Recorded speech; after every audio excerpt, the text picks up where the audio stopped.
Hello, everyone. The XP thing. Wait, is it on other things too?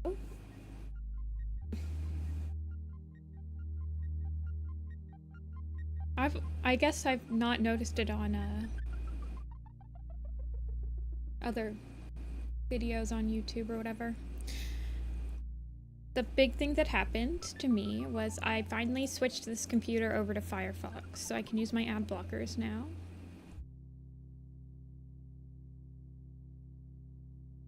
It's on everything?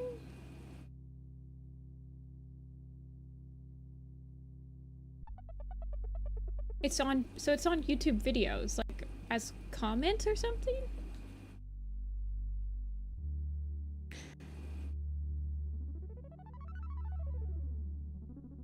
I've not seen it disabled. I have no idea if you can disable it or not.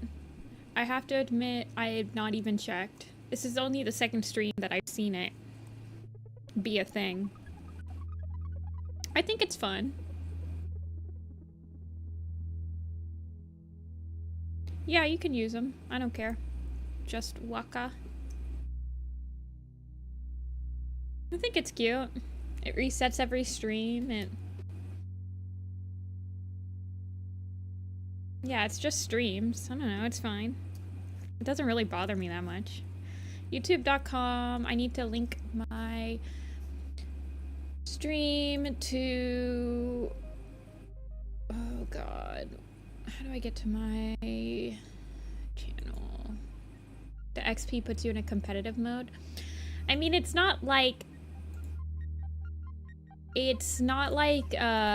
bit crowns and stuff on Twitch where like to get the XP thing you have to like actually donate money. So I mean, it just seems like fun. I mean, super chats give it to you, but it's also just like typing in chat that gives it to you, which is cute.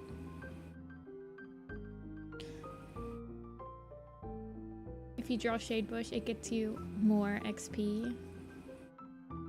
I'm not a very competitive person, so I do not mind.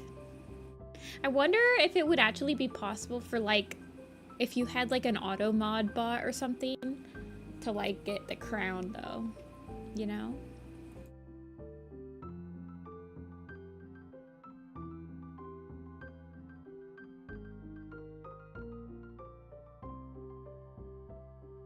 I mean, spammers are not welcome in my chat, so if you start spamming, you're gonna get banned. You're not gonna get the crown. I really just don't think it's even competitive. I just think it's cute. I like literally don't see how you could be competitive with the little crown. Because people who are just naturally here the entire stream are just gonna get the crown, which is nice because I'm like, oh, thanks for being here the whole time. I mean, usually I can tell. I don't know. I don't see how it's really that competitive. I just think it's cute.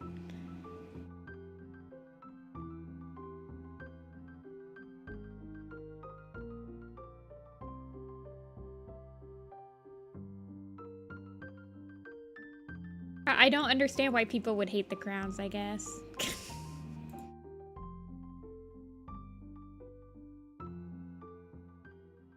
I think it's cute. I don't think I would disable it. It resets every stream, so it's like, who cares?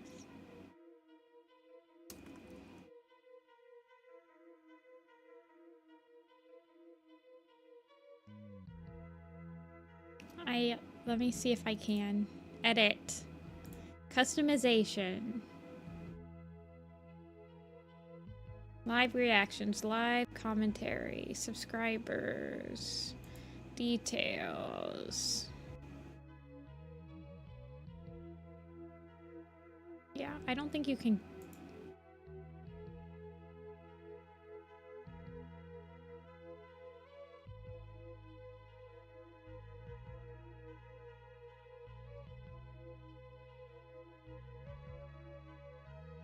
Okay, well, we're gonna start the stream. This is a really huge background layout. We're not going to tackle the whole thing on stream today, but it's a looping background. So I was going to do maybe like a portion of it today, then we can do another portion of it. We can just start warming up with it. I did not sketch this, but the person that sketched it has dropped the part, so I'm finishing it. So we will work on this. I'm thinking of just doing this like front bush. So this is a shot. I can actually explain this shot because it is marked as completely streamable, publicly streamable. So this is a shot with Rusty Firepaw, I don't remember, running through the woods, right? And it's got to be the background needs to be looping for it, so that if comp has a lot of like wiggle room on how fast the background needs to be going for however long the shot is taking place. So in order to tackle this, I believe what I'm going to do is I'm going to have multiple folders for each of these individual assets. So for example, there's a lot of foreground assets in here: bushes, trunks, trees, little foliages. I'm going to be breaking those up into certain folders, and each of those folders are going to have an entire render of that asset. And so the ones that are getting cut off right here, I'm actually going to complete it 100%, so that you will be able to repeat these assets as the cat is going through the background. And that should limit the amount of edits that will need to be done to the background depending on if it needs to be shortened or lengthened. The foreground assets are the easiest to do this with. Once we get to the midground and background, it's a little bit harder to create a looping background with just like individual assets like this that can be repeatable. But I think I can still break up the midground like that, and then the farthest background might just be painted, so I don't know if I'll even have to deal with that when I'm lining the layout. I'll think about it. I'll talk with my other director about it to see how far back we want this line. Anyway, kind of like tweening? I don't think so. Not as familiar with tweening. I am familiar with looping backgrounds. Let me grab a reference image for this bush, because I remember a similar looking bush being drawn by our director somewhere in my reference folder.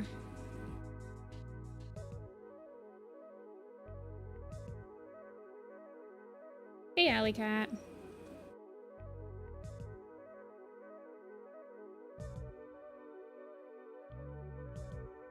Yep, I'm planning on working on backgrounds or designs again. Okay, these are good.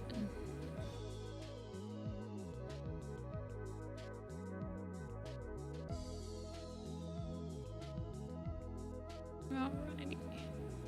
So what I'm gonna do is I'm gonna have a main foreground. I'm gonna have a main foreground assets folder. Thinking ahead to how this will be organized in After Effects, I feel like the easiest way would to still have the traditional foreground, midground, background folders, but nestled in those folders are the actual assets of this bush and everything, so that when they're running the background through the shot, they can just copy paste these assets in that foreground comp, and everything can be running. It should be easier for them to have a full-on foreground folder, which they might already. Always split up your backgrounds more than you need to, rather than less than you should, if that makes sense. It's always better to have things more split up than not split up enough. It's a lot easier to combine folders. So we're gonna name this foreground bush 1 so much. I guess it's fine. And then since this is a foreground,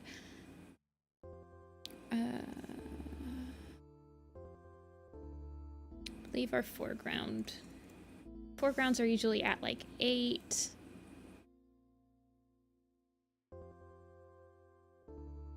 Yeah. And then I'm gonna restore this. More layers equals more good. Found out a week ago that you posted the Star Plan's Chosen Call. Oh, well, the whole project is done if you wanted to check it out. I'm going to sketch out. This bush is a little bit different than our initial style. This is quite an old layout, so I have a reference.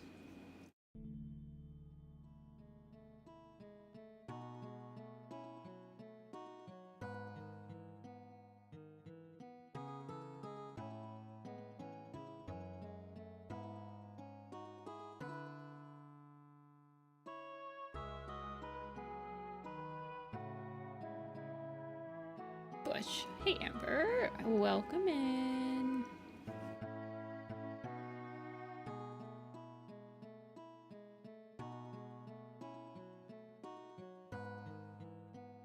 Hey, Ferret.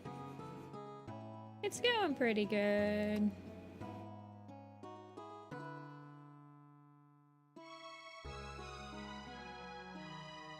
In Jessica Land.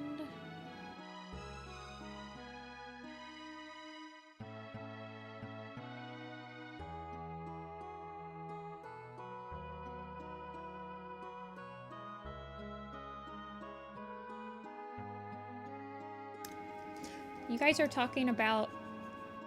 I have no idea what you're talking about because I was too busy thinking about how I'm setting up this file. Almost done reading your book. Which book are you reading, Yuna? I kind of forget.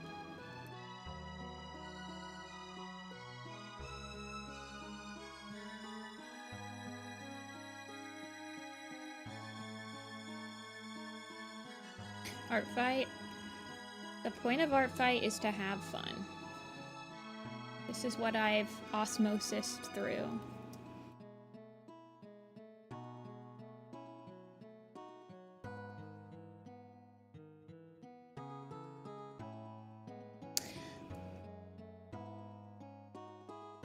Immortal.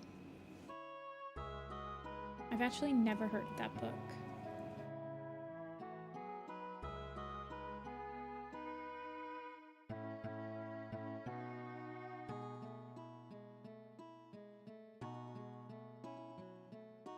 My friend is like half a book ahead of me and she tore through the first battle. Oh, how'd she like the first battle? She can watch Always Gold now.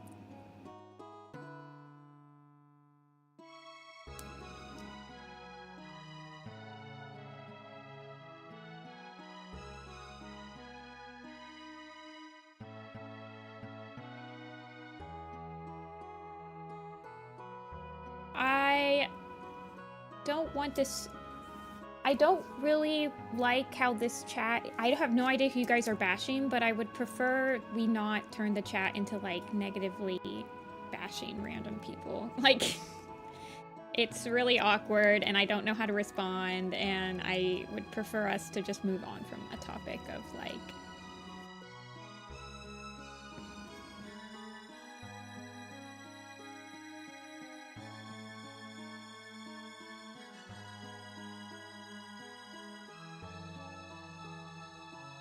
Maybe your favorite book in general. I don't know what my favorite Werecats book would be. I don't really have one, honestly. There's like quite a few that I have fun, like I think are very fun. The Blazing Star is one of those books that I never really think too much about it, but it must be paced pretty well because I feel like I always consistently read The Blazing Star in like one sitting, so its pacing must be pretty dang good because it keeps me reading it, even though I feel like Nothing super enormous happens during it.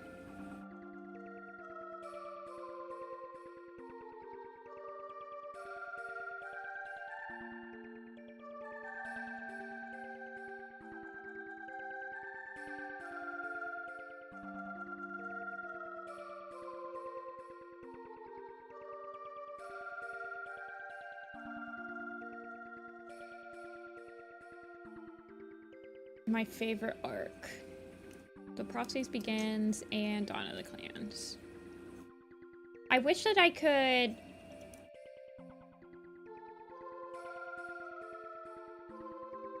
I wish I could make a pool, but we can only do 4. We can only do 4, things. Oh, I know. We can do a pool for the first 4. Fave, arc. TBP. Oh, but this is stupid. Because everyone's gonna pick TBP. Or TPB. The Prophecies Begins. Oh well. New Prophecy, Power of 3, or Omen of the Stars. We'll narrow it down. So the top 2, I know exactly what the top 2 of this pool is going to be, and then we'll do the top 2 of the next pool, and then we'll do like a final countdown. You pick TMP. Well, you can pick TMP. But yeah, it's gonna be like Omen of the Stars and Prophecies Begins for this one, and then the next one will be like... The next one will be more interesting, but then like the Prophecies Begin is gonna win the whole pool. But you know, whatever. We'll have fun.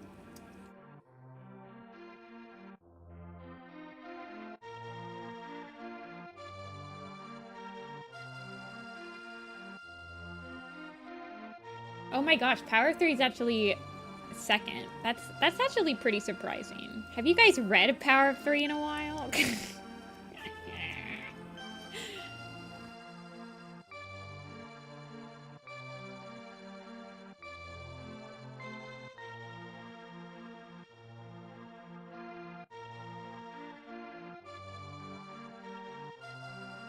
Yeah, we're listening to SNES music again. I've been kind of addicted to listening to SNES music. It's just so relaxing. SNES, I guess.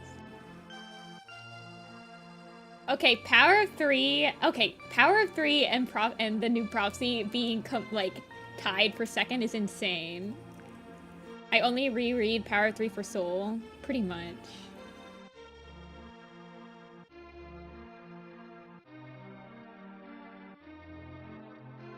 I think that if I had to rank from the first 4 arcs,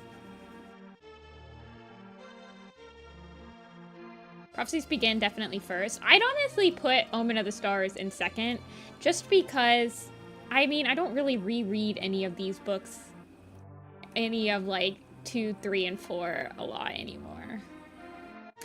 3 is very much one of the only Werecat arcs that I feel like I get nothing new out of a reread of it.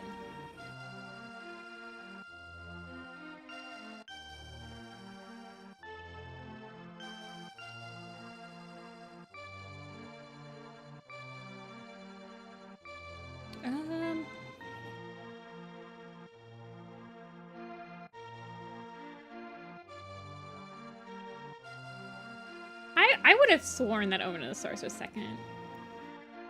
I mean, let's be real. Omen of the Stars and Power 3 both suck, except for, like, the last 2 books. Maybe. Honestly, Power 3, like, the last 3 books are fine. I think Eclipse is fine. Long Shadows is good. I guess I would rank Power 3 higher than Omen of the Stars. Starlight to Sunset are very weak. It's all relationship drama, which is my least favorite part of Warriors, so it's like, ugh.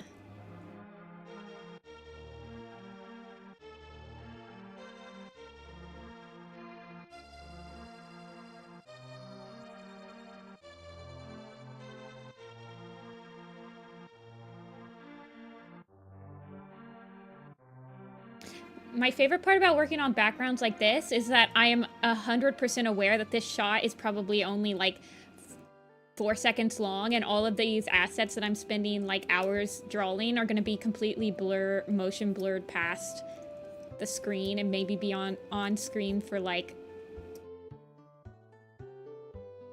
3 frames max. That's my favorite part about working on layouts. It's just the futility of it all.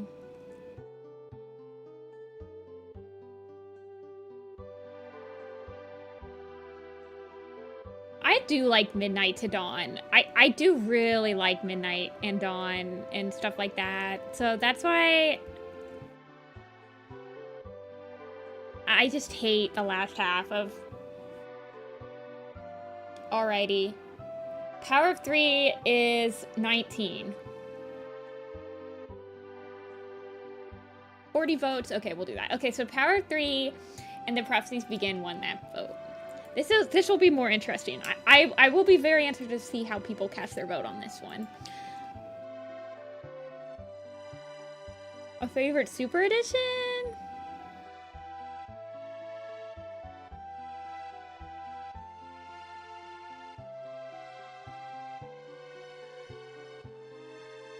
No, again, I have like some that I really like. Tiger Heart Shadow, Creffeler's Trial, Ivy Bull's Heart, River Star's Home, Cricket Star's Promise, Tall Star's Revenge. I like SkyClan's Destiny. Okay, fave new arc. Good thing we only have 8 arcs right now. Dawn of the Clans. AVOS. I think I know how this one is gonna swing. However, I urge you not to vote on this pool if you... Try not to vote on this pool if you've never read any of these arcs.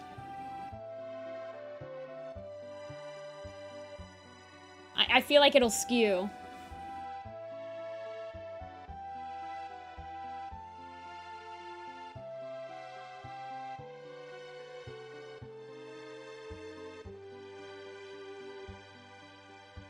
I feel like I'm already skewing the vote by being like a Dawn of the Clans head and like forcing everyone to read and talk about Dawn of the Clans, but whatever.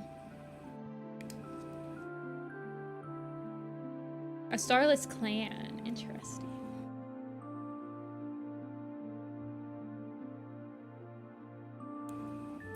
This one's gonna have a lot more interesting choices. So if you're not voting right now, Dawn of the Clans is first, and AVOS is actually in second, which is super interesting. It makes me feel like... See, I'm worried that this one will be like, well, I read A Vision of Shadows and Dawn of the Clans, and I'm not caught up. So part of me feels like this is gonna get messed up from people that haven't read all 4 of the new arcs. So they can't actually really vote properly.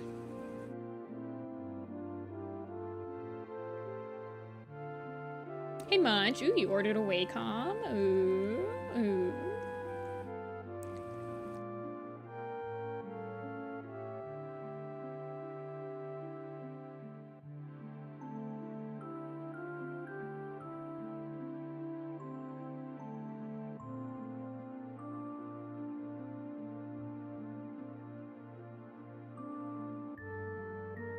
Hey Jules, welcome on in.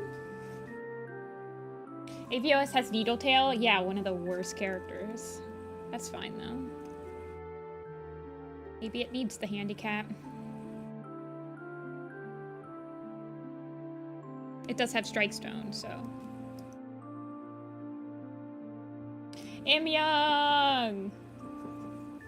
Mr. Young! We've been blessed. Okay, see, do you see how these have each have 2 things at the end of them? I think that their silhouettes are good enough that it's not... Well, I'm having an issue with the top one being smaller than the bottom one, even though the bottom ones are quite different in silhouette. So much so that I think I'm gonna do this.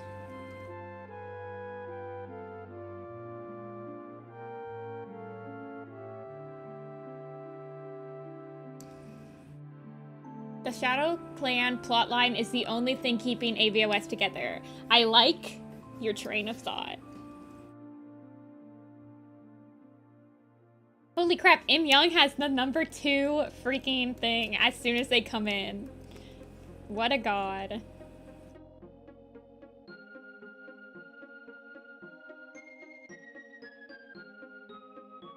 The Broken Code's the lowest. Oh my god, that is really shocking. Broken Code is actually my 3rd favorite arc. I think that the cast for the Broken Code is one of the best trios that they've came up with, especially in the newer books.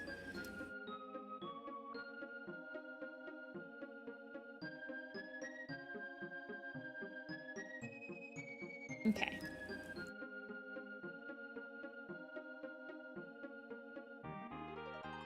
And then, since it's a bush, I won't put too many tree lines in it, just like a couple. And I'm gonna put these plants will be on a different layer. Because once again, the more layering we get, the better I think this will end up being.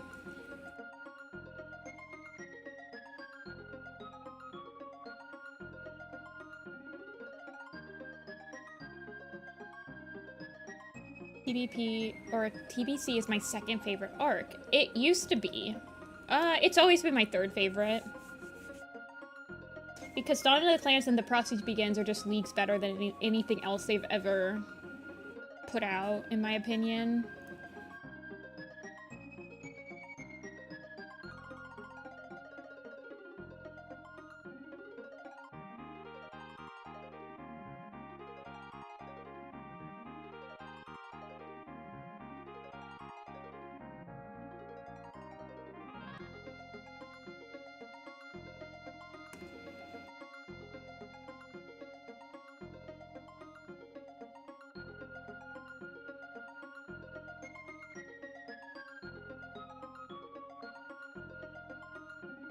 I mostly didn't vote for Dawn of the Clans because I didn't want my recency bias of it being mid-read to affect me.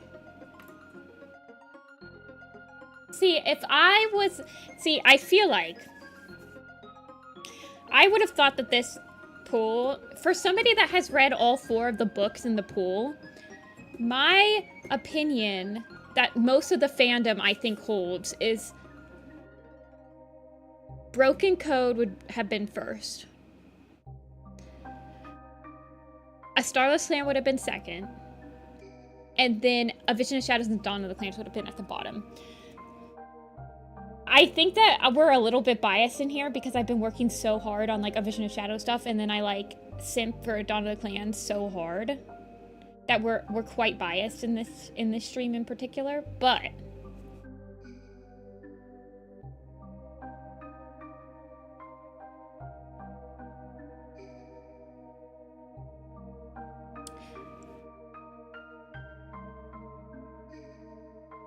I'm just surprised that I feel like the Broken Code has very beloved protagonists. People freaking love Shadowsight.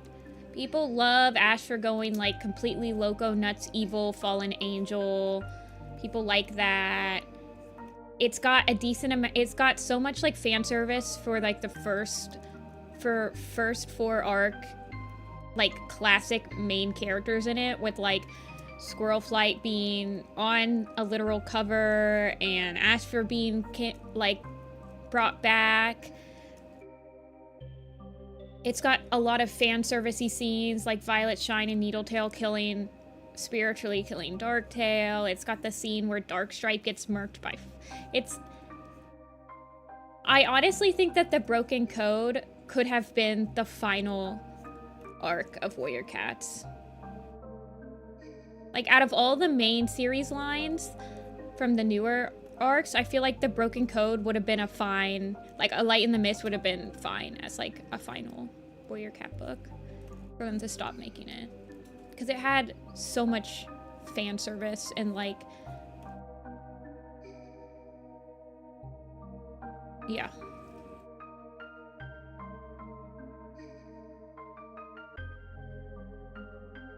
I wouldn't call it really fan service because it's not like it didn't have any plot relevance, but like them bringing back a lot of the characters that become like suddenly relevant in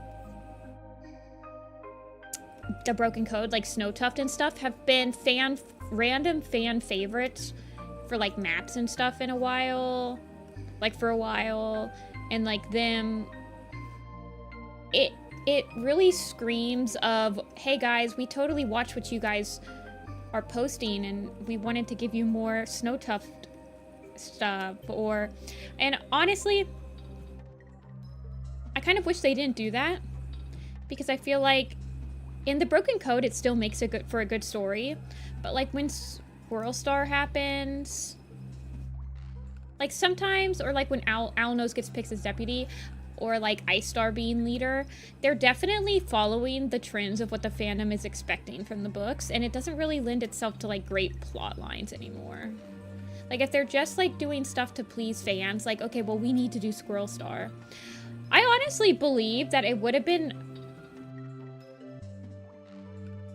pretty insane for them to just like Brambleclaw to have sacrificed himself in the Dark Forest waters, killing Ashfur. I know that would be like crazy for Squirrelflight when she's been fighting for it her whole life, but then we would get Squirrel Star. It would be crazy. We could have this whole entire plot line of Squirrel Star being like slowly going crazier and crazier as she realizes how much she just had to sacrifice to become leader, like kind of like another Blue Star type prophecy thingy. And then we would, I don't know, man. Well, I knew that they had been setting up Ice to be leader since, like, Shadow, in my opinion. Because she is co-leader with Cloverfoot, she's got a relationship with Frostpaw, we see her a lot. It wasn't like they picked Ice Star because they had been planning Ice Star since, like, Sky or Shadow or whatever. The Owlnose felt like very much, we have no idea who should be deputy, let's give Owlnose an entire plot line in Star so that he'll become deputy type thing.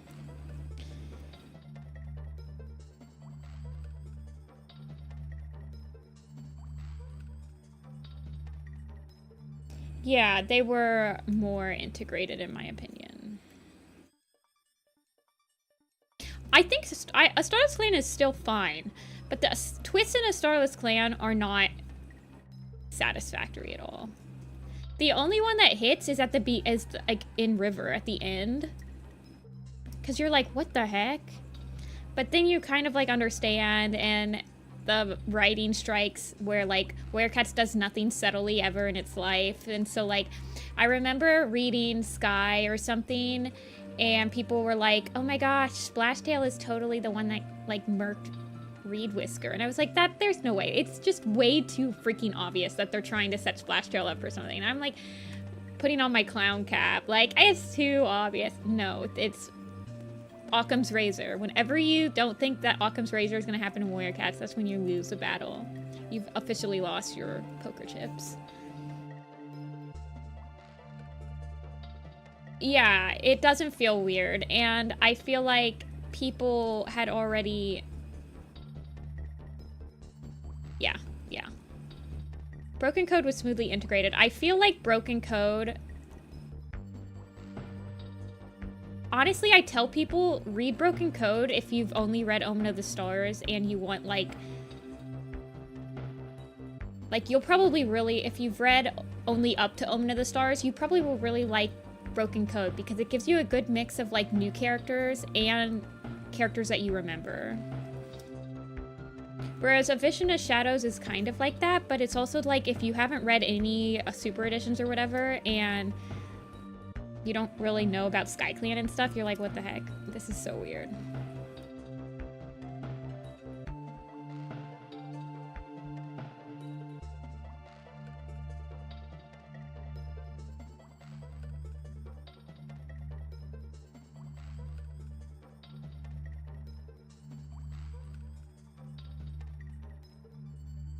No, Hairlight was always meant to be the White Storm. He's the Lionheart. He was the mentor to Frostpaw, the kind leader, the one that stands for justice, etc., etc. Like, there's also this thing where they've been making leaders, like, out of cats that have, like, really quote-unquote X-Clan names. So, like, a Hairstar leader of River Clan is stupid. But Hairstar leader of Wind Clan is on point. Breeze Star leader of Wind Clan is, like, super on point. Ice Star...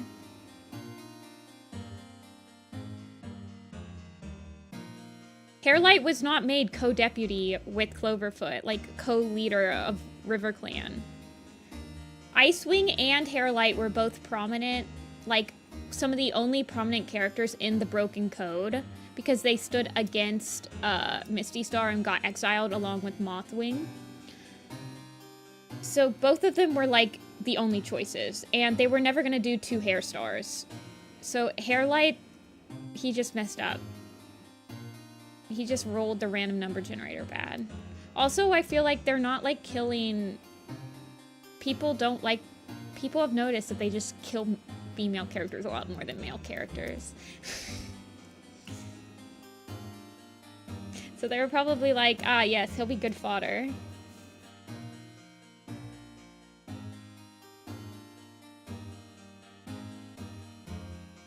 Well, then we'd have another Heather Star, which is a little awkward.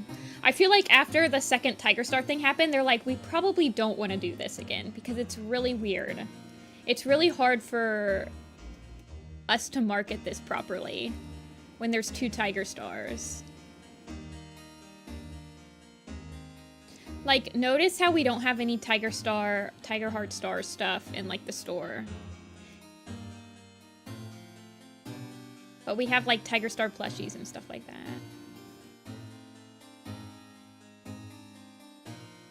Hey, Duck. And hey, Tiger Heart. I mean, I like a Starless Clan, don't get me wrong. In this pool, I'd probably do Dawn of the Clans, Broken Code, Starless Clan, AVOS. I really do like AVOS, though, and it's definitely going up there for me. It's definitely climbing the ranks, but I still feel like it's like, out of ranking 1 to 8, it's probably number 5 right now. It's like below, it's like above Omen of the Stars, Power of 3, and the New Prophecy for me, but it's not above, like, Dawn of the Clans, Prophecy Begins, Broken Code, and a Starless Clan. And honestly, the way it's looking like Changing Skies might be at the bottom of my list. I have no idea, but the first 2 books being, like, completely nothing burgers is not a good sign. Although, the first 2 books of A Starless Clan were also nothing burgers, really, so...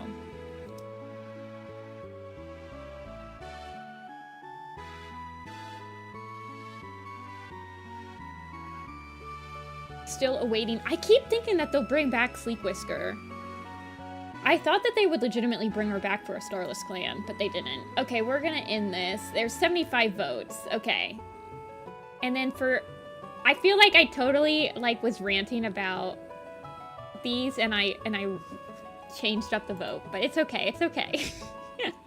I feel like I have to, like, shut up, because you guys will just, like, start voting for whatever one that I promise I've reread every single Warrior Cat book series, like, every single one of the arcs I've reread, like,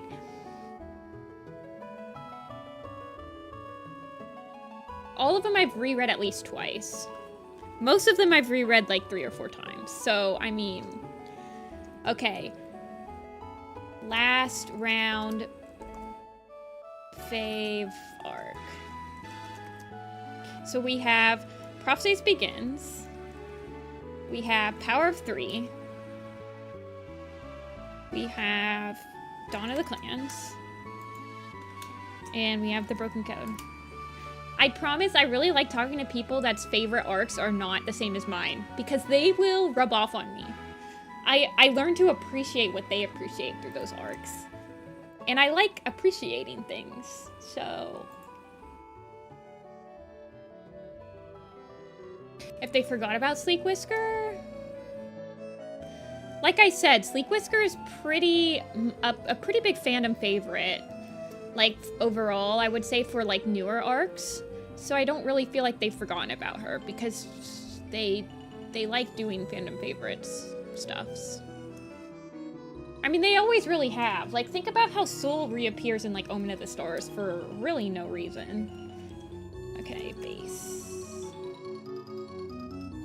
You don't think she's coming back? She could definitely come back. She's, in the grand scheme of things, I think she's only been gone for maybe, like, a year and a half. I don't know, I'd have to check.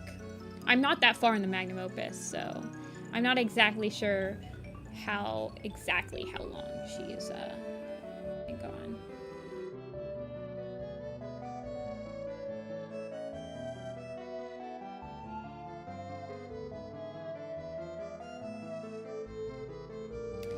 Briarlight novels? I don't know if I trust them with that. Okay, so this is paint.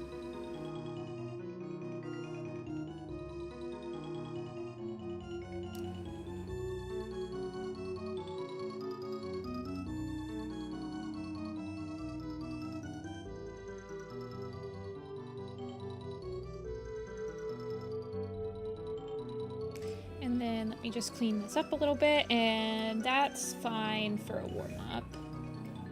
We'll work on more stuff. This layout's gonna take me a while to do, but it needs to be done. Just clean up. For the painter later.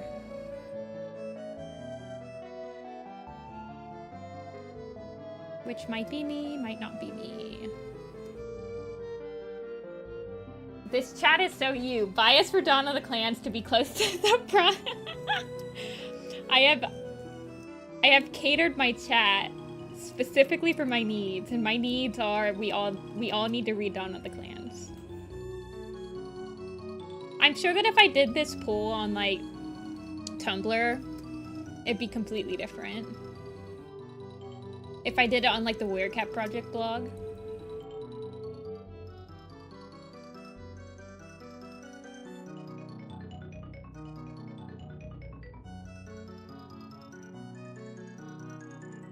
It'd actually be interesting to compare those results to the results of this stream chat.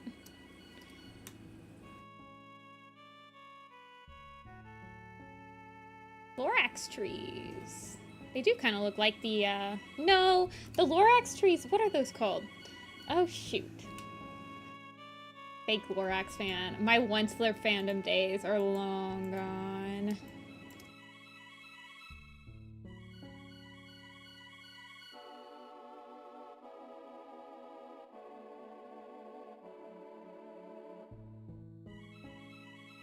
Oh, they look like the Lorax. That's true. Look at this mustache. Truffula trees. Thank you.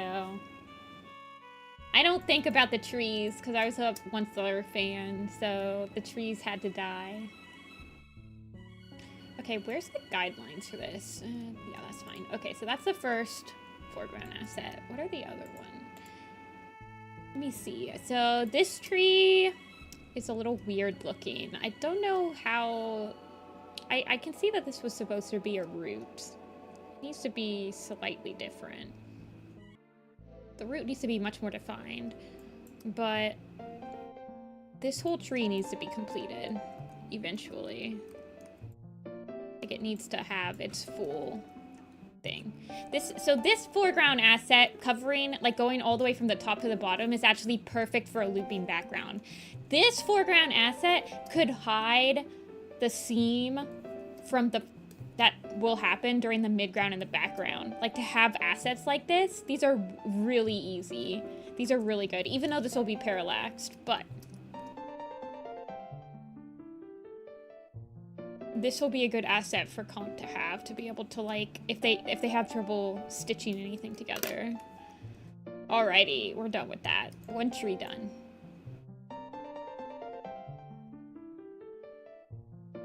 We should do a Super Editions bracket pool. Okay, we can do that. Alrighty, let's move back over to Photoshop.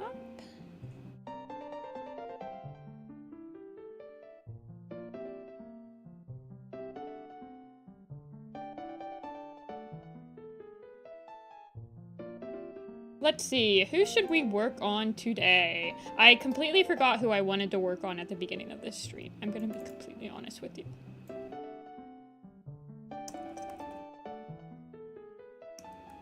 Please. There's 17. Is that including Storm Planet's Folly? I guess we can't include Storm Planet's Folly yet. None of us have read it, eh?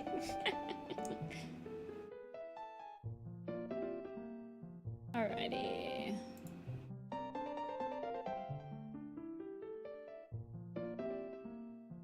Do Squirrel Flight Sparrow Feather. Did we change Sparrow Feather at all?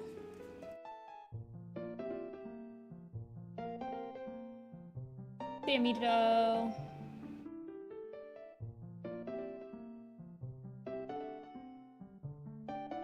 Don't put Tall Star and Kirkostar ones together. Yeah, that's true. I might randomly generate it so that we can try to do it. What? Who else was I gonna... I like specifically remember that I was gonna work on somebody.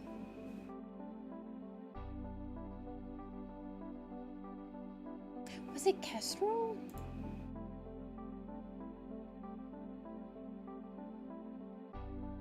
When I started this stream, I was like, I know who I want to work on today. Smoke Paw?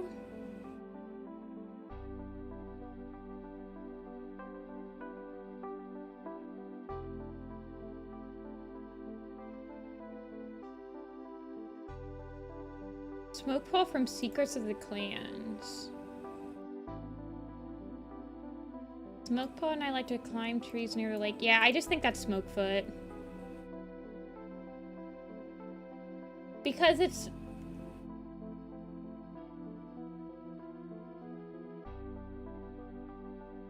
Because it's in like the same realm as like Smokefoot is. I think they are like different characters on the wiki, but I don't care. The wiki still has Ember Stars, like the two Ember Stars from Star and Secrets and Code of the Clans as separate entities.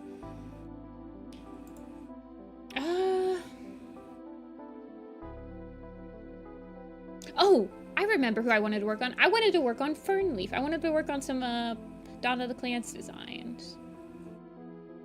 I wanted to try to do Fernleaf.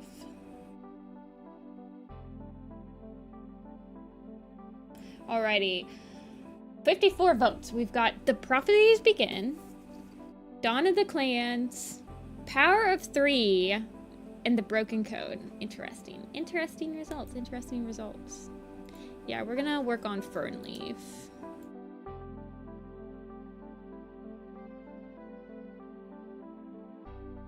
That's not Fernleaf. That's the old Elder Fernleaf from River Clan. Get out of here. Oh, she's got some scars. I've given her quite a lot of markings, so I'll probably have to reduce this.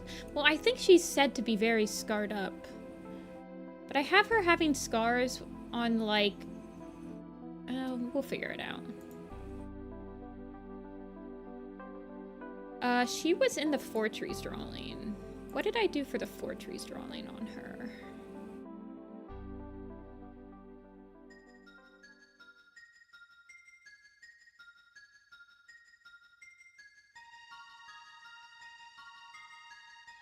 Have you seen Turn Around by Amelia B? I think so. I think we watched it on stream in April. Yeah, she's from Slash's group. Okay, I'm gonna randomly number generate the next pool. We're gonna put four super editions together and we're gonna do that. So there's 4, 8, 12, 16, 17. Okay. This will be awkward. But whatever.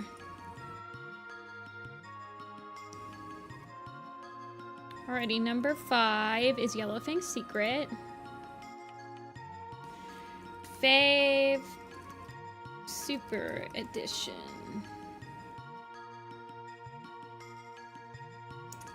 It's trying to open up the 4 trees picture, by the way. Number 11 is Crowfeather's Trial.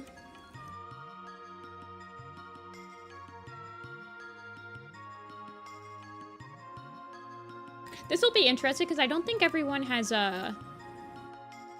read all of these. So I imagine the results will be a little skewed.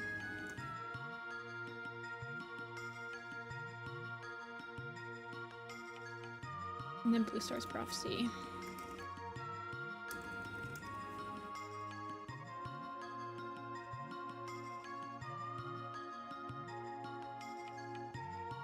Okay, what's she look like? Okay, so I just gave her a darker, lighter belly.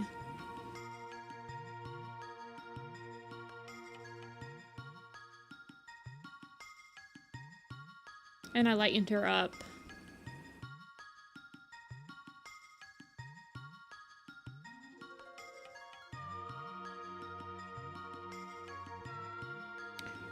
Alrighty.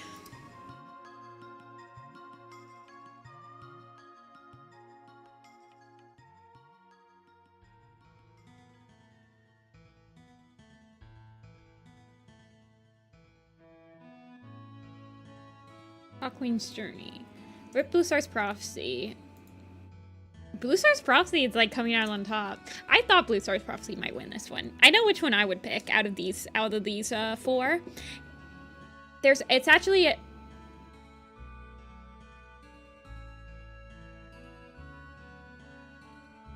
the thing about Tall Star's Revenge is that it has a very overused plot line of like taking revenge for like a fallen parent figure. But it does have the scene, it does have one of my absolutely favorite moments in the entire, like my favorite line in the entire of Warrior series. When Jake is talking about his owner, like, and how he tries to speak cat, but his accent is terrible, and I just say yes to everything and all this stuff. That specific chapter makes me smile so hard every single time I read it. But there is one overall that I think I like better than like I don't like the book.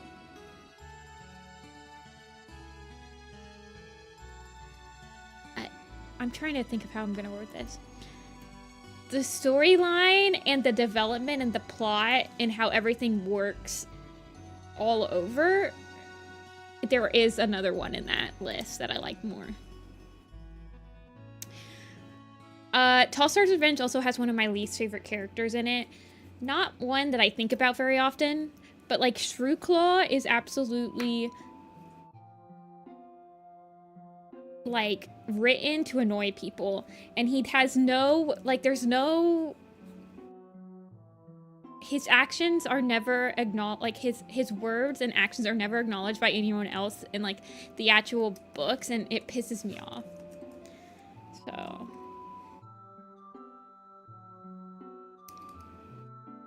I'm not gonna say who I would pick yet.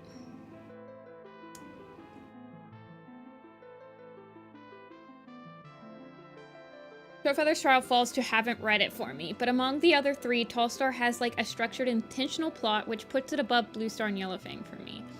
This is true. Even if its plot is overused, and I've seen it multiple times, and like the entire like moral of the story is revenge bad, you shouldn't want revenge or whatever, it still has a plot. I think, how many have voted? Once we get to like 40 people voting, I'll tell you what I would vote for. And I'll try to sell it to you guys. But like, they all really meander. Yeah. I mean, Tallstar's Revenge doesn't really start to have a plot until, like, a third of the way through. Maybe not even a third of the way through, but I don't know how to explain it. Shrew-Claw does suck. I just hate how no one really, like, acknowledges the fact that he's just a horrible to Tallpaw the entire apprenticeship, and they're always like, they yell at Tallpaw for like yelling back at him, but then they never yell at him, and then he's like, just ignore him. I'm like, bro.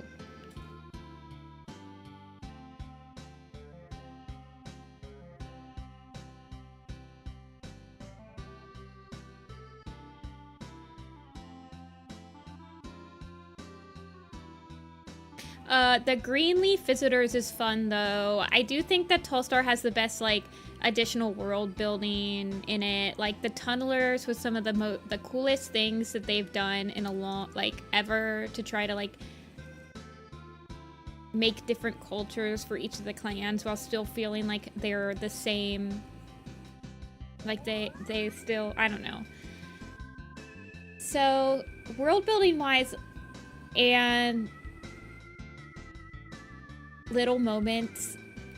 There are little moments in Tallstar's Revenge too that just like absolutely piss me off though.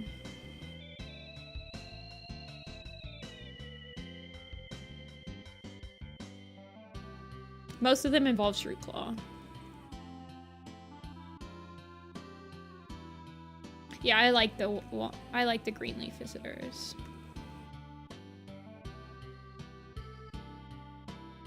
She has like a very small muzzle. How many people voted? 45. Okay, so hear me out, you guys. I would have picked Crowfeather's Trial. I think Crowfeather's Trial gets a lot of rap because no one reads it. No one likes Crowfeather. I was not interested when that book was announced. When they announced that they were gonna make Crowfeather's Trial, I was like, who freaking gives a crap? Who wanted another Crowfeather book, right? Hear me out. That book is one of the few books that's ever changed my opinion on a character from I don't really care about him / like he seems like he's such a plot device. His actions are never like explained, like he never has any consequences for his actions, blah blah blah. It changed me, not from being like a Crowfeather hater to a Crowfeather head, but to be like appreciative of his character, right? The way that it explores how he has to fit into WindClan, how he never really felt like he was part of the clans, the reasoning why One Star doesn't pick him as deputy. It works all so well. The relationship with Nightcloud and Breezepel, and like him attempting to mend all of the relationships with like his sons and his multiple weird wives. I will say that the overall plot is a little weird. Like it doesn't really hit because the overall plot is like, but Crowfeather's Trial is about WindClan learning to trust Breezepel and Crowfeather more, and for Crowfeather to feel more at home in WindClan and actually feel like he's not just constantly looking past his borders for love. And I like how they handled like Nightcloud and him. It's a really good book. If you like Ivy Pool's Heart and you haven't read Crowfeather's Trial, read Crowfeather's Trial. It's a closure book. It came out after A Vision of Shadows, but when you're reading A Vision of Shadows and you see that like Crowfeather is different and Breezepel is different and everything, and you're like, what the heck? Why are they like completely different? I feel like Crowfeather's Trial explains the journey that they made. So it's like a Shadow and River clan. Yeah, I guess. Yeah. For a Shadow and River clan, it's like Feathertail learns how to trust a clan that literally tried to murder her. In Crowfeather's trial, it's like exploring.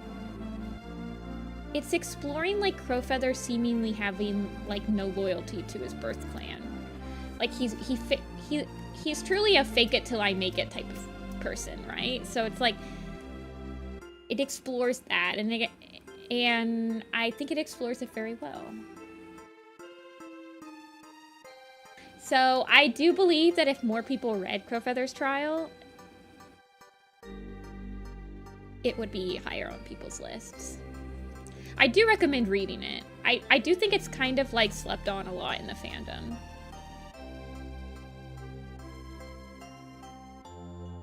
I actually have an idea for a Crowfeather's trial PMV or something like that, but I probably won't be doing it anytime soon. I wanted the Frostpaw one is priority number 1, and then I have to do the Sign of the Moon, the Sing of the Moon PMV, and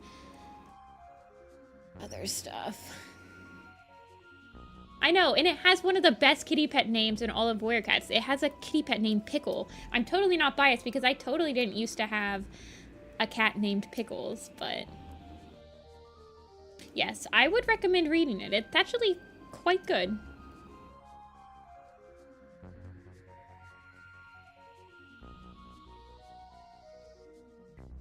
I think that it really handles Crowfeather's character well without just giving him like full excuses for why he does the stuff he does.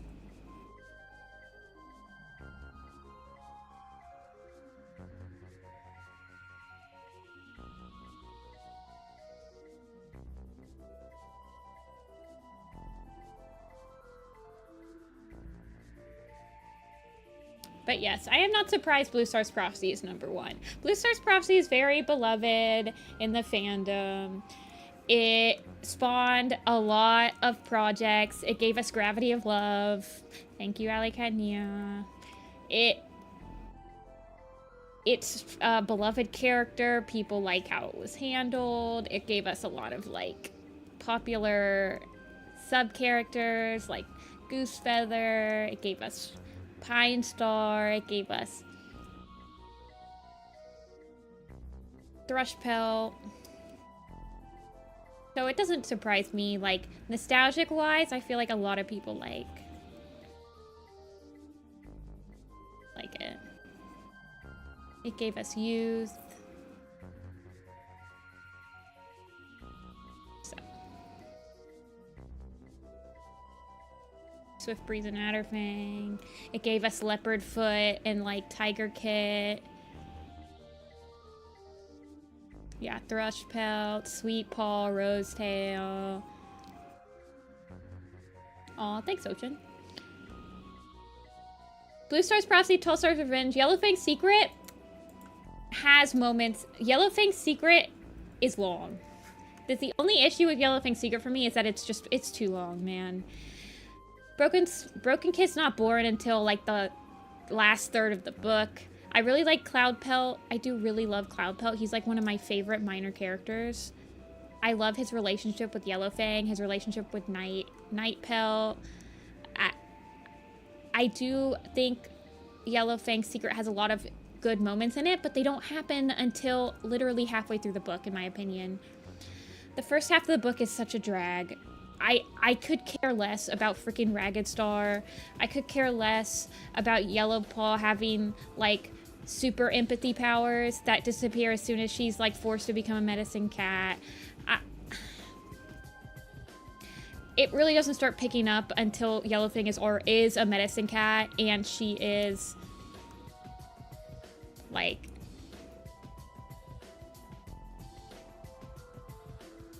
I like the Broken Kit moments. All of the moments I remember of Yellowfang's Secrets are at the end of the book. And you have to go through so much freaking mid to get to, like, the cute moments, the sad moments, I don't know. Okay, she's got a tail. I like Silverflame. Yes, I do like Silverflame.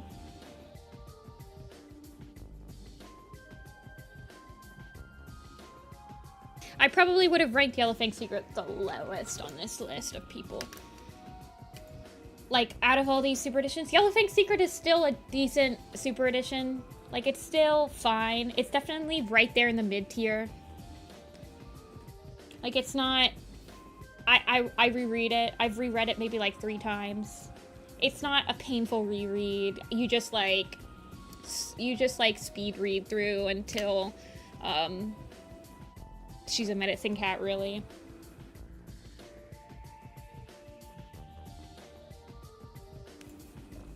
It is the lowest, but it's not terrible, no. Crowfeather's Trial is the lowest. I do think that because Crowfeather's Trial was put in between all of these quote-unquote classic super editions, it really is struggling.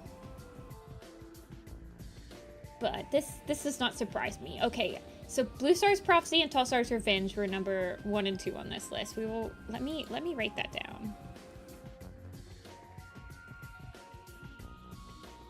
No, don't do Notepad++. Just do regular old Notepad. Okay, so BP and Tall Star's Revenge. Okay, let's do the next one.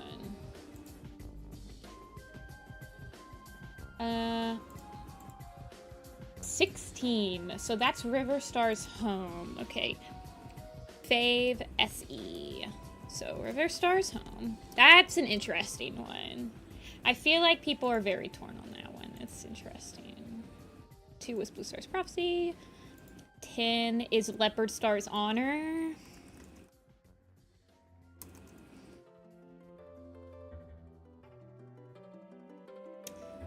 Keeps wanting to give me 13 is Gray Stripe's Vow. Oh, so we're gonna be like pitting a lot of newer arcs together. Oh, this will be interesting. I like think about which one of whenever I'm doing this, and number 8 is okay.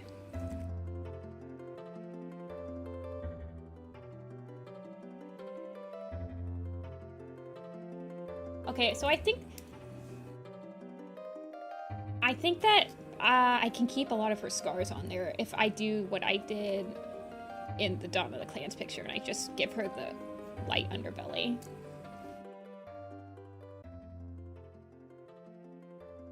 This one is harder. This one is harder. It's still up against 2. It's still up against 2. 2 of these are super mid. If you are a stream watcher, you know that one of these books is like my least favorite book that they've ever put out for all of Warrior Cats. You don't want to vote because you haven't read any of them, but you're most excited to read Gray Stripe's Vow. Interesting, interesting. I will hold off on my opinions until we've had the majority of the votes come in to try to like make sure I'm not tipping the scales too much. Time to tip the scales. Anyone? Fire Emblem Awakening, Robin. Choose Mothlight's Vision out as fight. I can't even do that, man. I can't do that. It's so bad.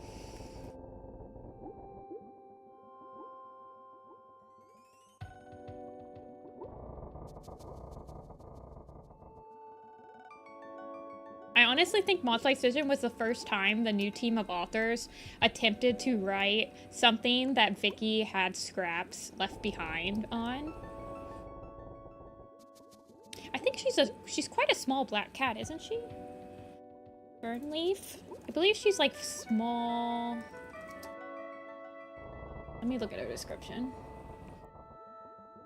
Sleek, lean, scarred, jet black she-cat with nicked ear tips, a short tail squared at the end, and green eyes. Okay, I'll square off her tail. That's like a...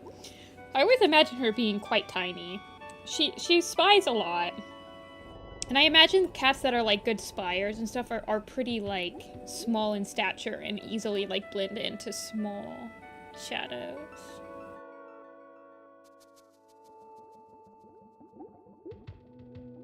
I can't vote on this because I haven't read 3 of the 4.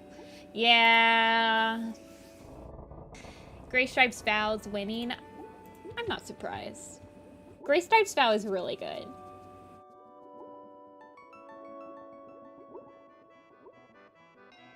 Gray Stripe's Vow would probably be my vote too.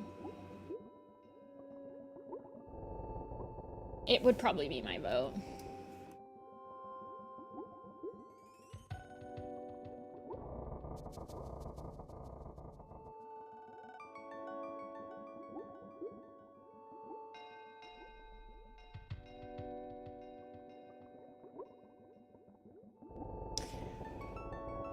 I haven't read Great Stripes Vow, but I did like River Star's Home. Yes.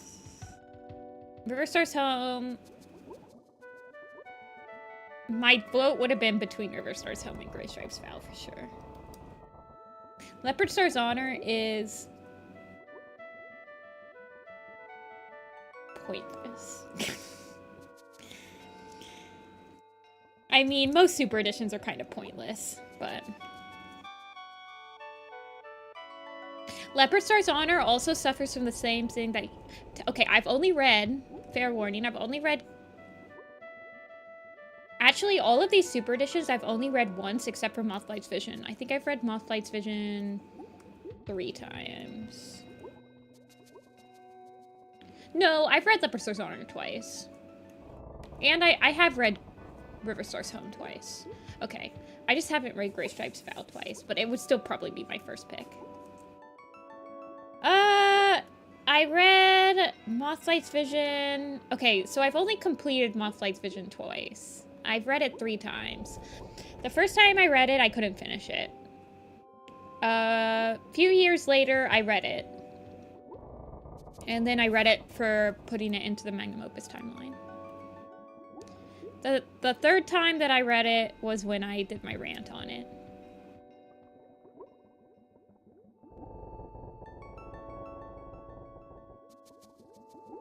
Are the new books worth reading?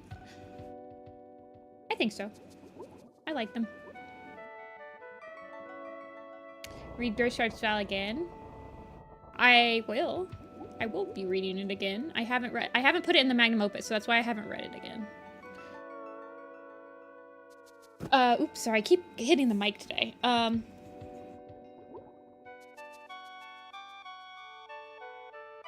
was I gonna say? Leopard Star's Honor I read twice because I have put it in the Magnum Opus. It's a recap book.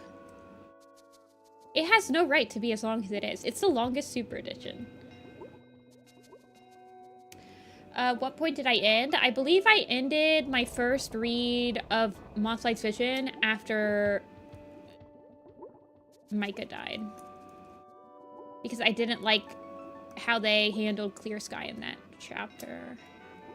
I was like, why does he have absolutely no character development that he had gotten from the last 3 books of Dawn of the Clans, and it pissed me off. Actually, I realized on my third read through that Clear Sky is not actually that butchered in Dawn of the Clans, if you think about it logistically, and think about it from a lens that's not like Windrunner just hates his guts, period, you know?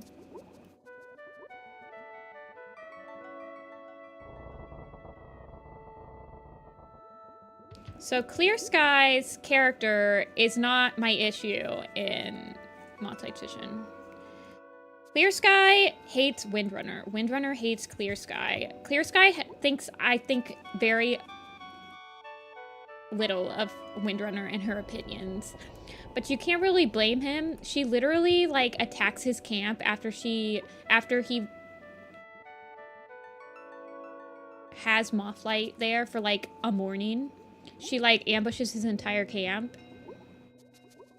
She is so pissed at him that at a gathering, she's like, SkyClan is no longer one of us. Just because she has been because she believes that he is stealing prey from her, which he is not. So he is telling the complete truth when he says that my warriors are not stealing prey. He is telling 100% the truth. Windrunner is the antagonist. And when you reread Mothlight's Vision and you know, like, the twist of Mothlight's Vision, you're like, this is ridiculous. The fact that she, like, tried to out him. Windrunner doesn't like Clear Sky because of pretty much, probably just, like, the Great Battle. She never really had reason to forgive him. He never really wanted her forgiveness. He got forgiveness from the cats that he, like, has opinions about. Yeah, Windrunner literally doesn't let Moth... Yeah, it's just crazy, man.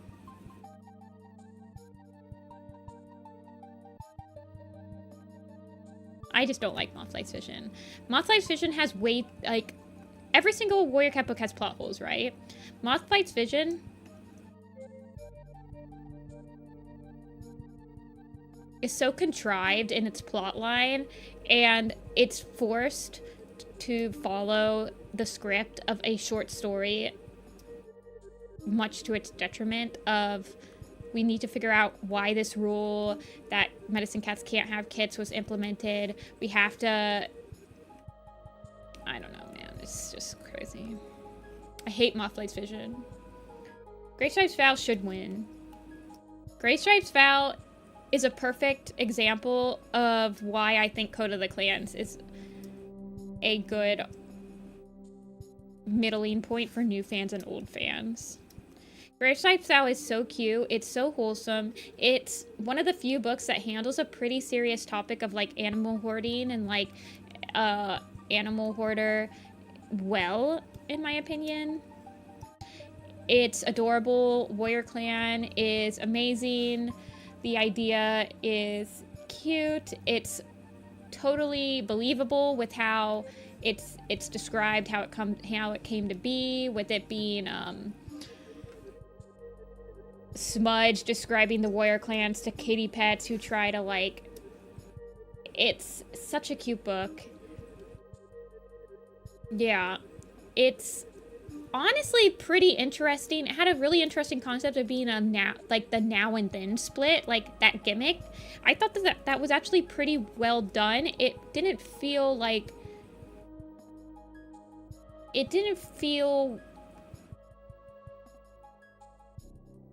I don't know. I feel like it could have been very confusing, and it could have felt like a gimmick that was not thought out very well, but I thought that it was handled quite well. Gremlin is good. Monkey Star is good. Just like the entire... It's such a wholesome book. I love it being the discovery... I actually have an entire, like, P&B plan for Greystripe's Vow on Greystripe. I love his journey on, like, realizing that ThunderClan has changed, but it can still be his home. I just think it's a very... It's a book with a lot of hope.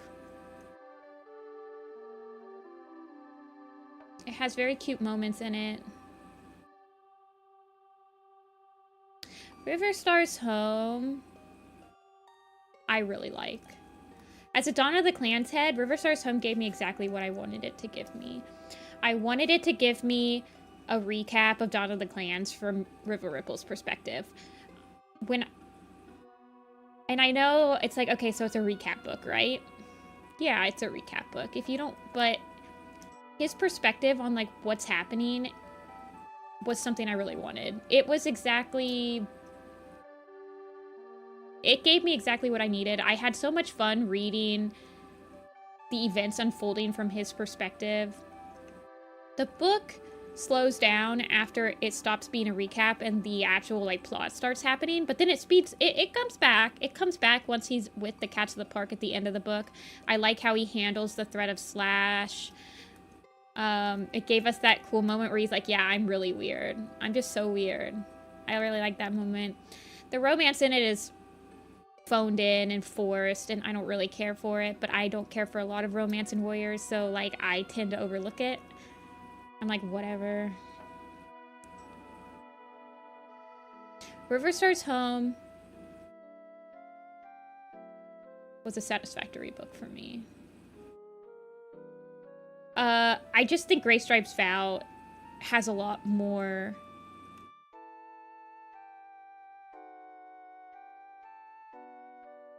Like, I like what it brings to the table, like, lore-wise, with, like, Warrior Clan and stuff like that. I really like seeing Greystripe's perspective when we've really never seen anything from his perspective other than his graphic novel. Yeah, I do like that part. I do think Gray Stripes Vow is... what's the word I'm looking for?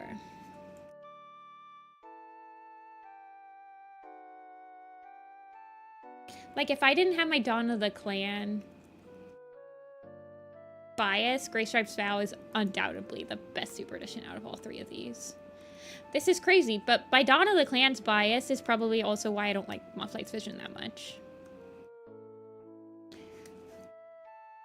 But I feel like Riverstar's Home and Mothlight's Vision should be made for people that like Dawn of the Clan, so...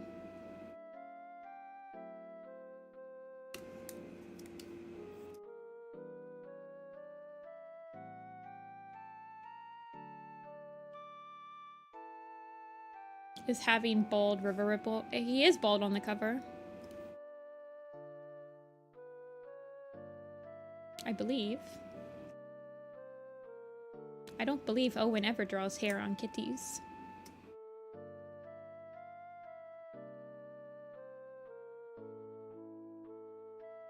So I do think Gray Stripes Vow is the best out of all three of these. Mothlight's Vision being second, though, you guys wound me, so...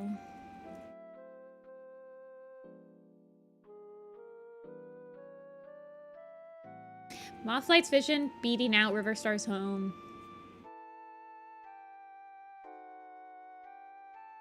You guys have clearly never heard the Mothlight's Vision rant. Have you read Riverstar's Home, Amber?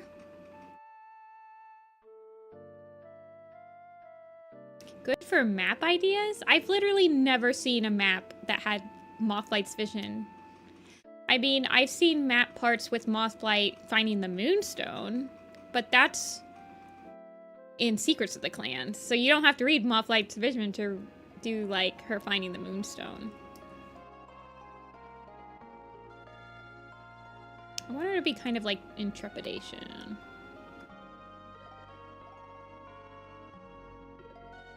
I'm thinking I might go ahead and read it. Yeah, I would read it. It spans the entirety of Dawn of the Clans and Mothlight's Vision, and extra bit after Mothlight's Vision.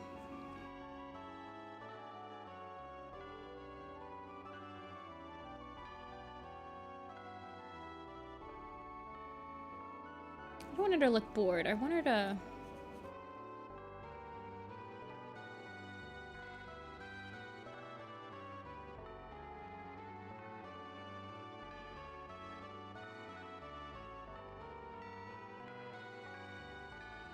Leopard Star's Honor is just a nothing book.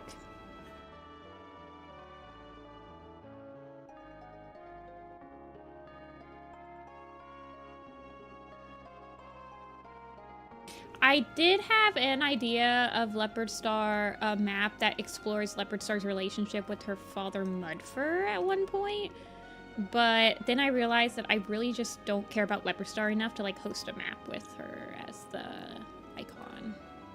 And I did StarClan Chosen, so... River Ripples is really good. I sped through the River Ripple book. I for sure did. Yeah, his internal monologue is really good. I know some people think that the Riverstar book, he's really out of character, but I did not think he was out of character at all. I liked that he, like, tried becoming a kitty pet and stuff.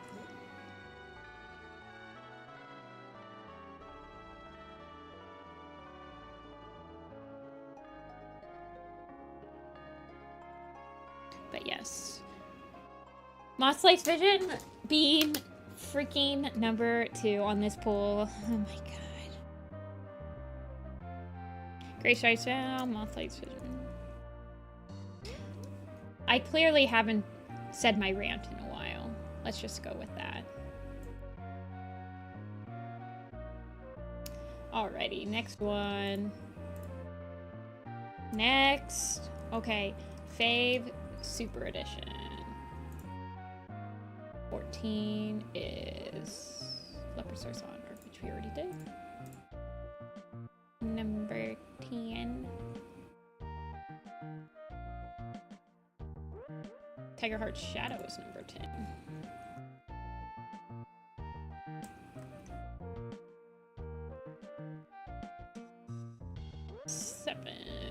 Bramble Star's Storm.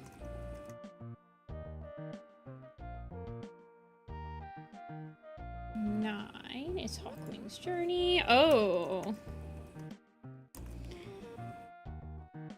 And 1 is Firestar's Quest.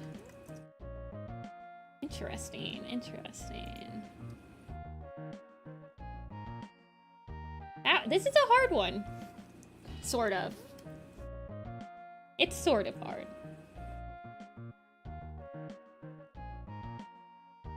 Yeah, that's what I was saying. I'm like, oh man, Tiger Heart's Shadow and Hawkwing's Journey got put on the same pool. That's awkward.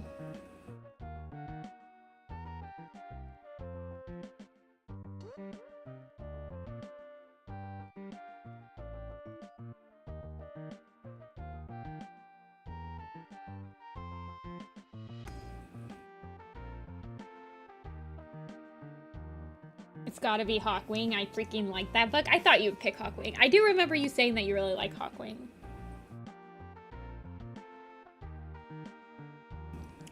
Yeah, Firestar's Quest is hard. Firestar's Quest.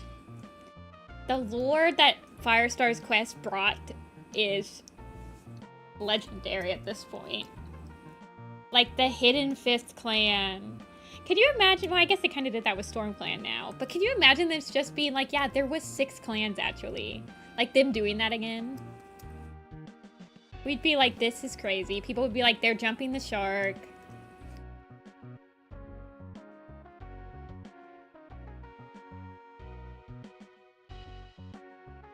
If we didn't have Firestar's Quest, we wouldn't have had Hawkwing's Journey. All this stuff, you know. But you gotta think about it. I don't think Firestar's Quest would be my first pick on this pool, I will say. I do think that it's not my favorite pick on this pool. It's hard to pick which one would be, though. Bramblestar Storm only having 2% is like the most real thing we've had all day. Bramblestar Storm sucks. It made me literally stop reading Warrior Cats for a while. I remember it coming out during Dawn of the Clans, and I was like, this sucks so much. And I could not get through it. It was one of the few Warrior Cat books that I just could not get through. Bramblestar Storm and Mothlight's Vision were both those books.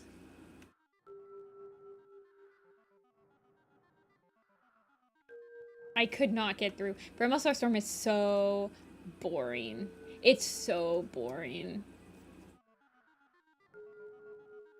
It's unequivocally the worst of all of these.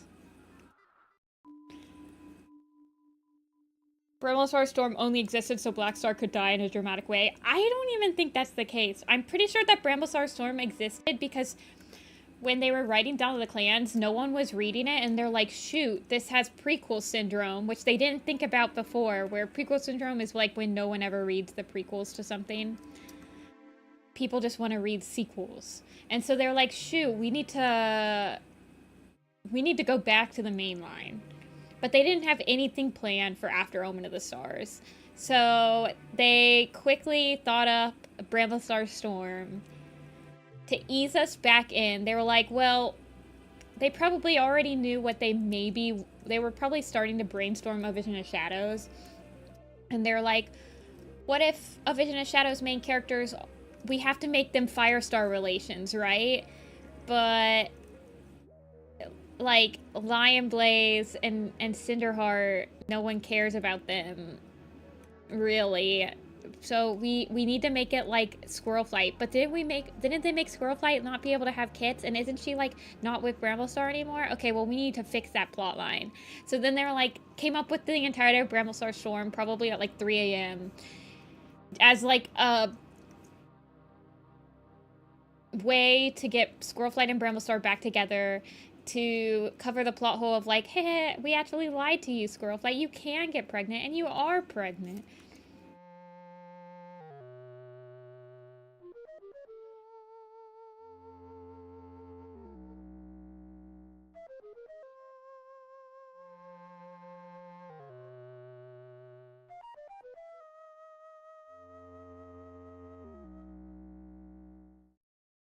Kill Shadowsight for being manipulated. I honestly love how stupid Lion plays this. I love that his entire solution to everything is like, let's murder it. That's his only solution.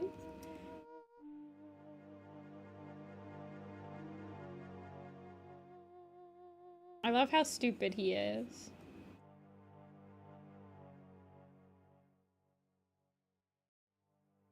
The clan's going through a natural disaster, yeah, like the flood. But they don't really do anything with it. It's just boring. I mean, we've seen them go through, like, forest fires before, and droughts, and we just hadn't seen them go through, like... Well, there was a flood in the first arc.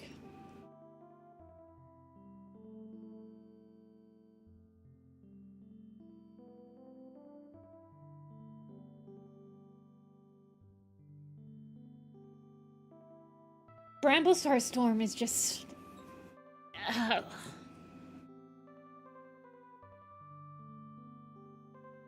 I've read Bramblestar Storm 2.5 times. The same amount of time as Mothlight's Vision, because it is in the Magnum Opus. I speed read that thing like you wouldn't believe.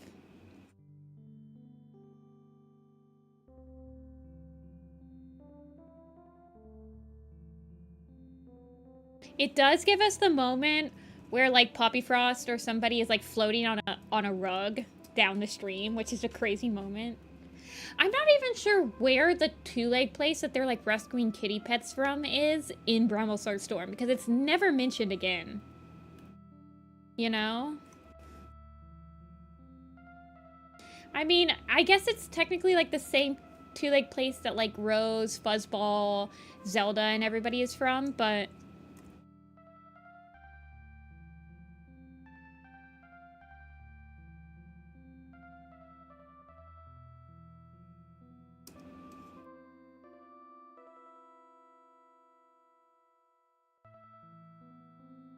Yeah, but Yellowfang said psych. Like, freaking Squirrelflight needed a it's just so stupid. I feel like they were doing that just to spite Vicky. First of all, she doesn't really need a reason. What do I want to do here? I need to fix this. Like, Squirrelflight needed the reason that she would never have her own kits to take in Leafpool's kits. They had a freaking sisterly connection. Ridiculous.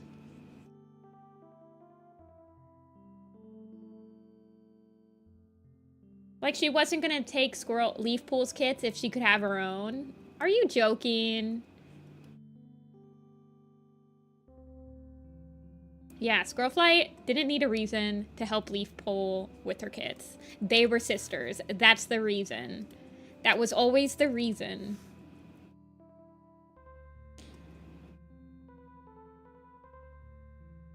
You set up a huge sisterly bond through the entirety of the New Prophecy. And that's reason enough for Squirrelflight to help her sister take care of her kids.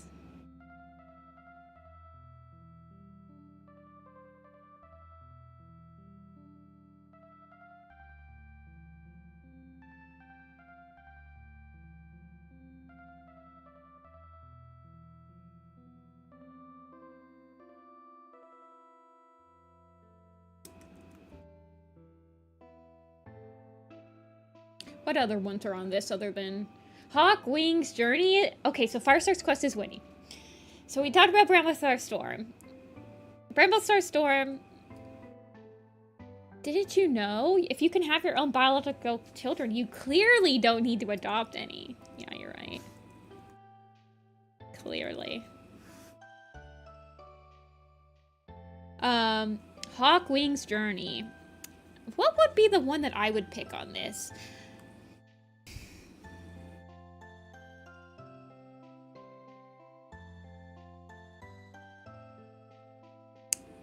This is a hard pull. This is a hard pull.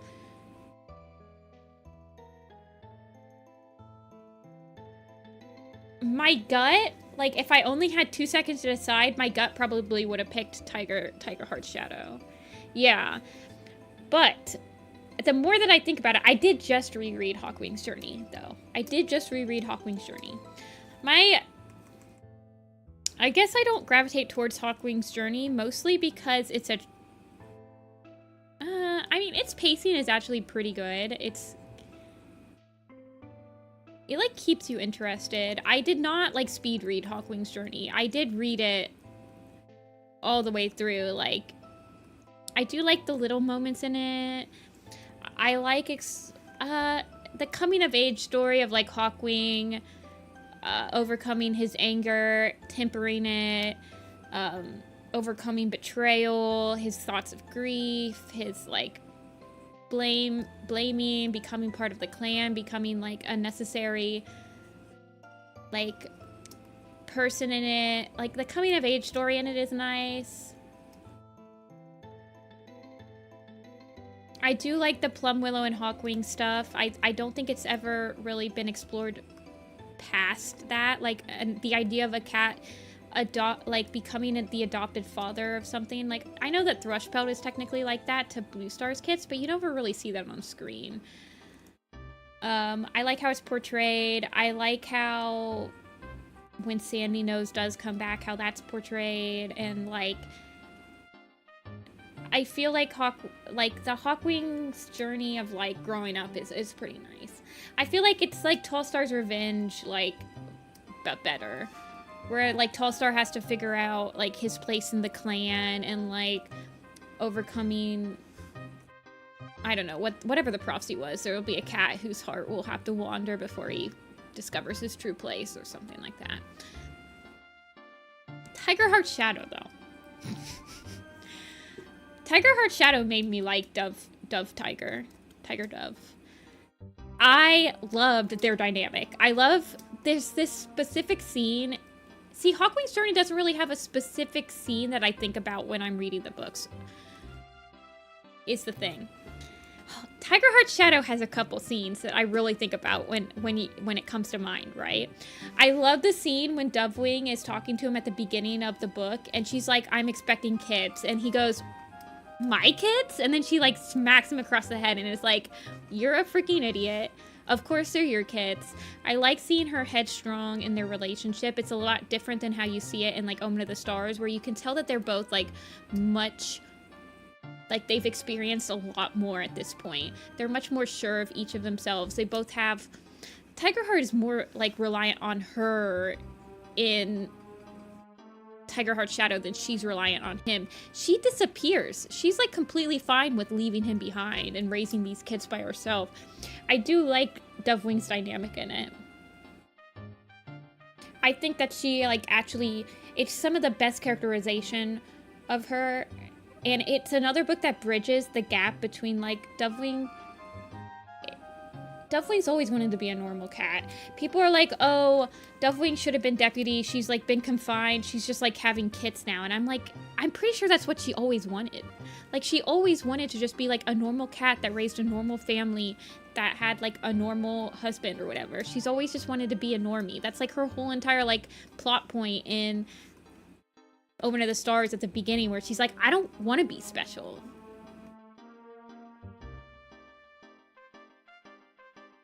And I appreciate that. I like the Guardian Cats. I have, like, a really... I would love to do the Guardian Cats, like, little abandoned church with, like, a stained glass, like, motif and, like, having, like, dust shining through the god rays and, like, all this, like, cute stuff. Tiger Heart literally rides on a train? That's pretty awesome.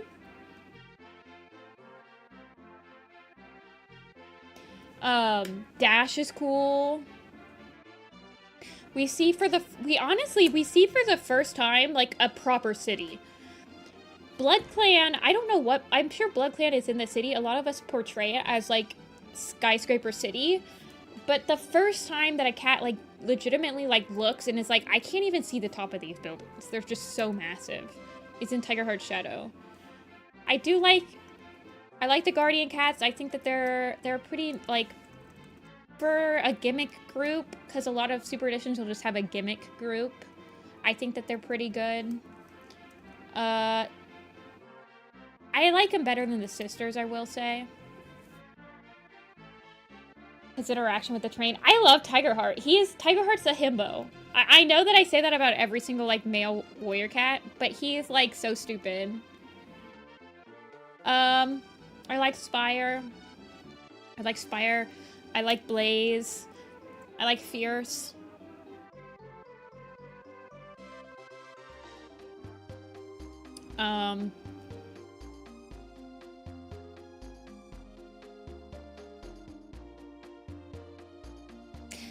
I really like Tiger Heart Shadow. I feel like it does leave more of an impression on me. It does have that weird moment at the end where, like, he dies and then they have to bring him back to life, which is really weird, but whatever.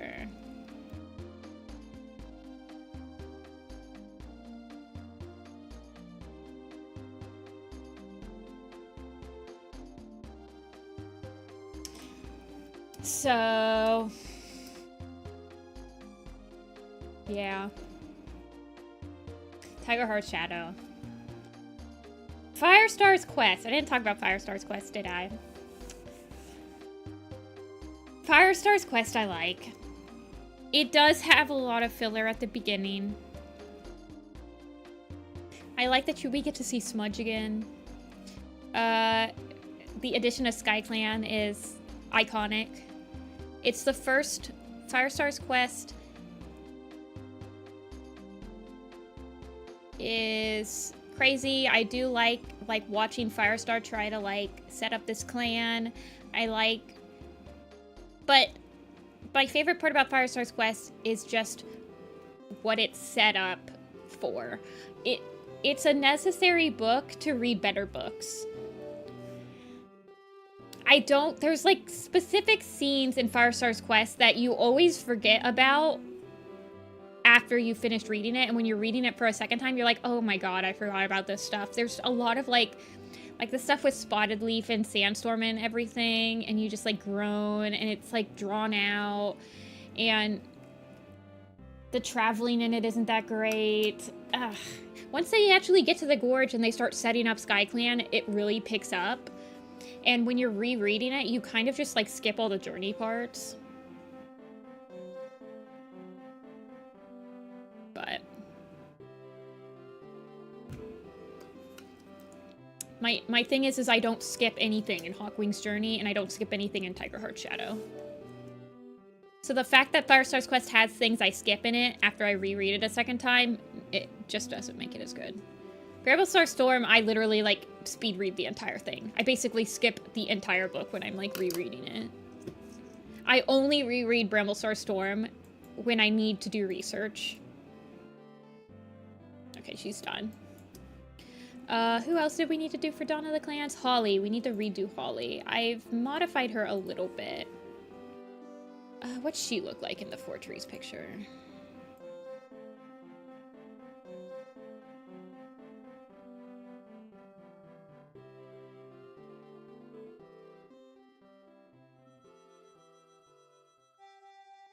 Yeah, but the Fire Sand Spotted Leaf drama is really boring. Names Leaf Kit and Spotted Leaf. Yeah, that's at the end. But yeah, you have the fact that it has skippable chapters in it, in my opinion, makes it not as good as the rest of them.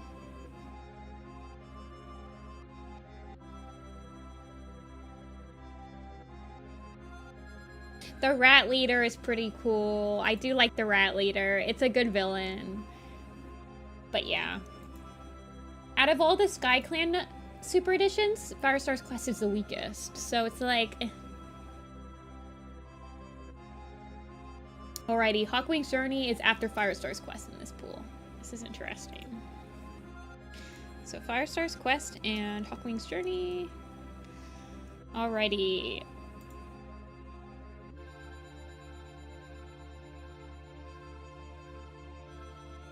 Let me random number generate more.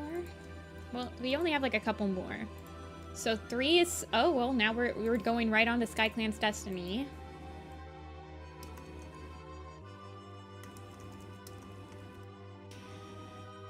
And then 10 was Leopard Star's Honor. 14... No, 10 was Tigerheart's Shadow. 14 is Leopard Star's Honor. 5, Yellowfang Secret. We already did Yellowfang Secret. 12, we already did. Okay, we're getting to the point where it's getting harder to... Oh god, what did I just do?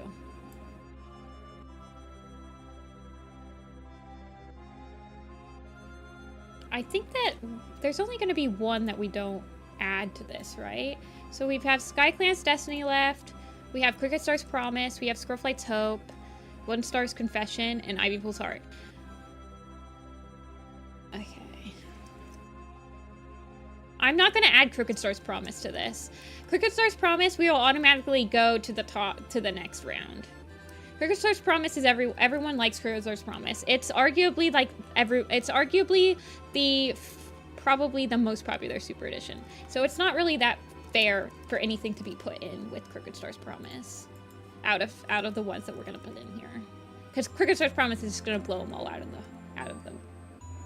We'll talk about Crooked Star's Promise for the next one. Yeah, Crooked Star's Promise, we'll just go right to the next round, because everyone likes Crooked Star's Promise. It's arguably probably going to win this entire thing. Okay, where is Hollyleaf? Or Holly. Okay, there she is. I guess I didn't add... Okay, so she's just fluffy. So I believe I've made Holly just, like, have a lot more bulk. And she is taller than Jagged Peak.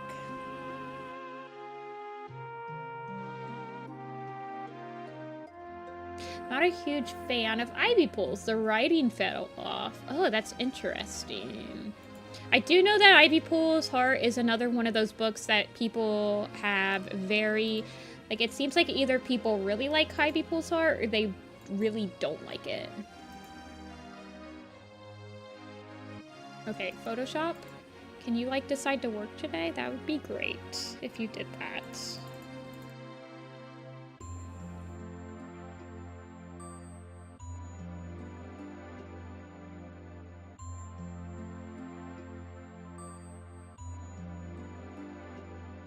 Please, Photoshop.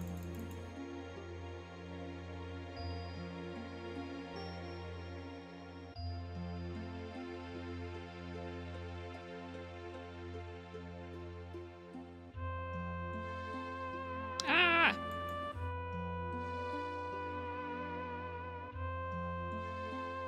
Not gonna lie, I think I had more fun on the SkyClan reread than reading Ivy Pool. I haven't read a couple of the more recent Super Editions since Squirrelflight's Hope. So, you haven't read... So, after Squirrelflight's Hope, Gray Stripe's Vow, Leopard Star's Honor, One Star's Confession, River Star's Home, and Ivy Pool's Heart came out.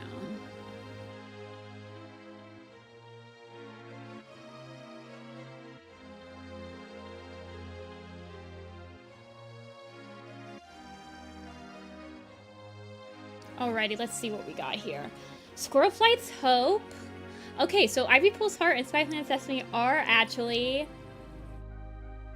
I'm satisfied. That's pretty much what I thought would come.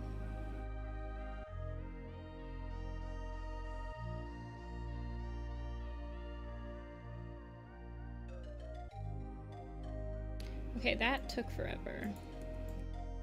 Okay, 2 black cats. Maybe we'll do Ravenstar too.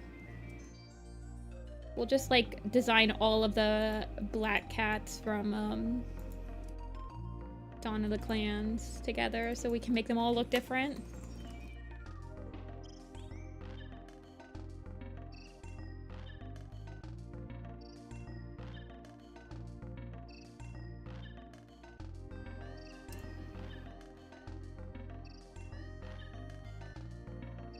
Yeah, making them different shades is definitely a way to really make...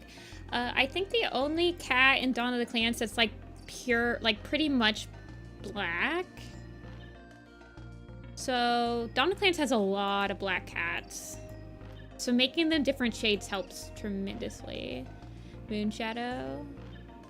I think Tall Shadow is pure black. Which makes sense, yeah. She's completely pure black.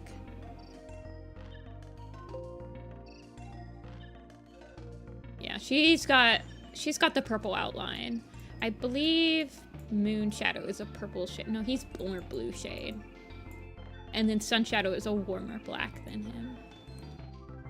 With the ancient headshots, yeah, I need to add them.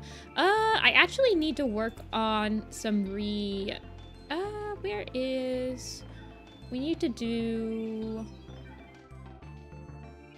I need to, do...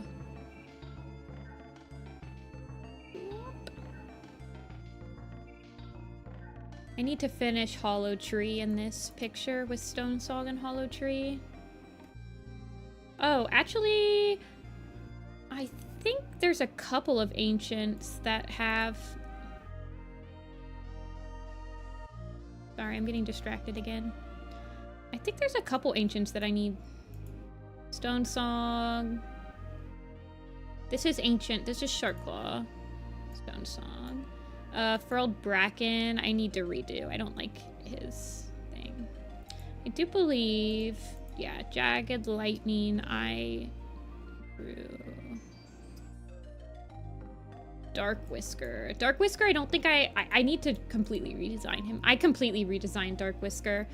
I made him look kind of like Cloud Spots and Shaded Moss because I headcanoned him being like a distant ancestor of them.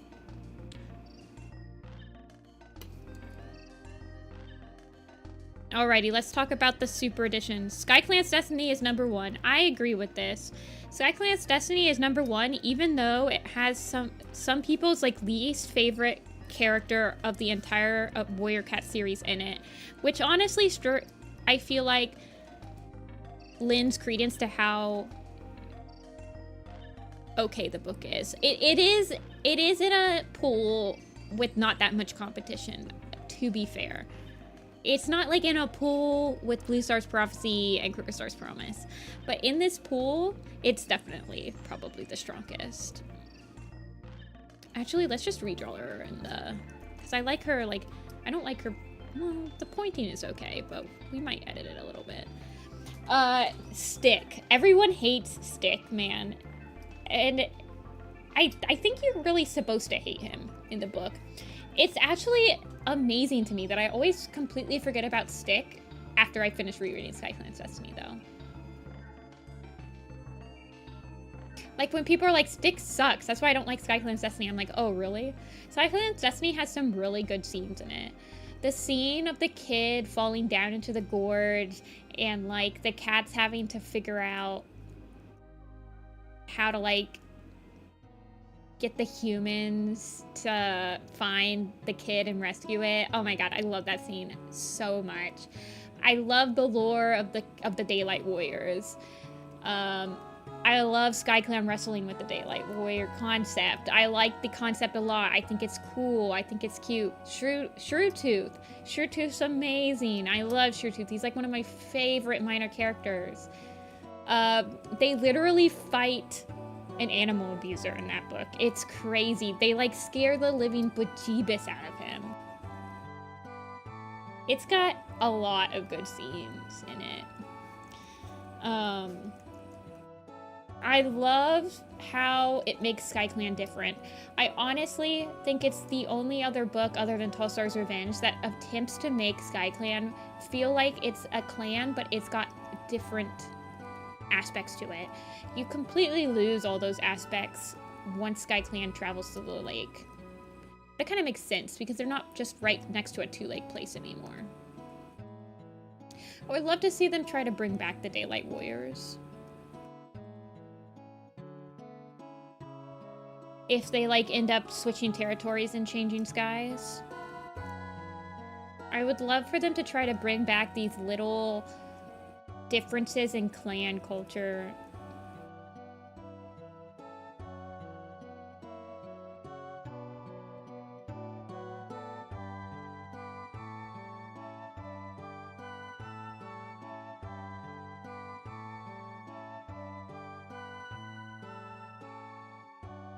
Clan sexism. Sharpclaw? Yeah, Sharpclaw's crazy. I honestly don't really mind him. I think that he's a good foil for Leaf Star. I like that they kind of have differences in opinions. I like that I like how she deals with him. I like the drama that it makes.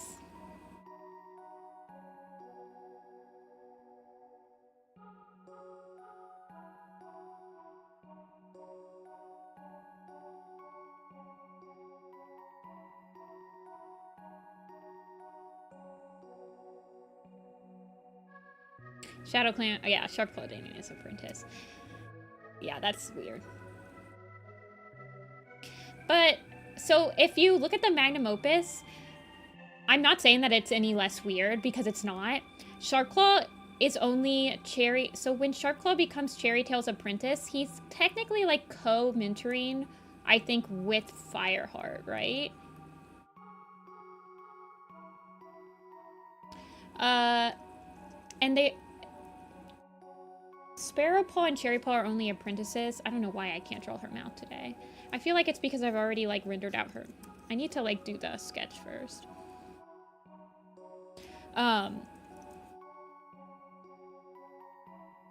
They're only apprentices for, like, a month.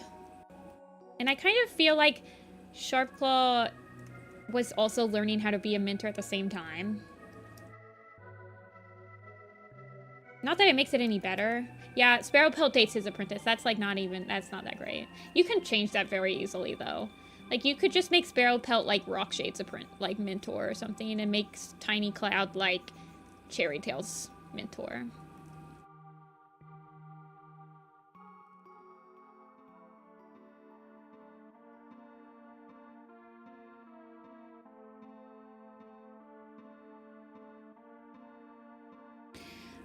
Yeah, I mean, I've pushed it back, so, like, they don't really even get together until she's, like, 5 years old.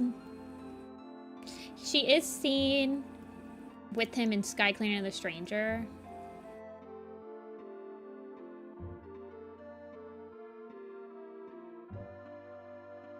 Sky Clan's Destiny is definitely, like, the top pick. Ivy Pool's Heart's second pick. I agree with this. Ivy Pool's Heart has a lot of filler. I've only read it once. I'm sure that if I read it again, I would be skipping a lot of the journey chapters.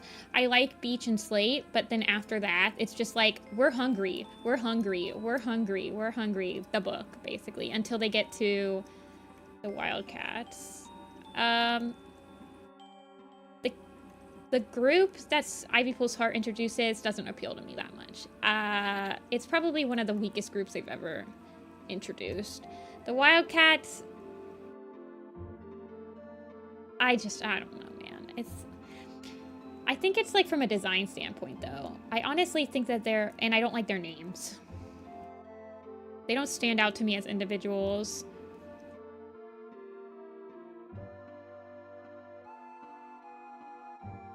It repeats. Ivy Pool's repeating a lot of stuff. Like, she has to repeat that in her culture or whatever, customs, because they don't say religion, but she's like, in our beliefs, Bristlefrost is completely dead. I'll never see her again. And then the book is just her exploring different beliefs. I do like that, and I do like her exploring her grief, and I do think that it's very common for somebody to have grief and stuff to just, like, think about the same things over and over and over and over and get stuck in that, like, cycle.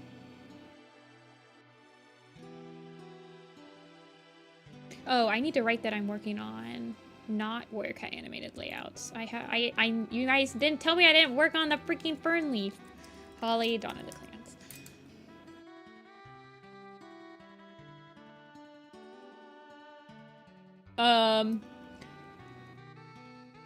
I like the dynamic of the group in Ivy Pool's Heart. Whistlepaw feels really like the only cat that was forced to be there and that doesn't really mingle with any other cats. It does have cute moments. Beach and Slate are hilarious. It has cute Dovewing Ivy Pool moments, which I really appreciate as like somebody that really likes those two characters and their relationship and like their bond versus like Squirrelflight and Leafpool's bond, which is just like of unconditional love, where it feels like Ivy Pool and Dovewing have a lot more difference, like, but they still can bond over certain things. I like Root Spring in it. Yeah, I Whistle gets stuck in your car.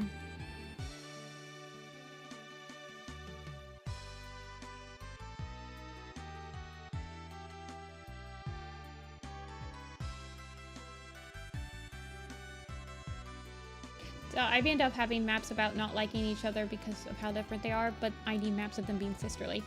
Yeah. I think the issue is that unlike Ivy Pool, unlike Squirrelflight and Leaf Pool, they've never really had a specific moment that you can call to that just shows you their bond. Like, you can point to Leaf Pool's wish and be like, this is a proper showing of the sisterly bond, whereas Ivy Pool and Dovewing don't have a lot of that, but they still show love to each other, but it's just harder to portray that.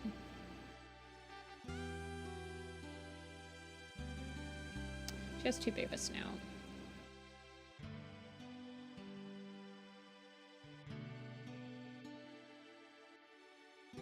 I imagine this picture to be like, he asked for no pickles. That's who Holly is to Jagged Peak. It's like he asked for no pickles. That's just like her whole personality.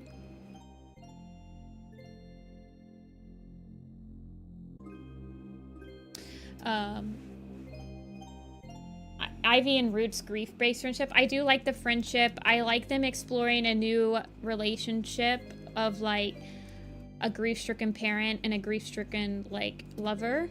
They've never like explored the connection that those two cats would have before. So I appreciate them exploring a new type of relationship.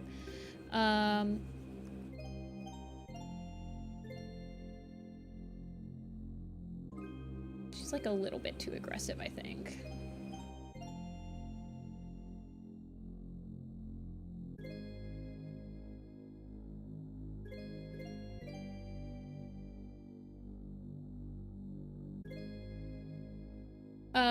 I do like Icewing in it. As soon as they said that Icewing was going on that journey, that was their moment. That was the moment where it was like, if you still don't think Icewing is going to become leader, then you're stupid.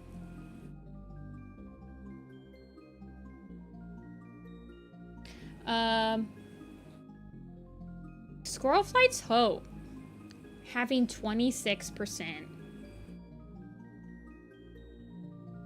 That is interesting.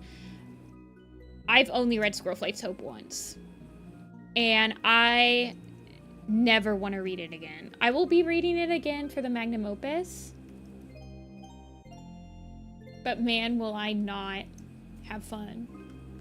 That book is such a grief fest.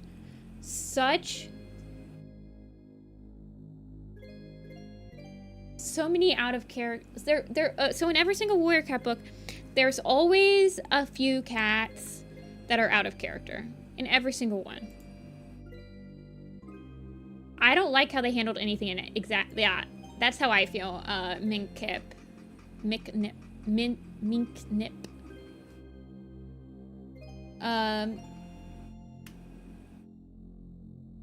It's such a book that I have no...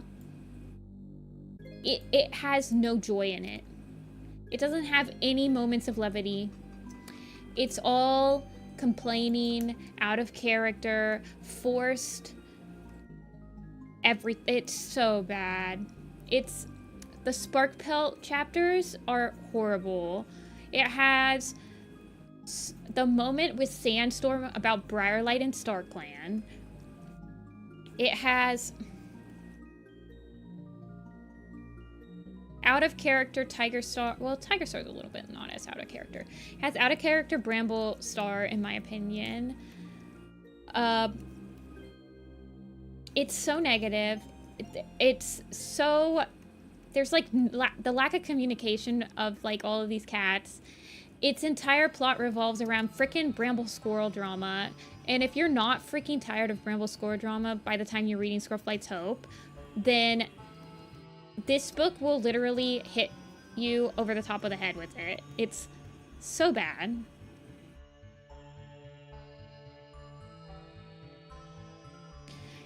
Unlike Hawkwing's Journey, which is like tragedy and like sucks and people are dying all the time, there's still hope in that book. There's still these moments of hope in it where you can see the light through the clouds, through the suffering. Like, cats reappear. Sandy Nose and Follow Fern reappear. There's like these bits of hope in it. You get these like kits being born. You get... It's like about perseverance, yeah. Squirrelflight's Hope sucks. Squirrelflight's Hope literally kills a point of view character and is spoiled by Lost Stars, which came out like 4 months before it. I just, ah, man. It's bad, you guys. Yeah, the scene with Briarlight. It's... The fact that it's called Squirrelflight's Hope is the most ironic name. When is she hopeful in that book? When is she hopeful? She's not hopeful.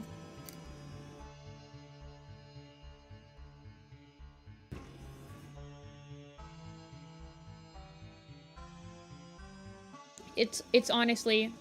I hate that book. I don't really like mind anybody. It doesn't really affect, like, I don't care. If you like that book, that's great. I don't need pessimism in my life. I read Warrior Cats for the silly cats, I mean, I guess that Ivy Pool's Hope is pretty, but Ivy Pool's Hope, or not Ivy Pool's Hope. Ivy Pool's Heart has a very hopeful ending. It doesn't get rid of all the problems, but it shows somebody that's worked through a depressing problem that is like willing, like that shows that there's a light at the end of that tunnel. That I appreciate that Ivy Pool's Heart didn't just like resurrect Bristlefrost. It showed Ivy Pool that there is more after grief, that there are ways to combat it, that you don't have to just forget about Bristlefrost to, like, continue to live your life, you know? Crooked Star's Promise does have more hope than Squirrelflight. But Crooked Star's Promise also has just, like... Yeah. Squirrelflight's Hope is my least favorite pick out of all of these books. What's the other book? Oh yeah, One Star's Confession. I was like, what's the other one? What is there to say about One Star's Confession, man? What a phoned-in book. What an unnecessary book. Probably the book that... The Super Edition... One Star's Confession should have been a Super Edition. Black Star's Reckoning should have been One Star's Confession should have been a novella. Blackfoot's Reckoning should have been a Super Edition.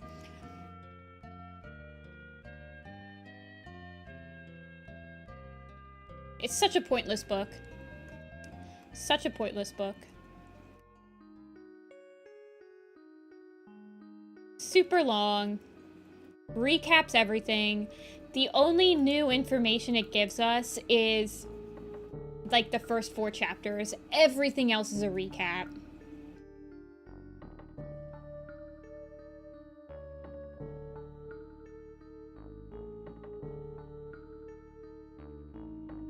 Okay, let's draw her not fluffy. Just to make sure that her anatomy is not. Sometimes you have to draw them peeled before you draw them all. Ooh, my seller shipped the, No, I want her to be tall. Don't make her not tall.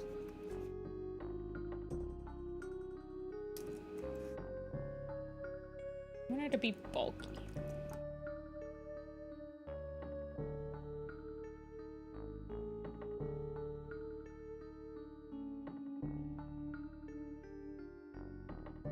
Everyone knows why I hate Squirrel Flight's Hope. Yeah. It's not a good one. Squirrel Flight's Hope elicits negative emotions from me. Whereas One Star's Confession is like, oh yeah, that book exists.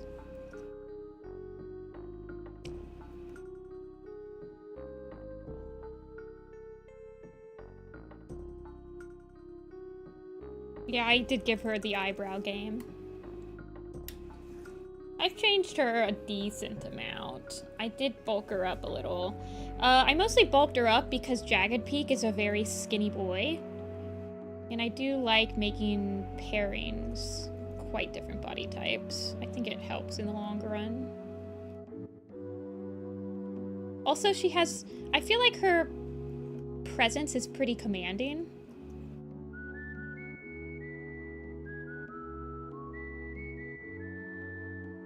In my head, in a perfect world, I wouldn't have made Jagged Peak and Holly transfer to Wind Clan and Mothlight's Vision, and I would have had her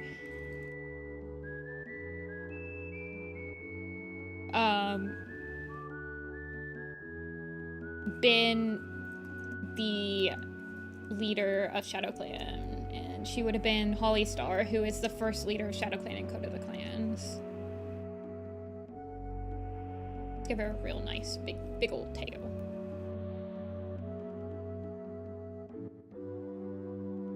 Yeah, she can't look like Holly Leaf too.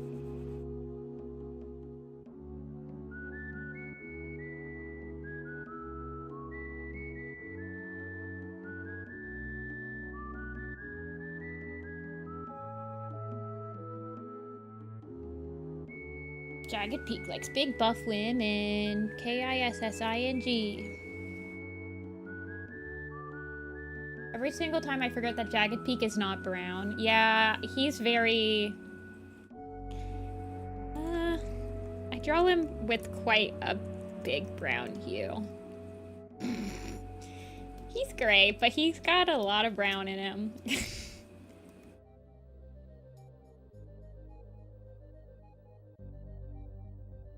Yeah, what is there to say about One Star's Confession? Literally nothing. Alrighty, Ivy Pulse Heart and Sky Clan's Destiny won this one. So, Sky Clan's Destiny and Ivy Pulse Heart. So we have Blue Star's Prophecy, Tall Star's Revenge, Gray Stripe's Vow, Mothlight's Vision, Firestar's Quest. I like how you can tell like the early books are definitely getting some biased here. So we have 1, 2, 3, 4, 5, 6, 7, 8, 9. Still only 9. We need to... Okay. Number 4 is... Oh, 4 pools of 3. Oh yeah, that's a good idea. Fave Super Edition. Oh, okay. Oh wait, no, that's a Q&A. We want a... Start a pool. Fave Super Edition. You have a crown because you have been talking a lot. One is... I swear to God, you guys. Prophecy. 9 is Ivy Pulse Heart. Ignore the fact that I put a space in between Ivy Pool's name. And 6 is Hawkwing's Journey. Oh, this will be interesting.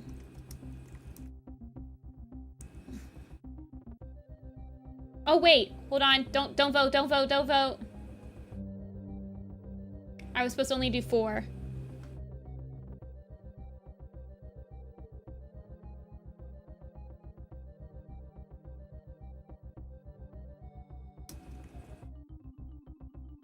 Moth, Flight, Vision, or I was only supposed to do 3. We all know who's gonna win this quiz, but I just need to see how much they'll win.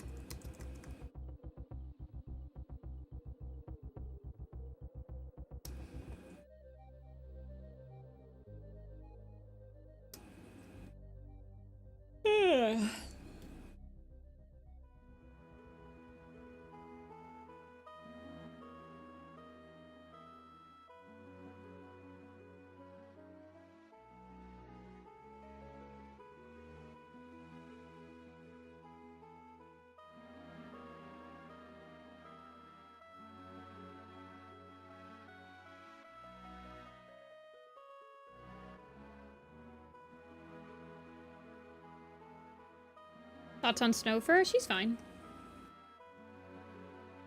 I don't really have much opinion on her, honestly. I don't think about her very often.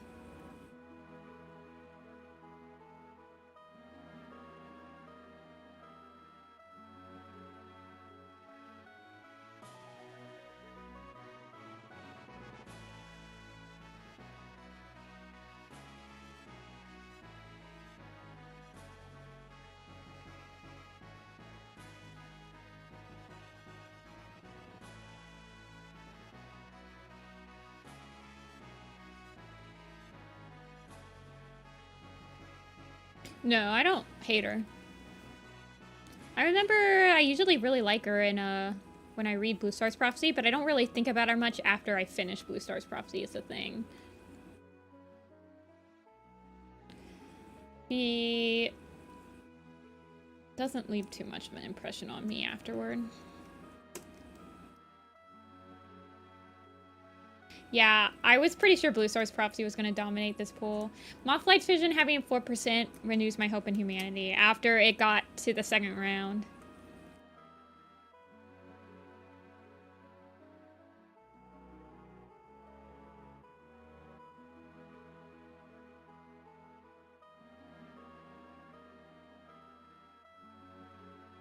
Darktail's double dead. He is double dead.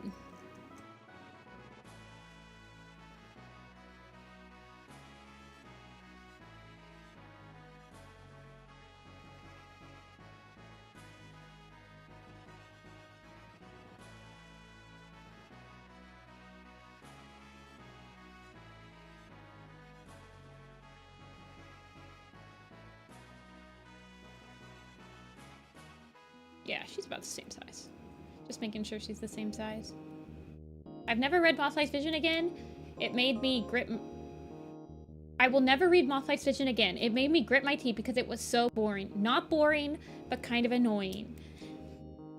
Yes, yes, yes, and yes. I read it so you guys don't have to.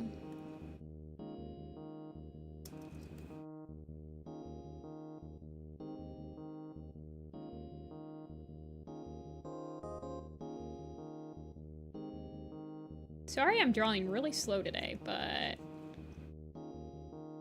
at least we're talking, right?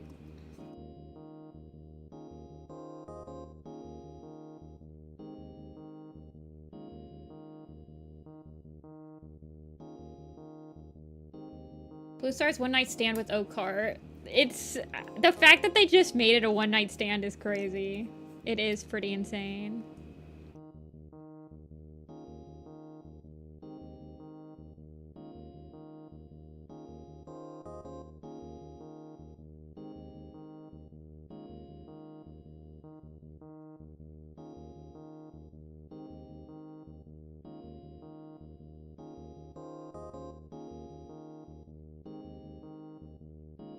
She has a very small nose. Like, I think that her muzzle... Well, no, her muzzle's probably about like this. But her nose is quite tiny.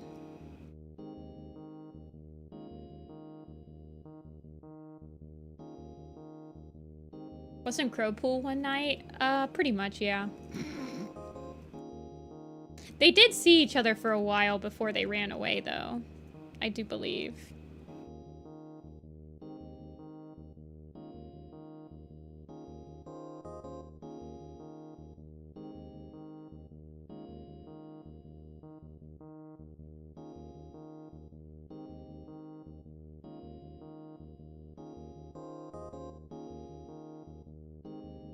I do like Okar. I like that he's just, like, crazy handsome for no reason.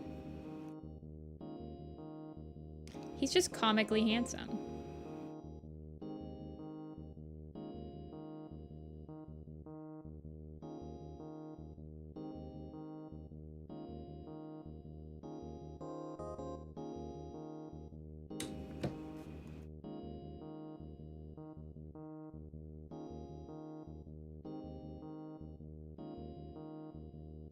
Does she need... She doesn't need all of her top teeth. Just her two little pinchers. Crooked Star's smoking brother. Smoking hot box.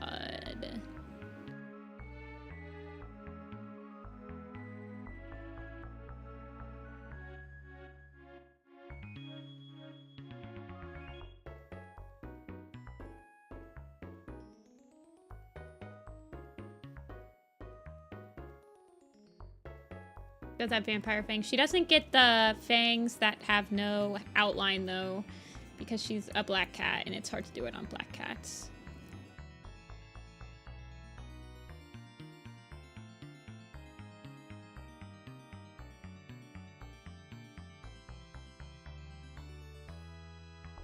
Okay, how did I draw her eyes?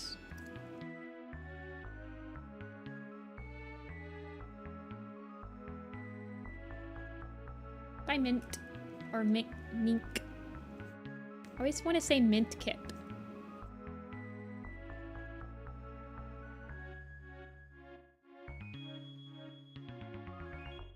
I think Storm and Brooke were probably one of the healthiest relationships.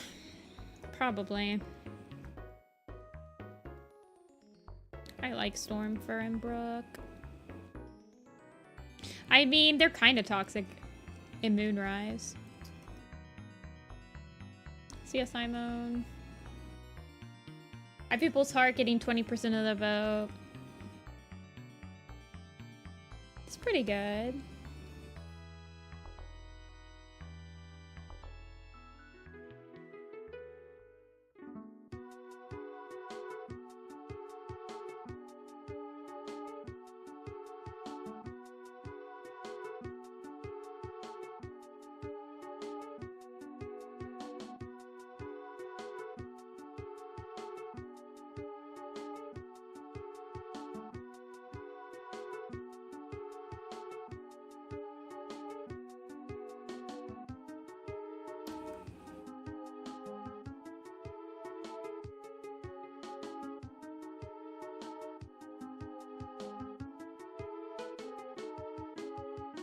Anyone remember that 9/11 theme?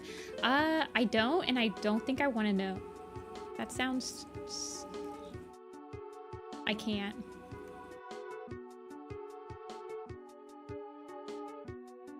That happened? Yeah, r/ that happened.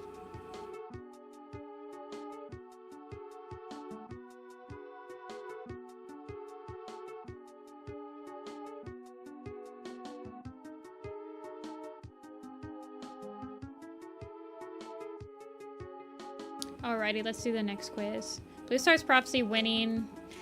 Obvious. Very, very obvious. Okay, so we just have Tall Star's Revenge.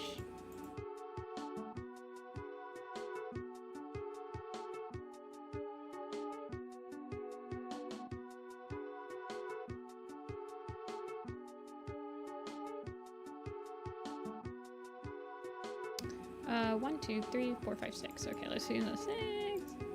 So, the next one.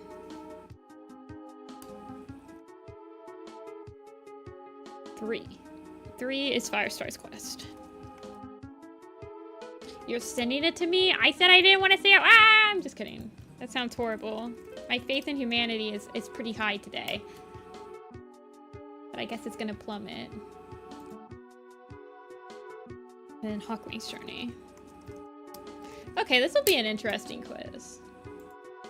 I think I know who's gonna win, but...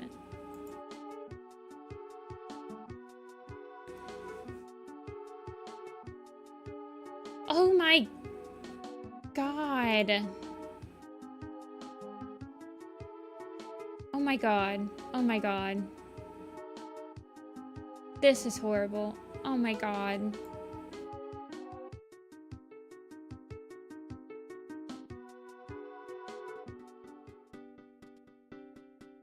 This tweet has been deleted. Yeah, you darn right it's been deleted. Dude, they... Even, like, the markings, too. I don't know what I expected. At first, when it was, like... Oh, my God.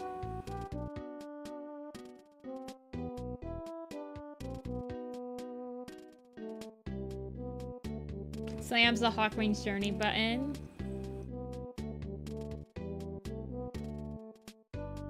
Well, faith in humanity is good because this person got backlash, so...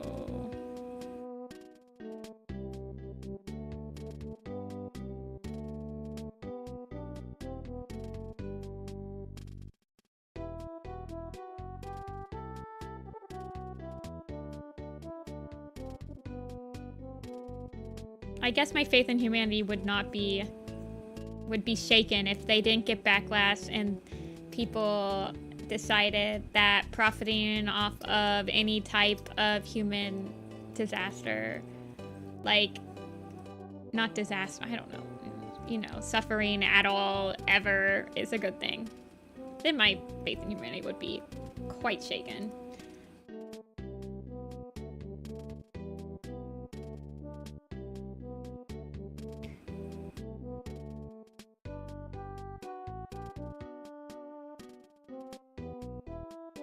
Alrighty, Hawkwing's Journey's got 50%. Gray Stripes Val 10%. Man. Y'all haven't read Gray Stripes Val.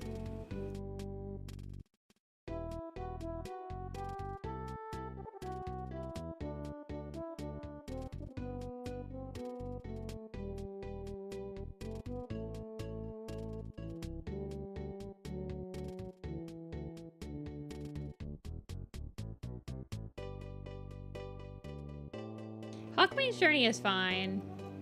It's solid. Hawkwing's Journey is really good, and the fact that it introduces an entire new cat. I do remember when Hawkwing's Journey was released, I was not reading Warrior Cats, right? When Hawkwing's Journey was released, I was like, Hawkwing? Who the heck is Hawkwing?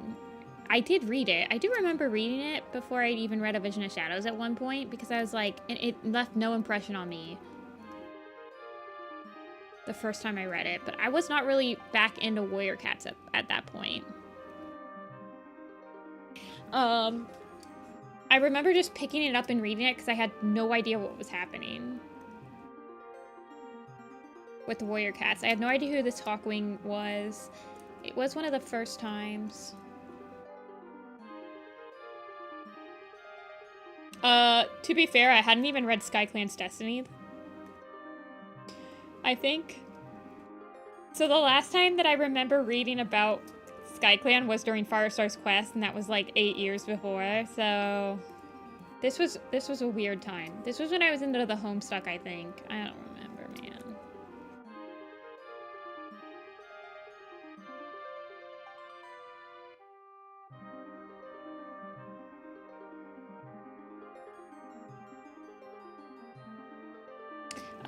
I think I did, because I think the first time I read SkyClan's Destiny was when I was doing the Warriors project in 2020. I think the only two super editions I had read up to that point was I read Blue Star's Prophecy. So I stopped reading. The first time I stopped reading Warrior Cats was when I never read Sign of the Moon, I don't believe. So I stopped reading after Outcast for a while. And then I got back into it. And I had gotten back into it as soon as when I got caught up, Blazing Star had released. So I had all these super editions to catch up on. And I was reading Crooked Star's Promise, I read Tall Star's Revenge, and I read Yellowfang's Secret. SkyClan's Destiny, I guess I just skipped over for some reason.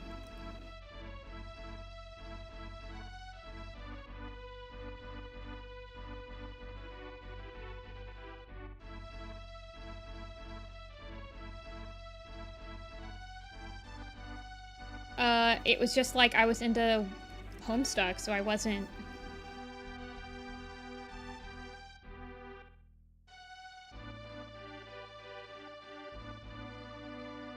Yeah, not Outcast, sorry. Did I say Outcast? I meant... I remember reading Night Whispers, and then I never read Sign of the Moon. And then when I got back into Warrior Cats, I know that's what happened, because I did not have the hardcover of Sign of the Moon for a long time. Which means that I was not reading it when they were coming out, because I had the paperback of Sign of the Moon, which means, yeah, I didn't pick the book out. So when I was a kid, my mom would let me pick one book a month to buy and read. Like, I wasn't allowed to buy, like, video games, but she did buy me one book a month. So I was, like, consistently buying Warrior Cat books as they came out. That's why I have so many of the hardcovers.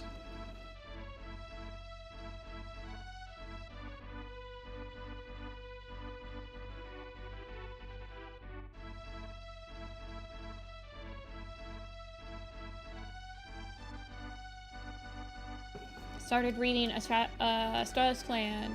Just finished Shadow. Okay, so Shadow's the 3rd book, right? Thunder is really good. Read Thunder. Thunder is probably one of the best single book. I really like Thunder. It has a lot of good scenes. Thunder is definitely the best book in that entire arc. I didn't read Sign of the Moon. Yeah, so I had no idea that Hollyleaf had actually, like, legitimately come back until I was back in the fandom.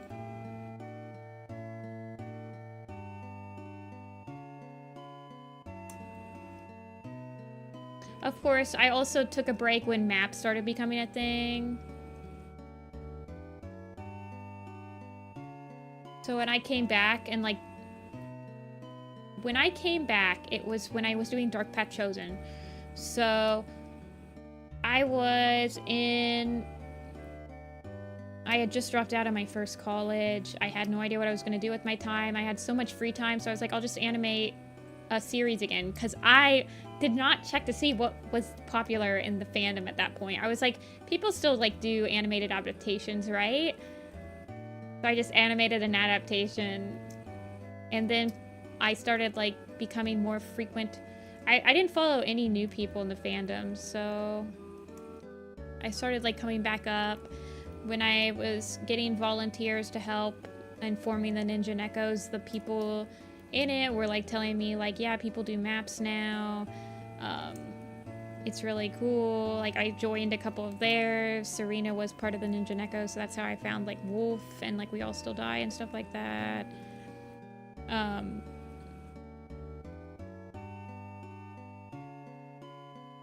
And then I kind of just swapped to doing that.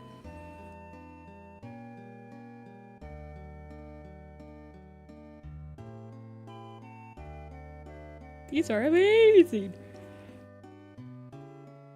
Yeah, I think I just rejoined because I was at a point in my life where I was feeling pretty low. Like, it was a pretty low point, and drawing the cats was always kind of like a way for me to relax and, like, turn off my brain and not think about hard things, and, you know.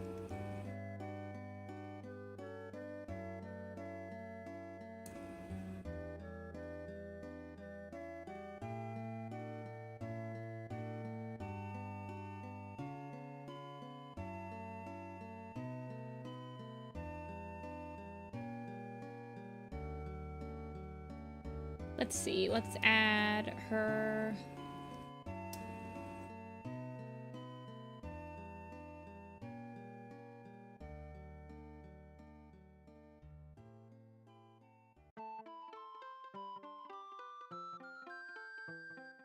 Let's add her Hollyberries.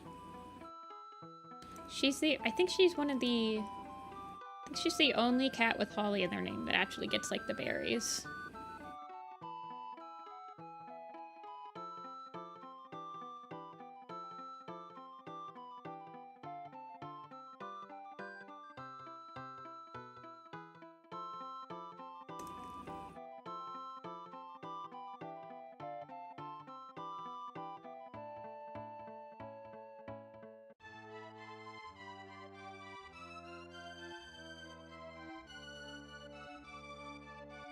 I never stopped reading them, but I stopped drawing them. Yeah, so when I was not drawing Warrior Cats, I was not reading the books.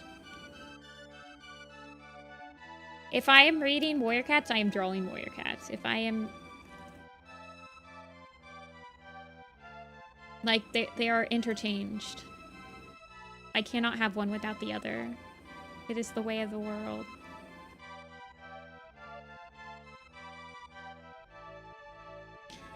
I hate being spoiled, so I always, if I'm interacting, if I'm posting stuff, I need to be getting caught up.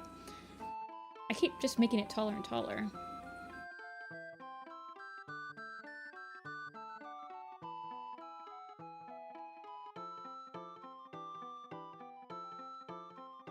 So Hawkwing's Journey is beating out Firestar's Quest. What was the other one in this pool?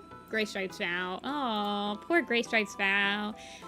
Gray Stripes Vow is so wholesome. It's everything that I want in a Warriors book. I would have picked Gray Stripes Vow on this one, probably. It's everything I need in a Super Edition, too. It feels like it feels like it doesn't have as much bearing on the plot as... So Hawkwing's Journey and Firestar's Quest, I label as required reading. I feel like you, as a Warrior Cat fan, if you're gonna read all the arcs, you have to read Firestar's Quest and Hawkwing's Journey at this point. They fill in, like, with SkyClan being part of the main line now, if you don't read the SkyClan Super Editions, you're gonna be very confused.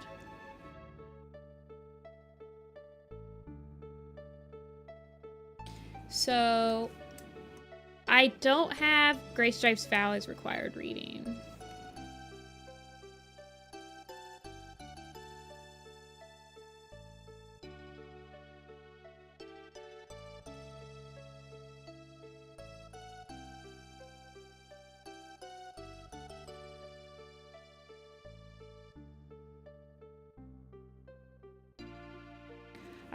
Since I started reading Avenged Shadows, my mind got really obsessed with Warrior. Yeah.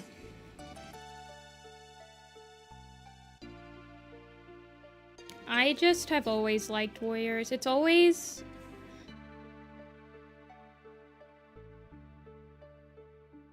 been a perfect mix of something that I can just rotate around my head, something that is fun for me to draw from. It's a good... I like it as an outlet for my creativity. It satisfies my desires of drawing landscapes, character designs. I don't have to, like, think of stories and plots and come up with the story. That's, like, one of my least... I suck at doing that. That's why I have, like, very few OCs. And very few thought-out storylines.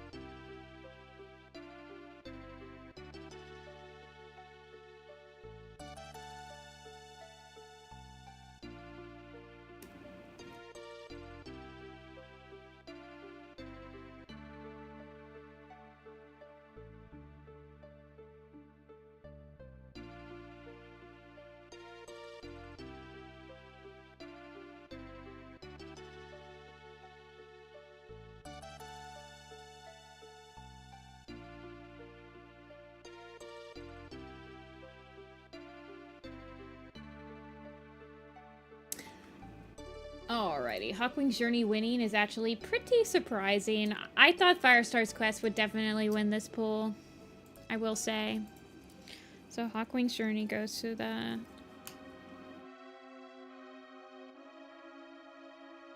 And then... So that was Gray Stripes Vow and Firestar's Quest and Hawkwing's Journey. Alright, so the... Alright. So we're gonna pit these two together. This will be interesting. This one is interesting. We're pitting Tall Star's Revenge and Crooked Star's Promise against each other. SkyClan's Destiny is gonna get like 2% of the vote.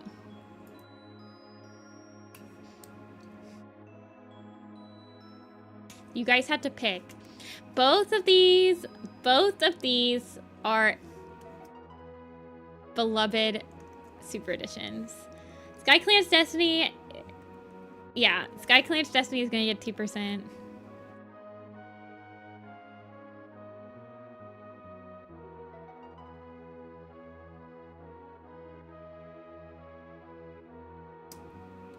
Let's see, how do I want...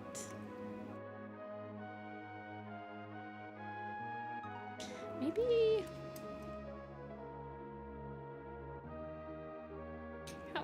What's she look like in... I think she's just black, right? Yeah, she's just black. She has darker hair.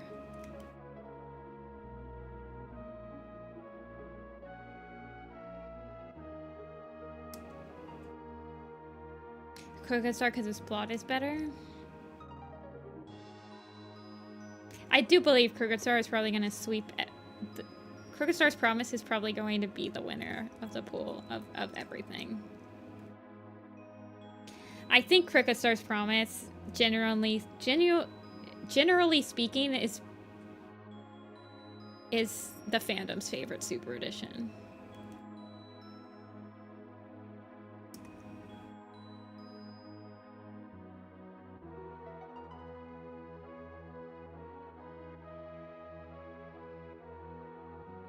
But Tall Star's Revenge is also people's favorites.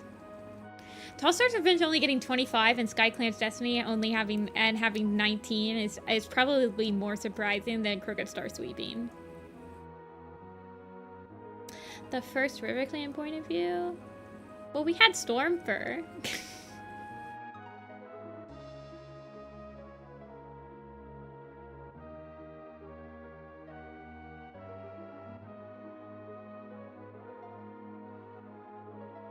I think that Tall Star was the first time we had a Wind Clan point of view.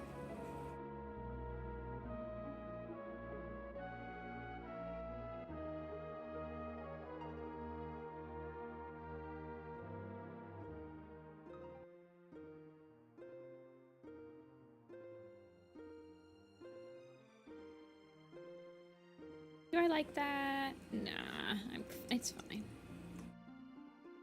I don't know if she needs any other markings, honestly.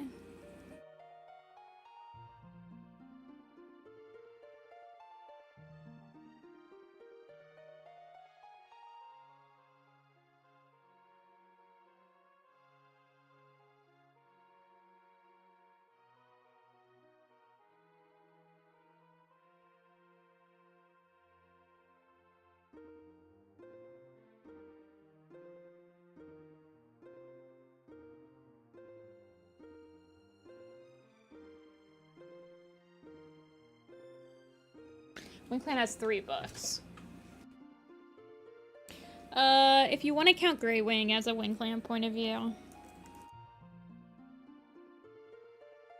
Storm Clan's Folly will have a Wind Clan point of view.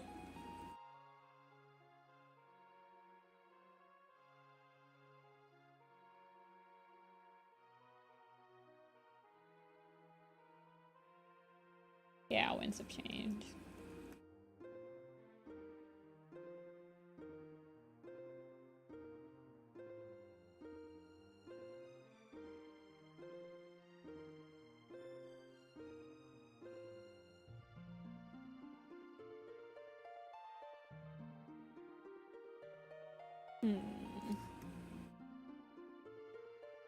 Stem leaf posted.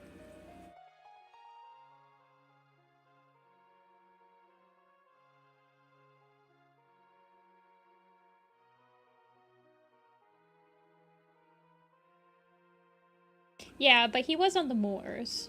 But yeah. Yeah, I don't really count Grey Wing as a Wind Clan point of view, honestly. But I could see people technically counting it as a Wind Clan point of view. He is on the moors a lot, and he does stay in a camp, in a group that is on the moor, does have more traditions, hunts rabbits, etc., etc.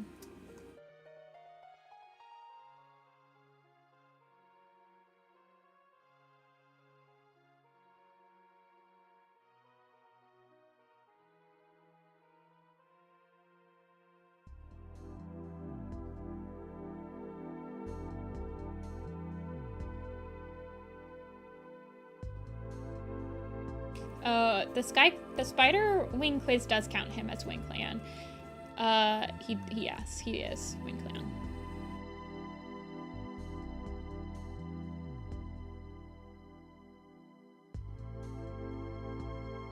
He does stay other places, yes, he does. This is also true.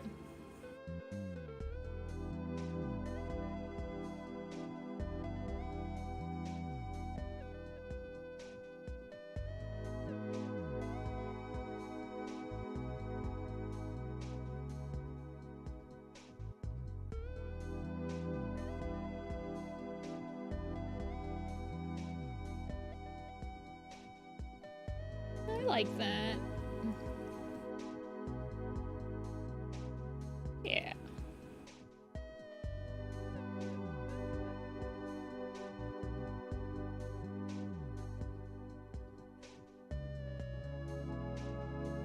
I do think I need to saturate her a little bit.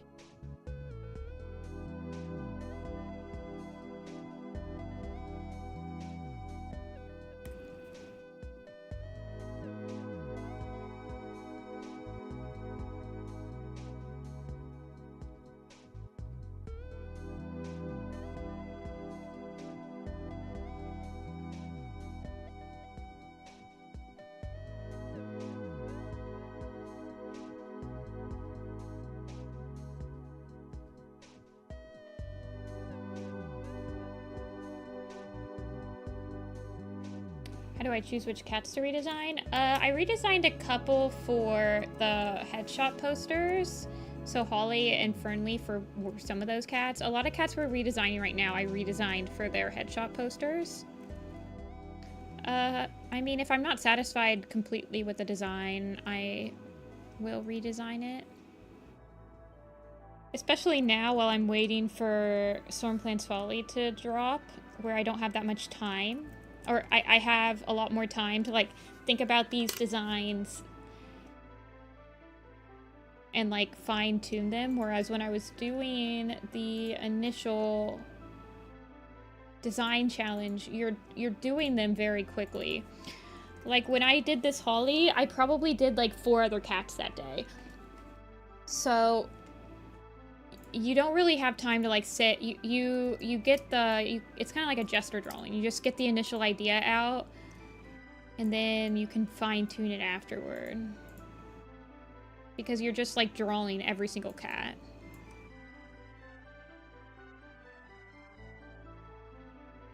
But I was never really satisfied with this Holly design, I don't think. She doesn't flow very well. I think her legs are too twiggy. I hate these back legs in this picture.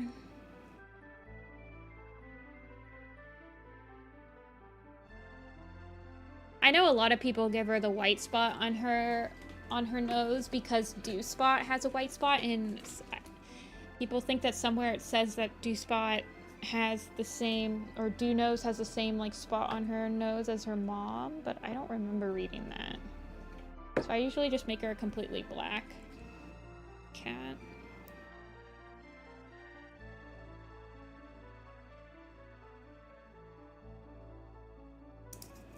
I don't know.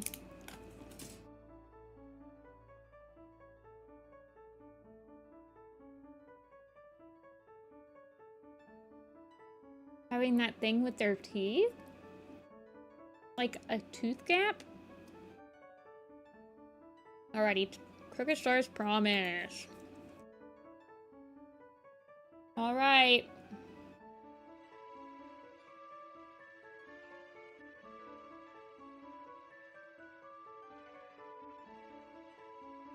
Final pull. Favorite Super Edition. I will say, Hawkwing's Journey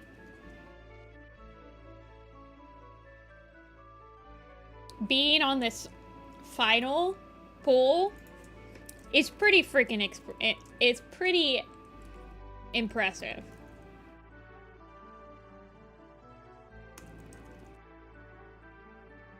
But I'm pretty sure we all know who's gonna win this one. We'll see if you guys can prove me wrong. Let's actually work on... we need to finish up these 2 cats. I've had them sitting for way too long. Wasn't there another pool of 3 to do? No?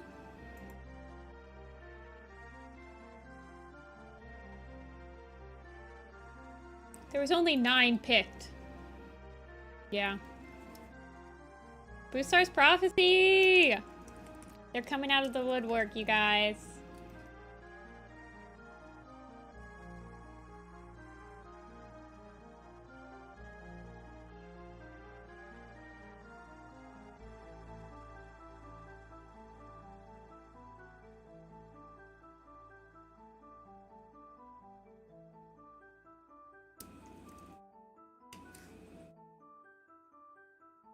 Hey, Jatoiba. I still voted for Hawkwing.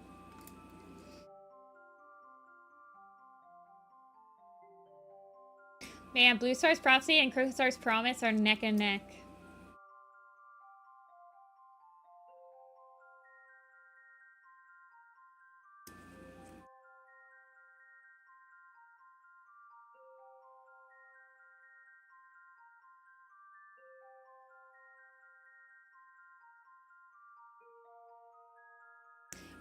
What does Hollow Tree's picture look like?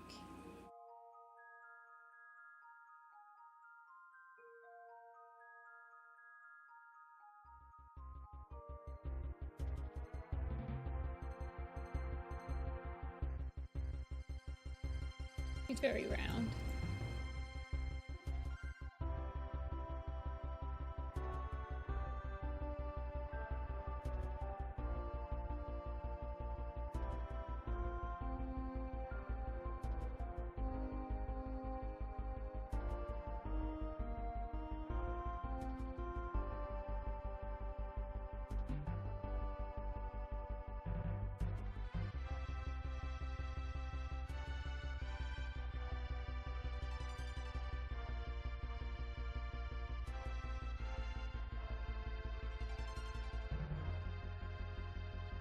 I like to think that Hollyleaf is a reincarnation of Holly.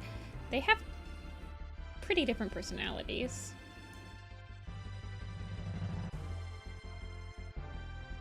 Interesting, though.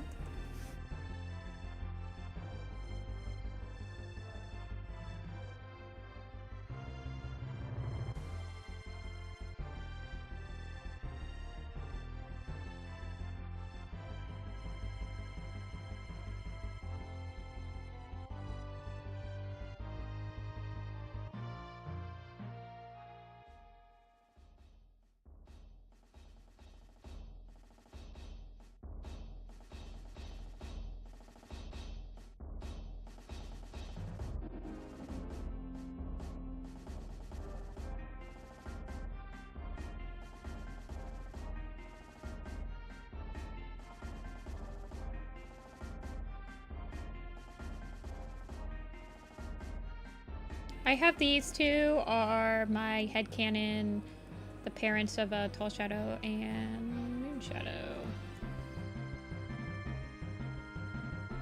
Do I do anything with that headcanon? No. Thank you for asking and thank you for coming.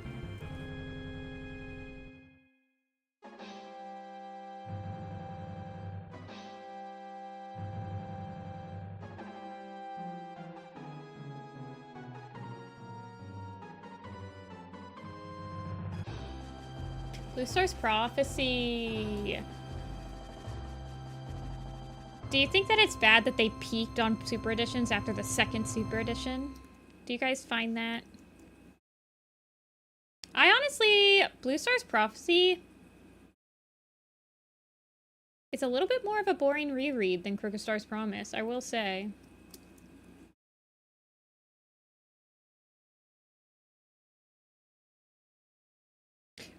But it was the first time that we got a look at the clans before Firestar. So it's pretty iconic.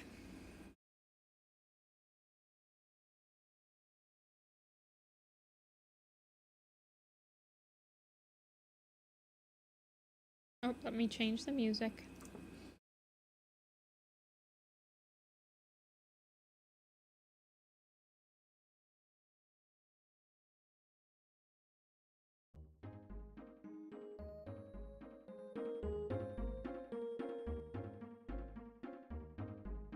They did not peak at Blue Star's Prophecy. They are simply wrong. Yeah, I do kind of believe that.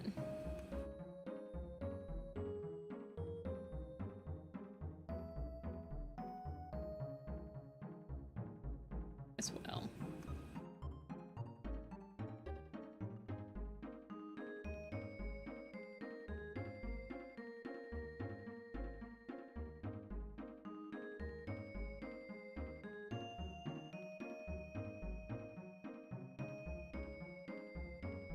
I will say Crooked Star's Promise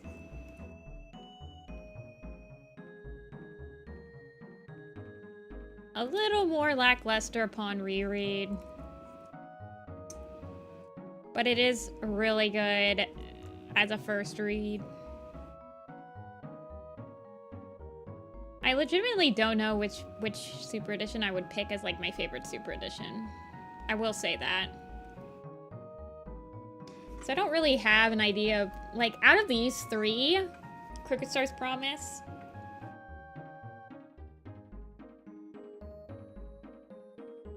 But I don't know, man.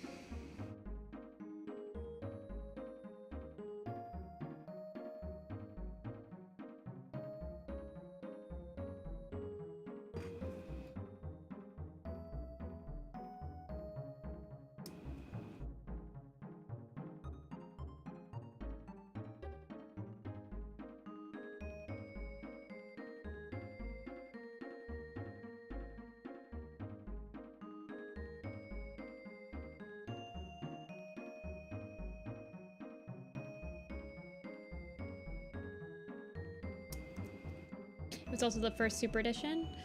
I would say I do wonder if like your first Super Edition that you read does make a difference.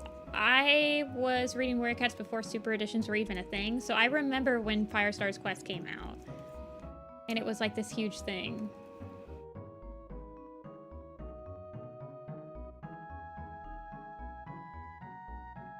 So Firestar's Quest was my first Super Edition. And I do think very fondly on it.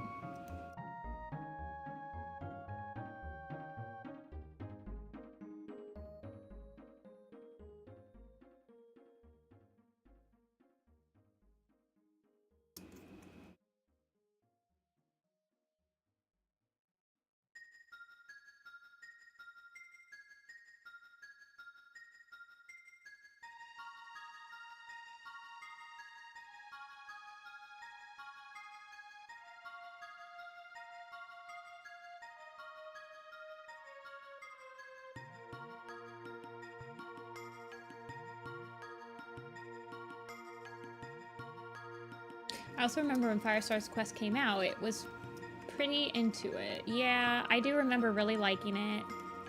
I honestly don't remember being that, like, torn up about the Spotted Leaf Sandstorm stuff when I was a kid. It's not like I was, like, critically...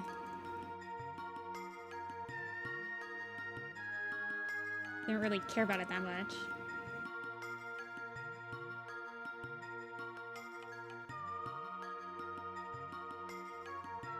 But, like, even as a kid, I didn't really care about the romance of, like, plot lines. So...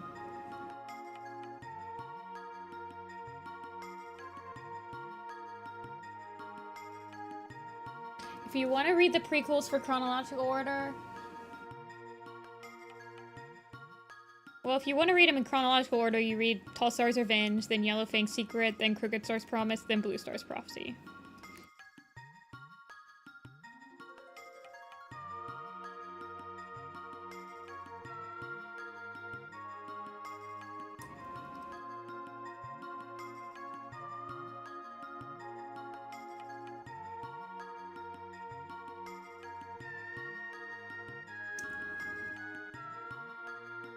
Why would I rig the pool? It's not that big of a deal if something doesn't win.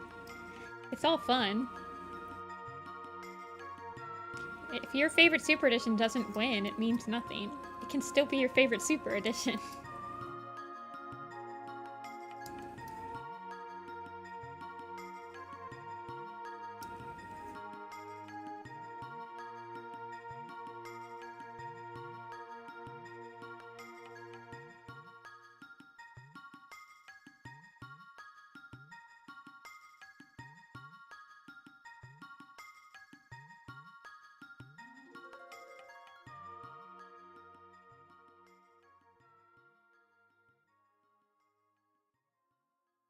You'll be chased on the streets.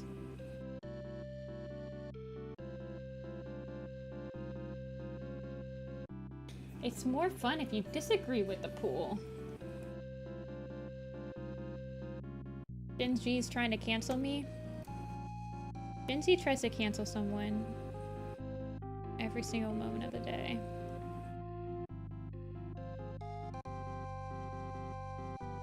Some ratio thing on Twitter or something like that.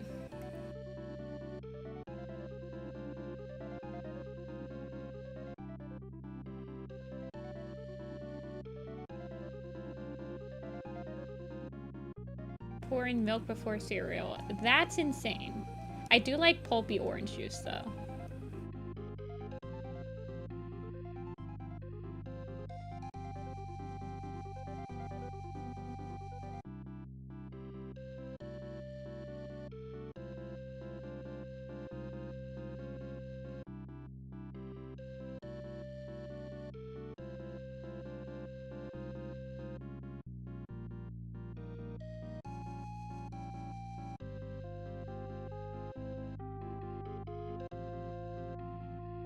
I'm like, honestly, I think that the fact that Crooked Star's Promise and Tall Star's Revenge got put on the same pool earlier is the reason that Tall Star's Revenge... Because I feel like if this was a true pool, Tall Star's Revenge, Blue Star's Prophecy, and Crooked Star's Promise would be the ones that are on the final. Just those three. And it would be a battle against those three.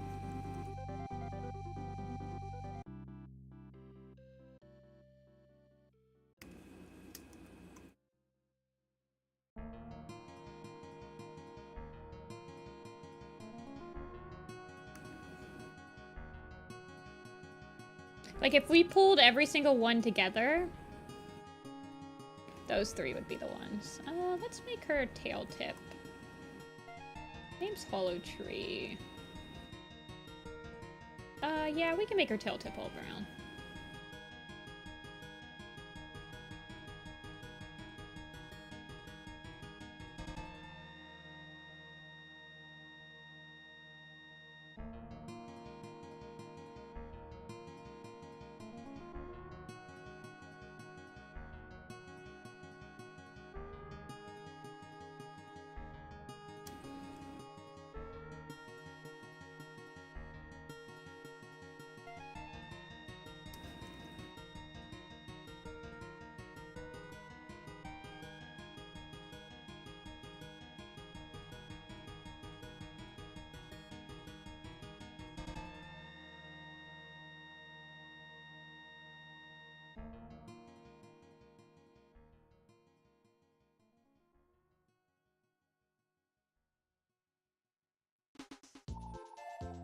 Let's see.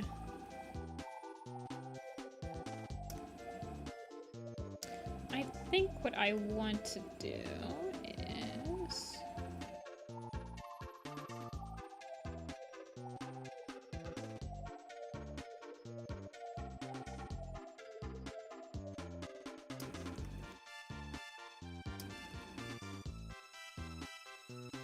this.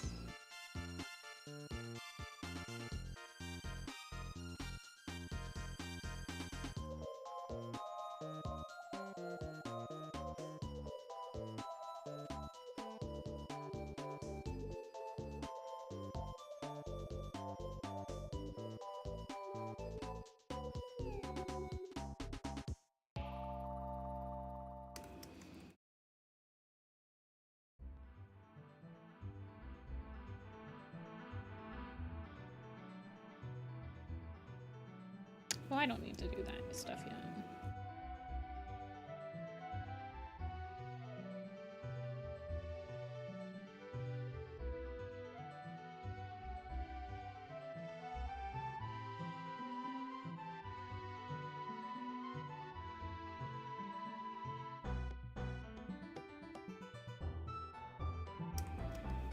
I just need to do...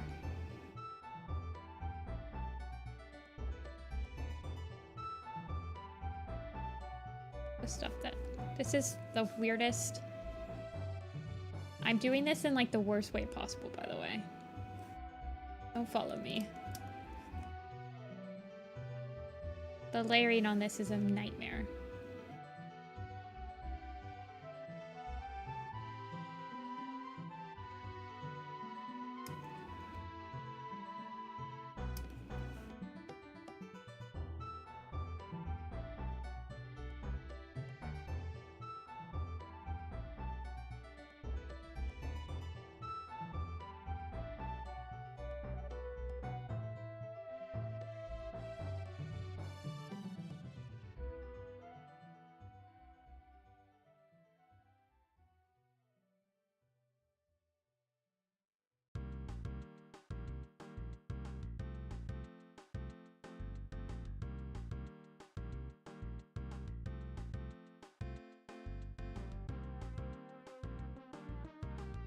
I would crash out if I was Frost On or Shadow Sight.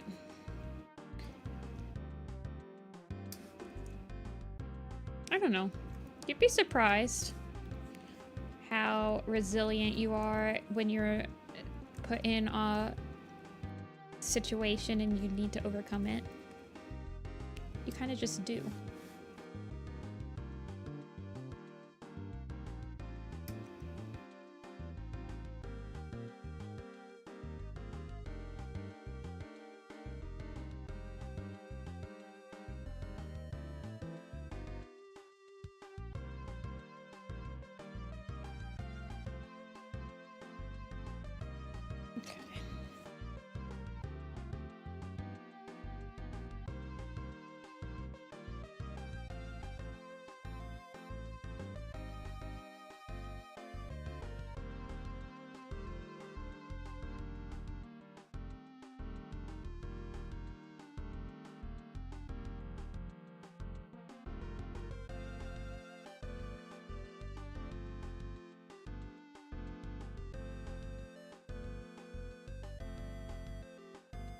Hawkheart actually wasn't really evil.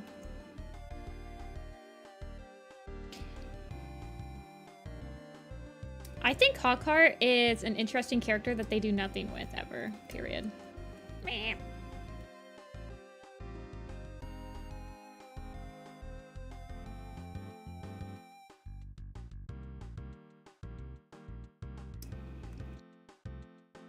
Like, it would have been cool to see any of his, like, they kind of forgot that he was supposed to be, like, he was a warrior-made medicine cat in every single other instance that he shows up in the books.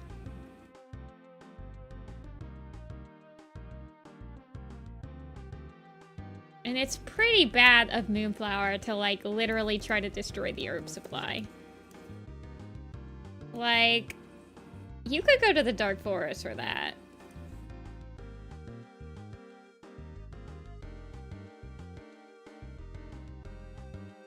I feel like.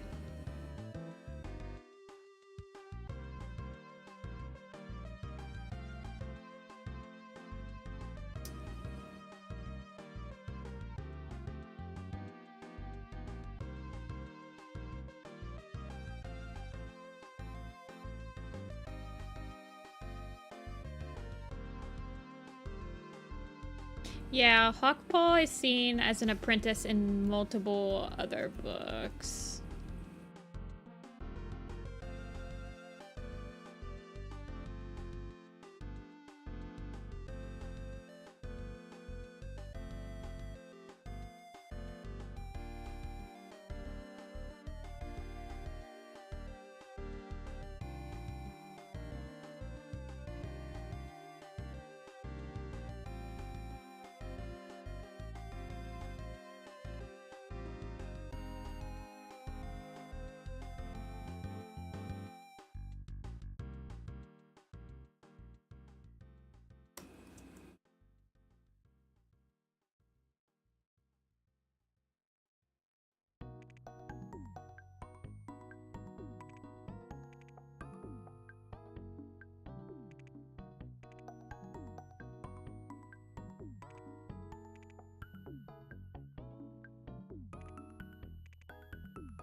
Nah. Maybe underneath her chin.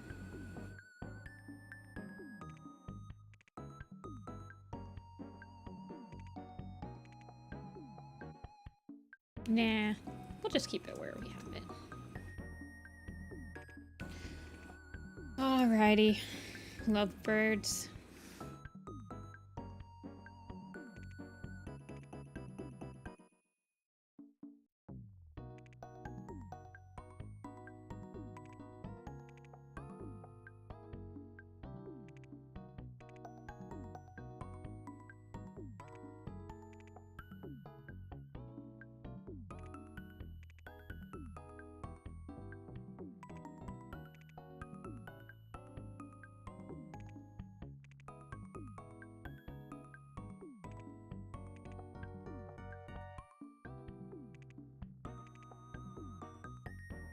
Here we go.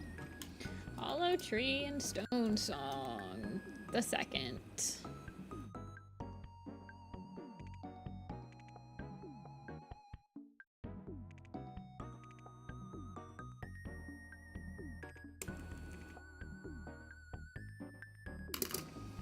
Alrighty, Blue Star's Prophecy.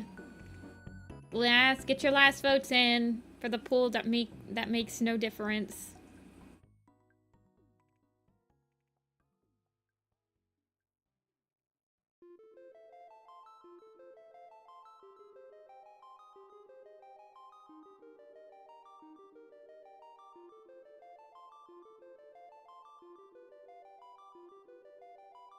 Blue Star's Prophecy wins again. What does my original Stone Song look like? How did I change them? Oh my gosh, my dude, you're like all eyes.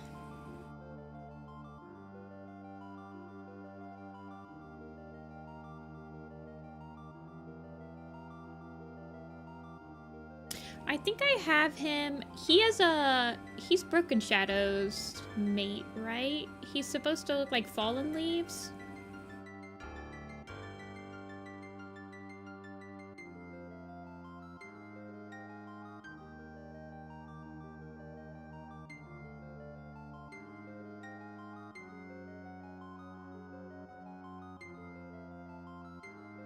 Where is he? Yeah, I think I have, yeah, they have about the same, like, you see how they have, like, the same facial shape? Yeah, I know she's not Torty. I cannot think of her as anything other than Torty. Why the heck would she not be Torty? Why would she not have black spots on her when her name is literally Broken Shadow?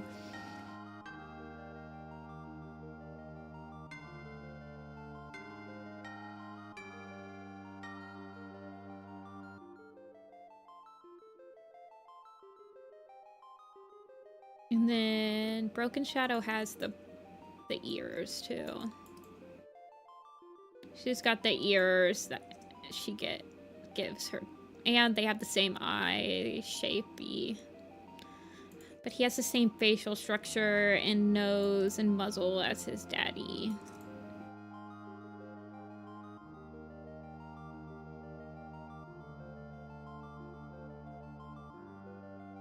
Production meeting.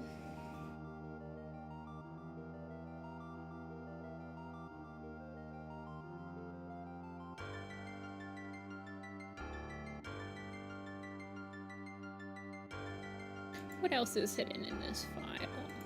Burled Bracken, who I don't like. I want to change him up. He's ugly. I did Twisted Branch. Proposal. Oh, that's regular Stone Song.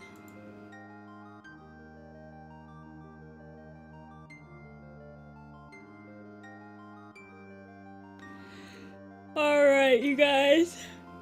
I want to do a quiz. Oh! Yeah, I want to do a quiz.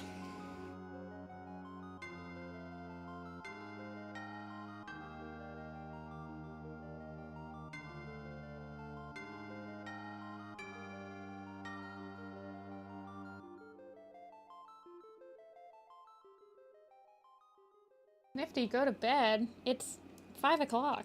Why would I go to bed?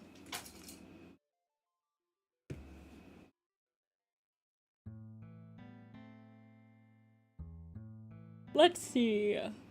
What do we want to play today? Let's do all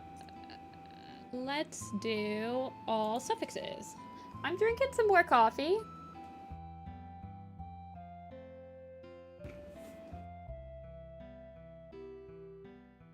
Oh, this is an easy one. I don't like, we'll do this one. This is an easy one.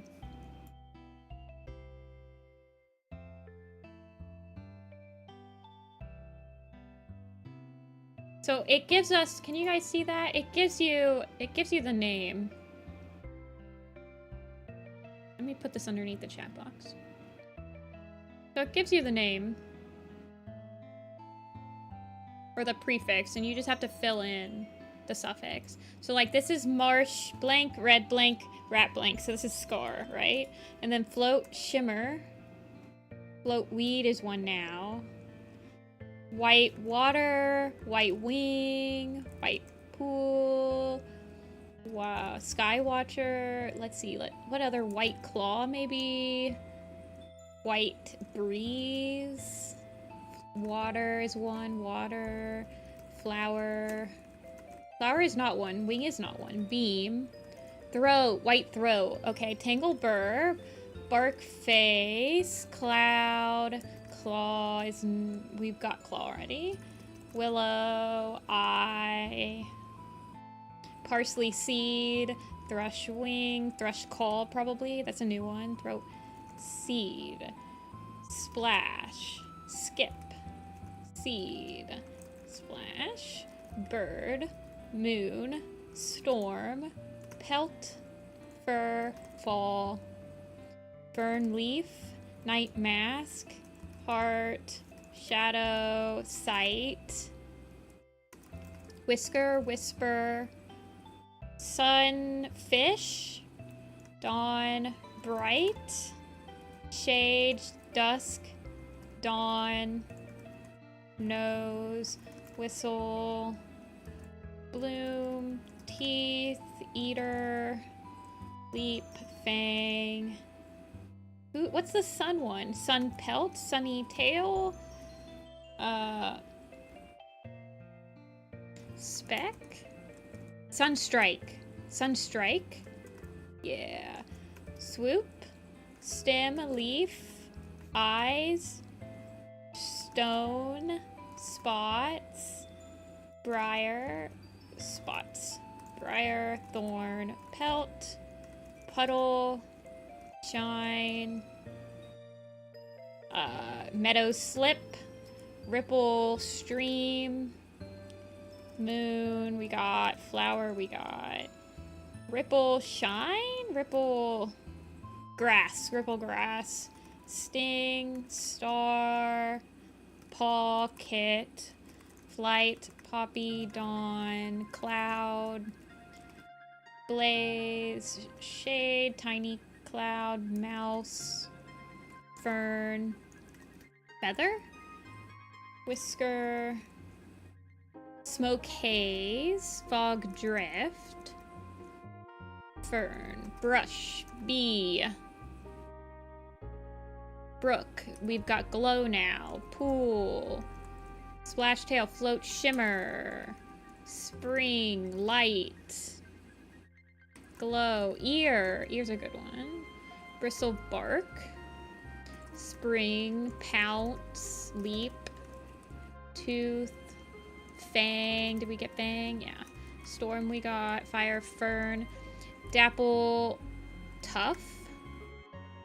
Scratch. Song. Stream. Song. Briar. Belly. Step. Heart. Did we get heart? We got strike. Wish? Yes, wish. Spirit. Sky. Spring. Claw. Pool. Foot. We need toe. Fire. Stem. Light.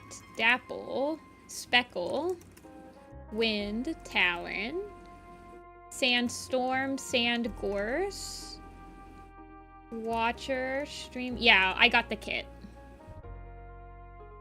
Nettle pad. Raven call. Raven cry. Yeah. Jaw. Mouse for Miss Mouse. Yeah, Miss Mouse. Morning cloud. Petal. Stream. Steam. Stem. Ripple. Water. Briar. Oh, pause. No. Light. Dust. Petal dust, yeah. Leaf curl. Eater. Bug eater. We got eater. Turtle crawl. Kite scratch. We get kite scratch. Shade. Silver hawk. Silver flame. Pelt. Red willow. Tuft and bark. I got that. I got crawl. Echo snout. Tooth. Stripe. Snow, bush, Blake, berry, burn. Red claw, oh, wish stalk, yeah. Rice stalk. Muzzle? No muzzle. Stalk. Beam. Alder heart, twig, alder branch. Stalk we got. Red and gray.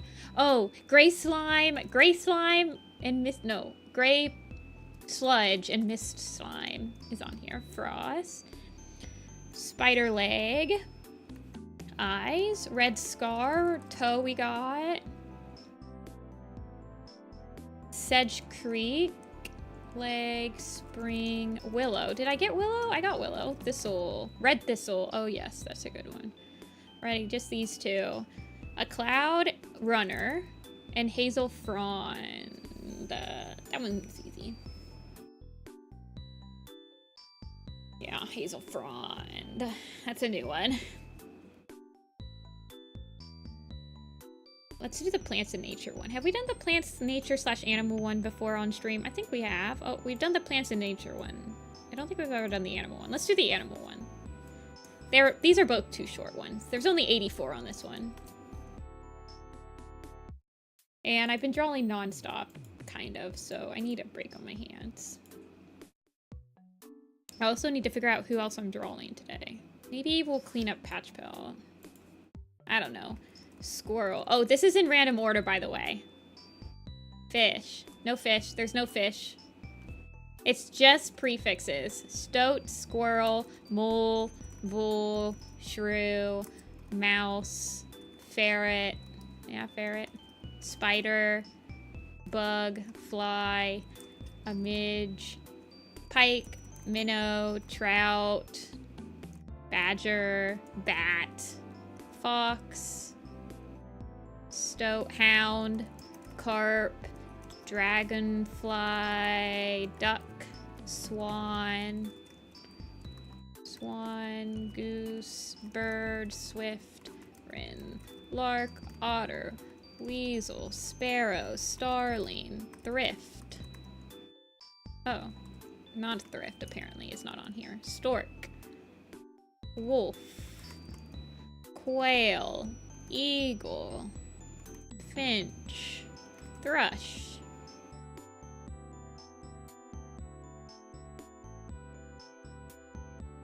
A jay, a lion, a leopard, a lynx, a tiger, fly, adder, snake as well, minnow, rose, hawk, eagle, lark, finch, a sparrow.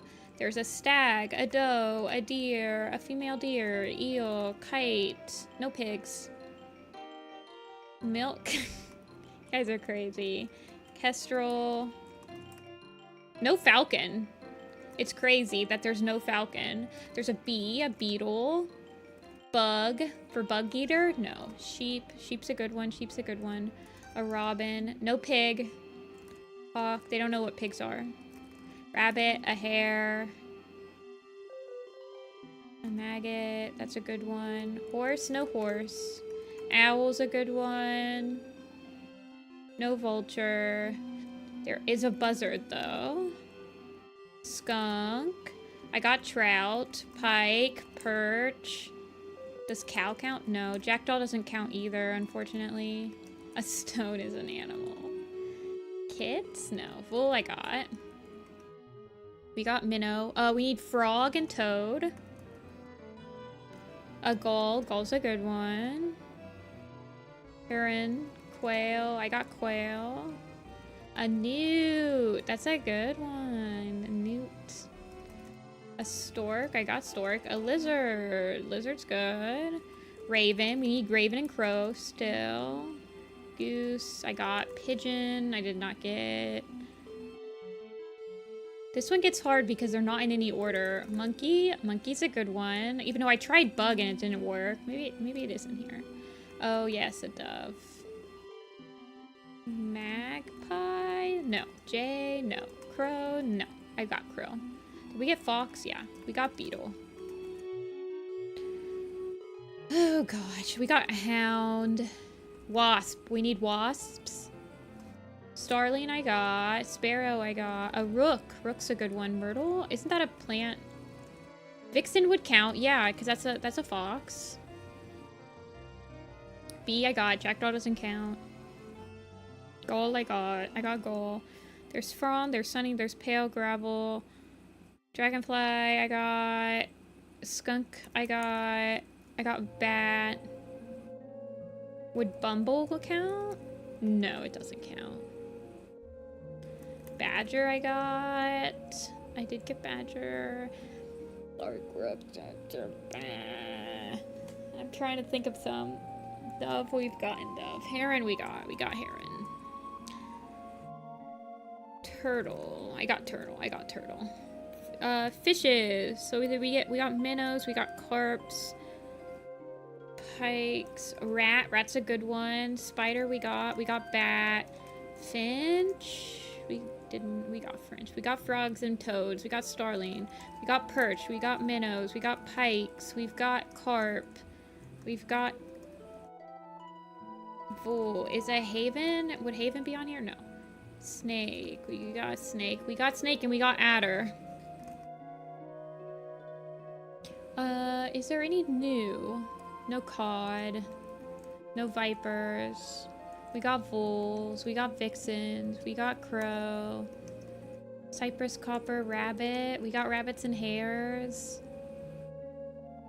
There's no falcons, even though that should be a name. Ant? Oh, we need an ant. Yes. I got shrews. I got moles. I got voles. A stoat. Did I get weasel? Okay. Kestrel. Clark. Wren. Sparrow. Eagle. Hawk. Kite. Finch. Crow. Raven. Buzzard. Kestrel. I got all those. Moth. The moth is one. Bugs. So we got... bat. Lion. I got all the big cats, I think. I got all the big cats. Snake I got. Swallow. Did I get swallow? I did not get swallow. No weevil. Tadpole is not a warrior. This is warrior names. Mole? I got moles. I got eels. I got otters. I got ferrets. No horses. Swift might count? I think I got swifts. I got a midge. I got maggot. I got bug. I got beetle. I got bee. I got wasp. I got spider. I got ant. Did I get fawn? I did not get fawn. That's a good one. Rabies. It's just animals, you guys. It's just animals. I got owls. I got gooses. I got fawn. Roach? There's no roaches. I got goose. I got swan. I got goose. I got duck. I got dragonfly. Doe. I got does, deers, stags, and fawns now. And I got duck. Cricket! Cricket's a good one. That makes me think that the other one is probably like a dead kit.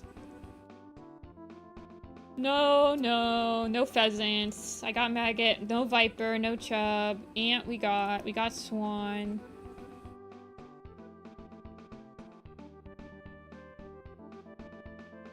No cows. I did get ant. He's right here. Sunfish. Yeah, it's just prefixes, so fish does not work. No lamb. We got sheeptail. Flax is a plant. Flicker! No, flickers are birds though, Dreamy. I did get kite. Flickers are a type of woodpecker. It should be on this quiz, honestly. Beetle. We got wrens, finches. Robin, we got squirrels. We got buzzard. What is it?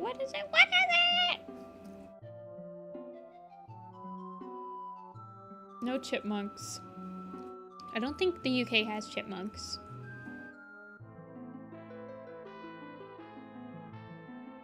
No, we got Jay.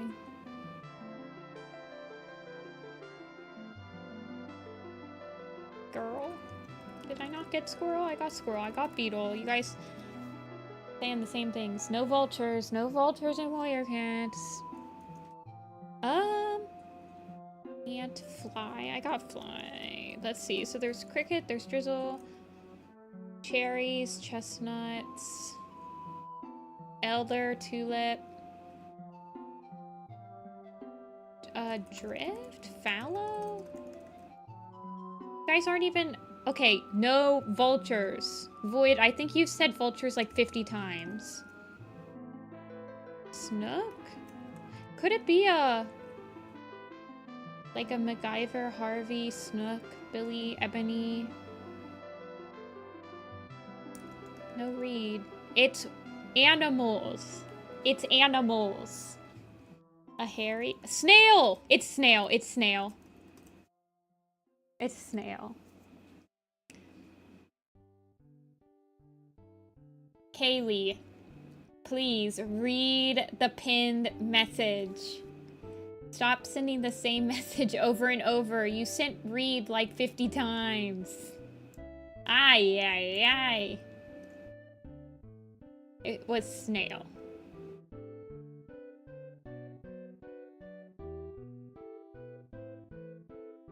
Alrighty, what else are we gonna do today, you guys?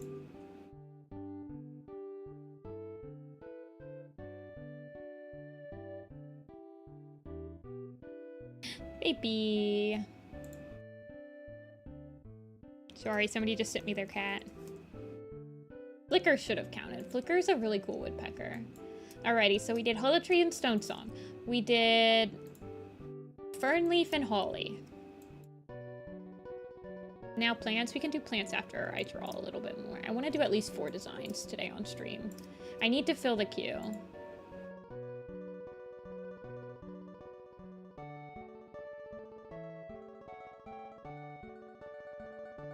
I think that Raven Pelt needs a Raven Star design. I think I redesigned him completely.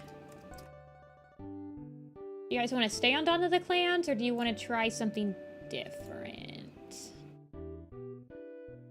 I can color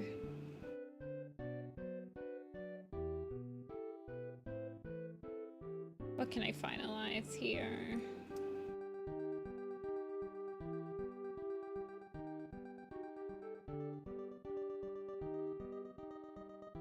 Redraw a 2020 design? Well, the random button picked another Dawn of the Clans character. The random button, no.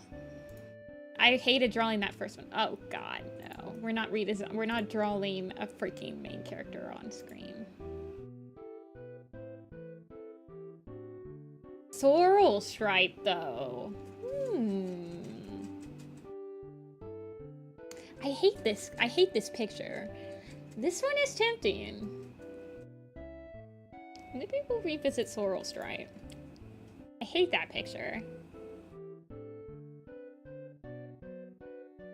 I would love to, like, try to incorporate her... Yeah, she's got her mom's eyes.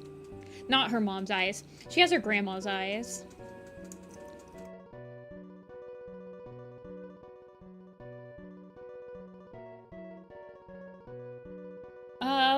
She's such a nothing character. I feel like I could bulk her up a little bit, make her a little fat. The fact that she's not actually striped always makes me angry. Actually, her grandpa mentored her. Did you know that? Her grandpa was her mentor. Brackenfur was her mentor. Dark brown she-cat. She has no proper eye color. She is just dark brown. But she has stripe in her last name, which means she has to have stripes.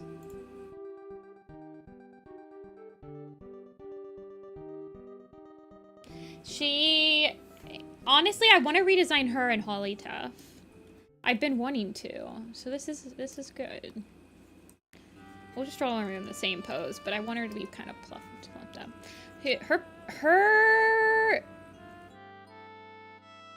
kits are Bayshine and Myrtle, right? Yeah.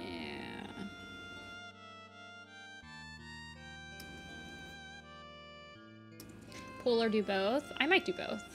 Maybe I'll just sketch them both out real quick.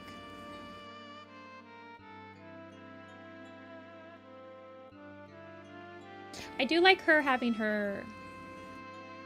Well, she has her grandma's eyes because her name's literally Sorrel. She's like named after her grandma.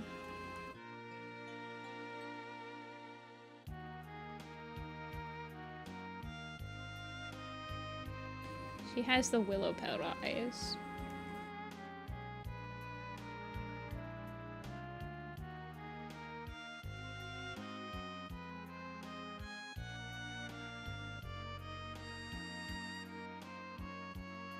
She's like she's getting up there in age. I think she might be a senior warrior at this point.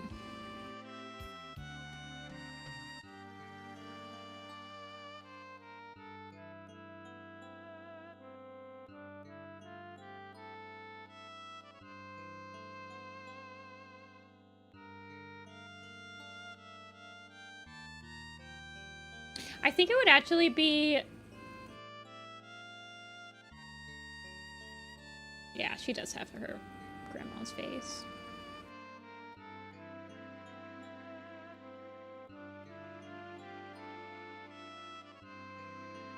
And then Fernsong looks like his grandpa. Fernsong looks like Brackenfur.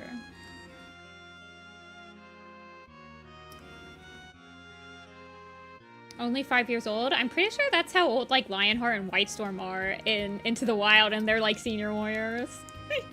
Isn't that crazy, you guys?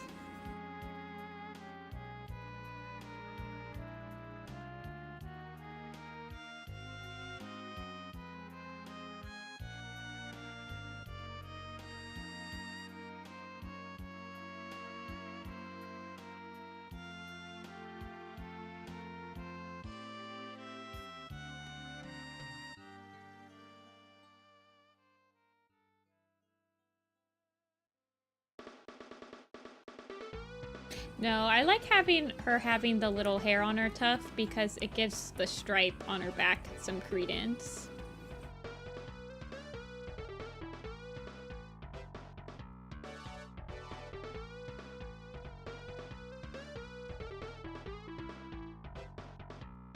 Hey, Yellow, how have you been hanging? It has been a little bit.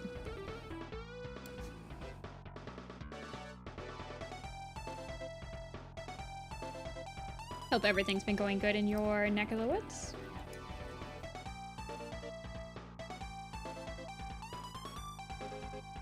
I feel like shortening her up and shoving her up might be like really cute. I'm doing pretty good. I've been doing pretty good. Same old, same old. I do not think I'll be doing Furrydelphia, you guys. They're not responding to my messages. It's been 3 weeks. They have been ghosted me after bumping the messages. They're not communicating with me. They will not answer simple questions that are like literally yes or no questions to me. And I'm getting frustrated.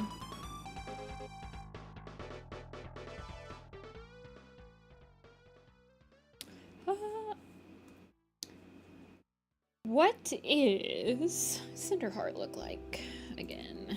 I usually make kits look more like their grandparents, but yeah, she's got like that thinness to her.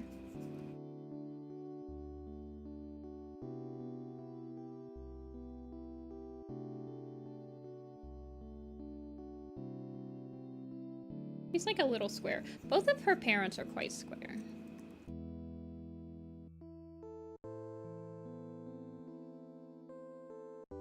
If we separate Swordstripe and Fernsong into two and putting them completely unrelated, then our collection genetics would be a little bit cleaner. I do believe that is the case. I believe a couple of my friends that try to fix the family tree will orphan Fern, Sorrel, and Hollytuff.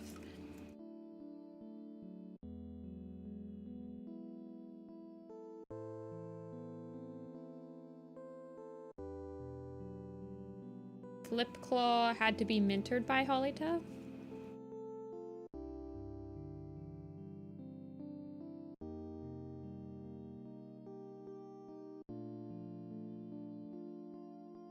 Do they? I mean, Hollytuff is not a mentioned-only character. The Sorrel Stripe and Hollytuff are mentioned a lot more than Larksong's litter, like Lilyheart's litter. Honeyfur and Leafshade are like never mentioned. Like, I'm surprised they don't just kill them. They didn't kill them in between like the Elder's Quest and Changing Skies. Or, yeah, Changing Skies and A Starless Clan.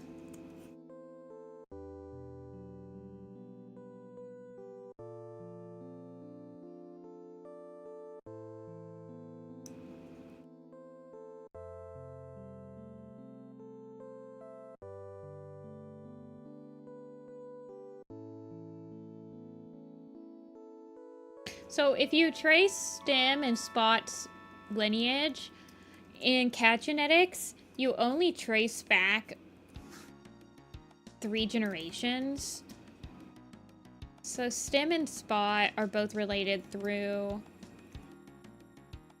So you start here, right? Stem and Spot, and this is their kits, right? So you trace back 3 generations. So the 2 parents... and then these 2 parents. So you only trace to their grandparents. So Spot's grandparents are Brackenfur, and Stem's grandparent is Thornclaw or Frostfur. So technically speaking,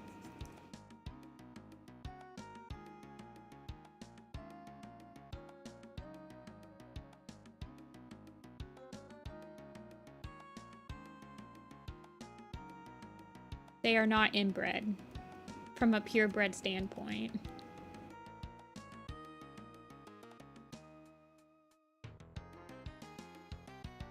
I've literally never heard somebody get mad at somebody for liking Spot Stem. Honestly, if people get mad at you for liking a canon pairing because they're like related, I don't understand why they're even like reading Warrior Cats. Being related is inevitable. It's something that we all don't like, but we have to deal with.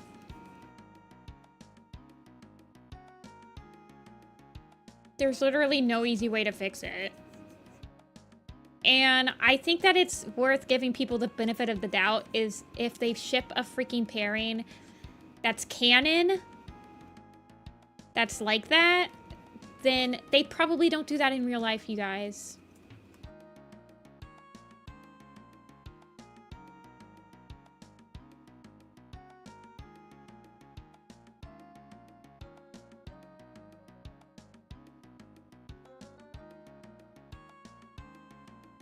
I know who does. The Bristlefrost alt accounts. Okay, Tiger Hawk, that was pretty funny.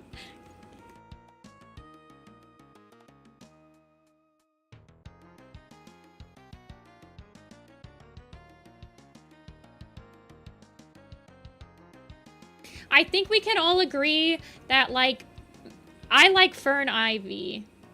Yes, they are distantly related. They're like third cousins, you guys. It's not even... They're more related through...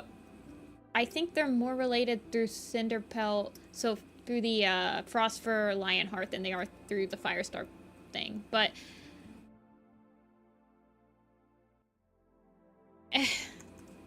It's not... I'm not freaking approving of it in real life, okay? It's a freaking cats. The way... It's just... It's a closed society.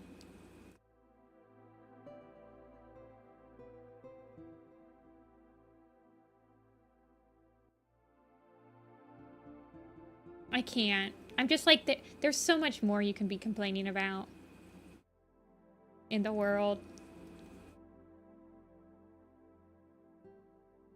I usually give people the benefit of the doubt.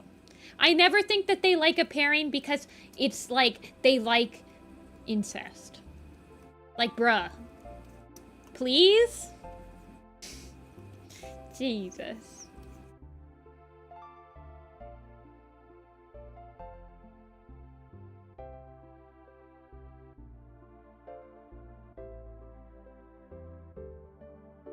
It's just, like, impossible to ignore it. Or it's impossible to, like, avoid it.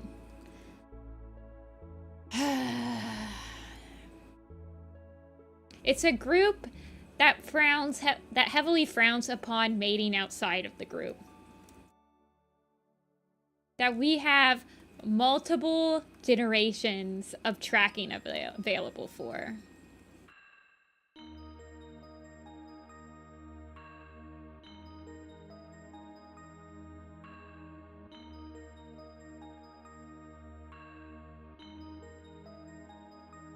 I kind of want to give her something. What could I give her from, like, Lion Blaze?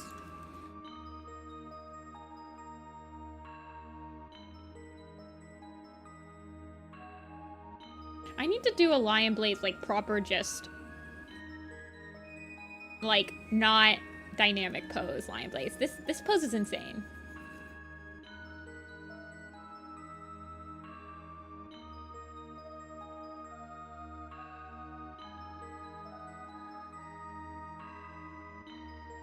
Like, even in my attempt to fix the family tree, or, like, fill in the gaps of the family tree,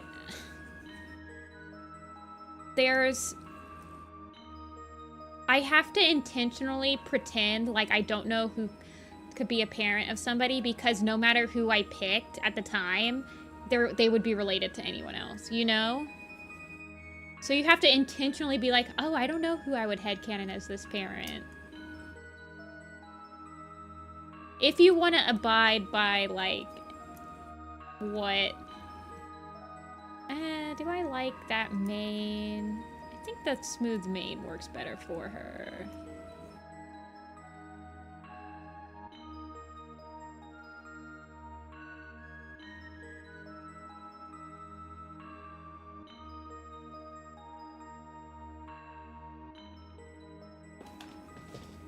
I thought the joke was Jake's everyone's fodder. He is.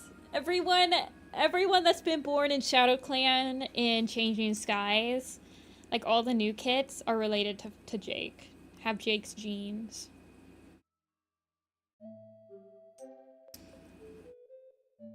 Actually, all of the cats in Shadow Clan that were just born, all 5 of them are also related to Jake, by the way.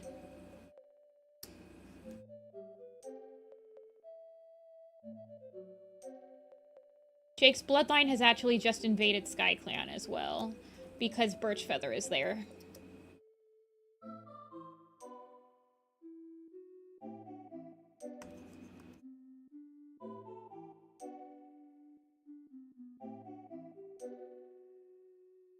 Warrior's challenge. Try not to be related to Jake. Failed. Impossible.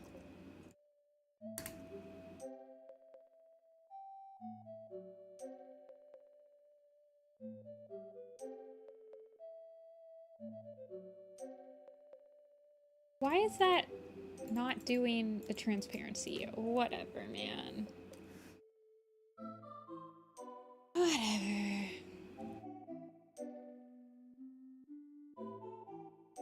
Okay, the other thing that's bothering me is I feel like this sorrel shine, or this sorrel stripe, is the same colors as my Briarlight, which I don't like.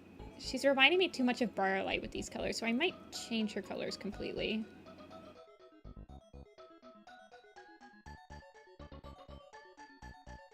What's my Briarlight look like? I think she's like the same warm, kind of dark chocolatey, chocolate fountain color. Yeah.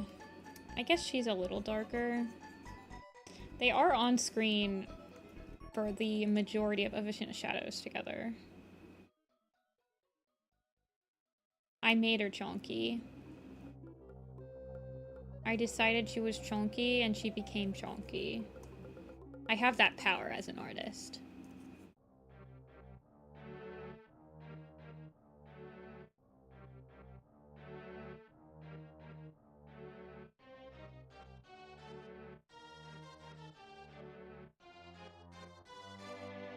Hey Layla, welcome in. Yeah, it's been a while. Hope you've been doing good. Ours is more strawberry tinted. Yeah. I guess.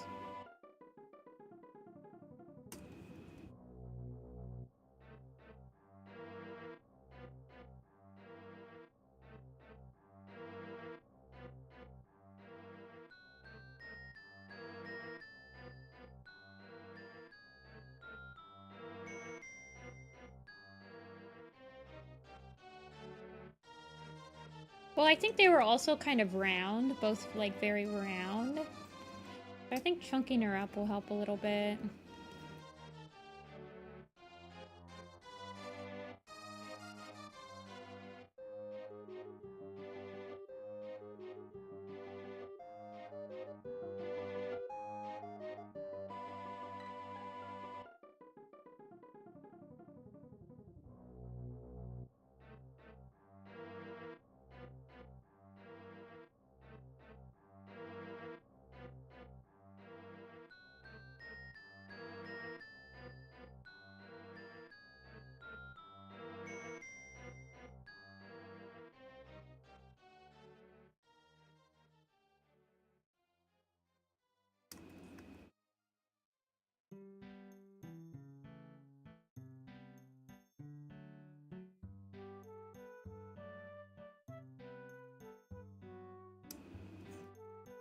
Yeah, Sorrel Stripe not being a tabby is like, I need to fix this. This is ridiculous. She needs stripes. I'm tired of, like, beating around the bush. Just give her the stupid stripes.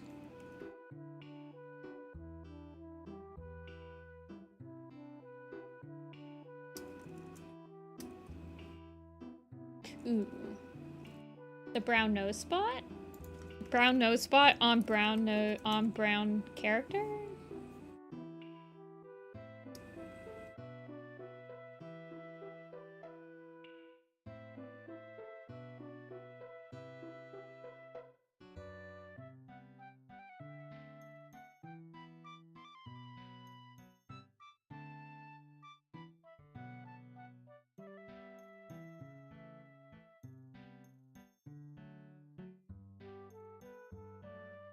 How do I make the Google Sheets look good? It was a lot of trial and error. When I started the Magnum Opus, I used a template at first. But I've been using Google Sheets for a while, so I do know how to, like, finagle it properly.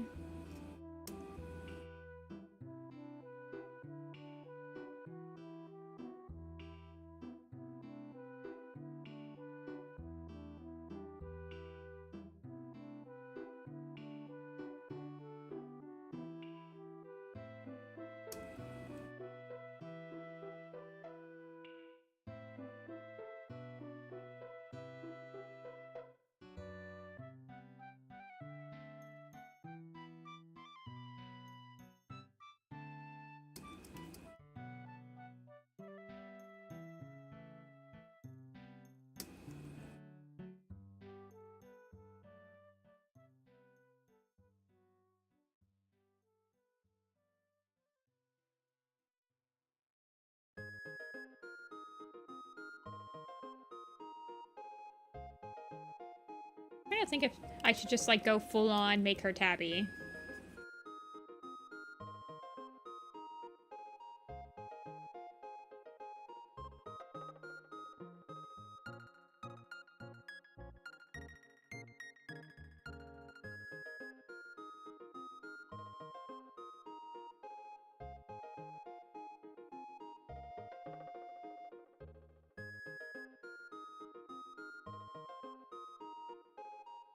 What's Myrtle Bloom look like?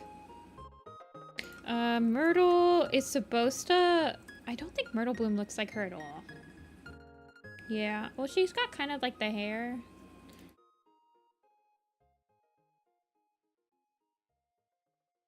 She has the same eyes, too. Yeah, that's what I have. Obviously, I did the single stripe as well.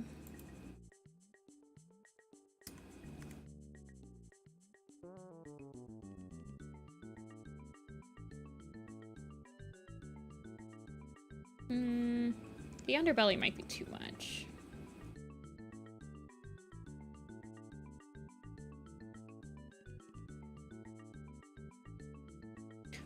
Do Nose is her mate. I do like it a little bit, though.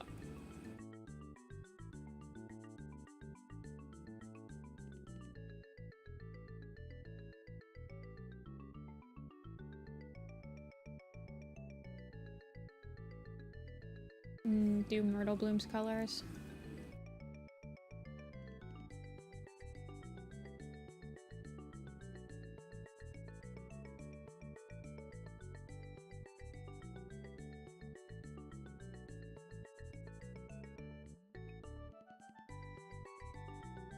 I don't like that. I think Myrtle Bloom...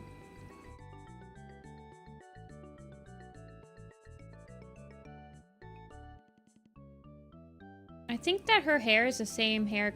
I think it's the same color as Sorrel Tails.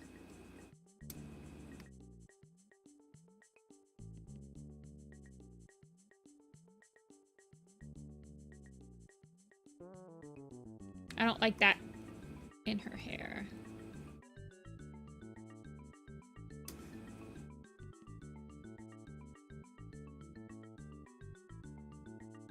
I can give it to her ears.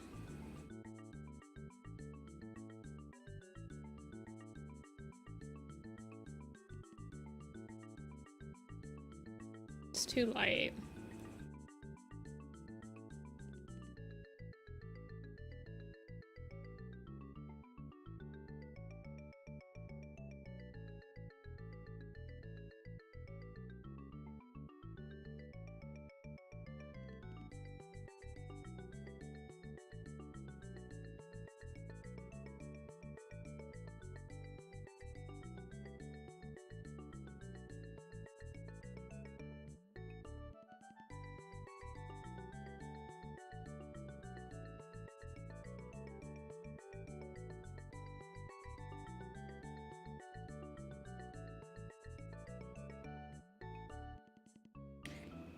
That's probably pretty good. I might change her stripes up. I like having the stripes on the head.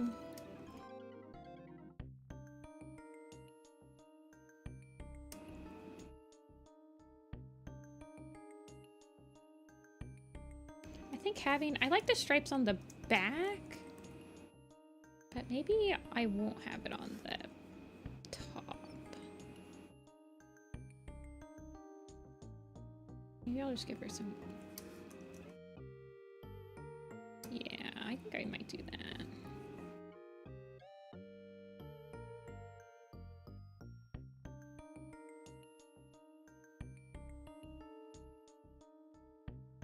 The same eye color as her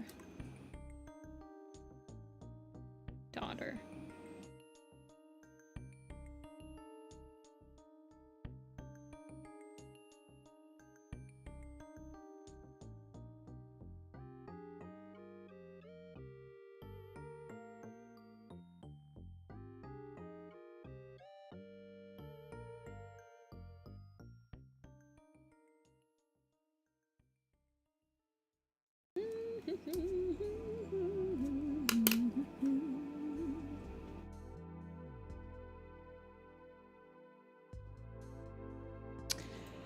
I don't know. I might try her skinny. Because right now, Dunos and her are both, like, pretty thick. Thick power couple. Oh, he's not that thick. He was a lot thicker in my mind.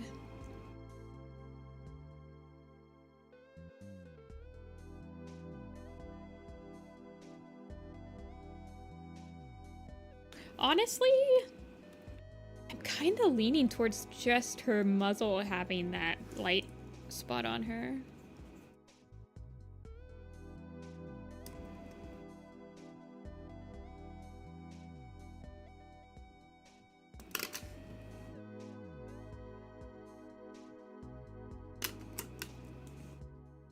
Yeah, I kind of like that. Got her grandpa's muscles. Well, she gets her Lionheart muscles. Lion Blaze muscles.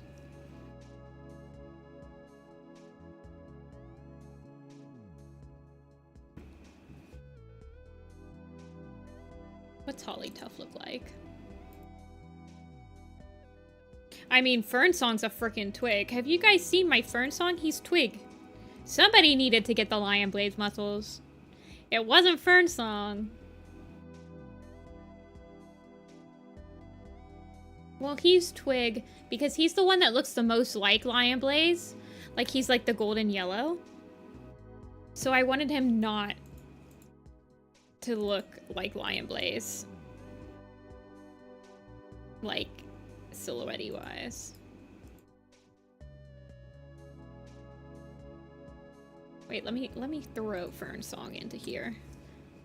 Because Fern Song I'm completely satisfied with. I've actually animated this design.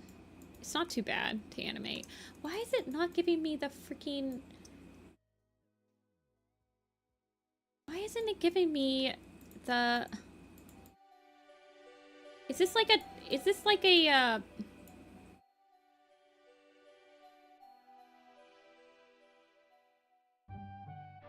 Is this a Firefox thing?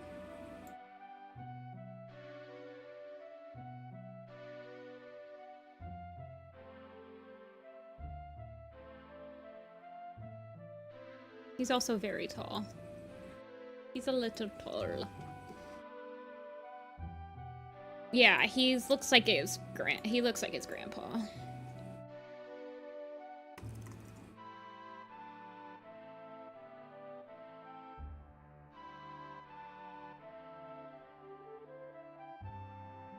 Of course, Bracken Fur is quite old and saggy by the time that Fern Song is. But yes. Bracken Fur also doesn't get his floppy ear till he's, like, older. Holly Tough I'm completely unsatisfied with. She looks way too much like Holly Leaf. I would prefer her not to look like Holly Leaf. I know that she is black and she has green eyes, which is the struggle. But... yeah, Soul Stripe absorbed the muscles in the womb. Okay, what is Holly Tough's proper description? She is literally just a black she-cat, you guys. She has no other description. She doesn't even need green eyes. She does not have a canon eye color.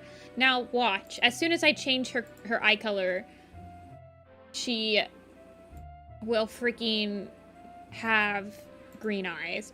Actually, you know what? Let me look at what if J Frost has ever drawn her.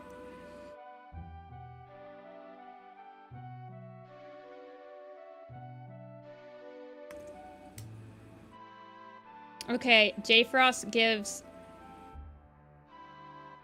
her green eyes. I'm gonna hate this, but I think I want to give her blue eyes. I think I want to give her Cinderheart's eyes because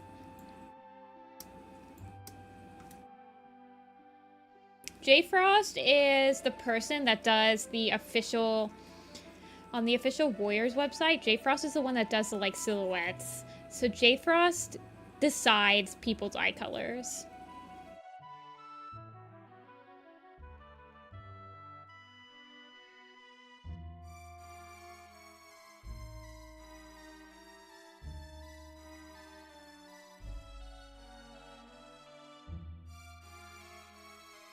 Somebody needs to look like Cinderheart.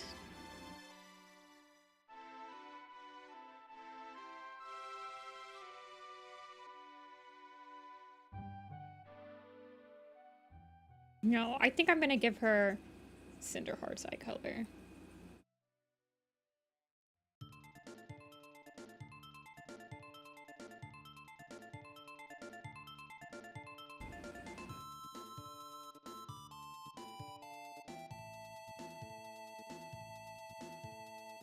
Then J Frost sadly had to chain hair. Oh, maybe that's not the case then. Maybe they give J Frost a proper design and J Frost just has to do it.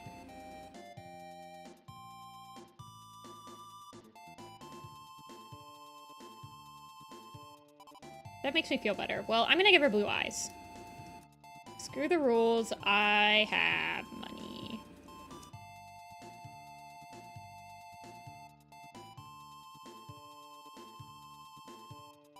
Neither of our parents have tufts, but that's okay.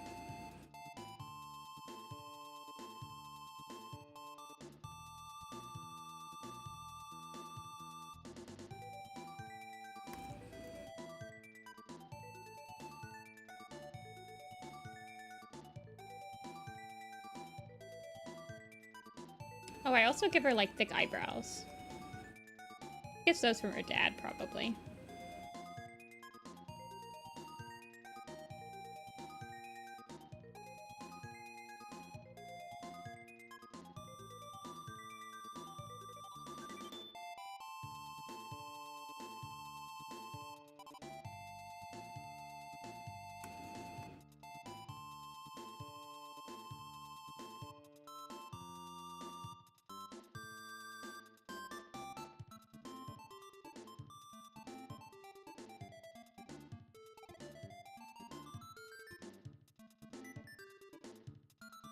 Technically, I should be making her look more like her, maybe like grandparents on on Lion Blaze's side. Oh my god, I can't talk, you guys. I should be making her look like Leaf Pool. This hair is kind of Leaf Pool-y, actually, if you think about it. It's just like a spikier Leaf Pool.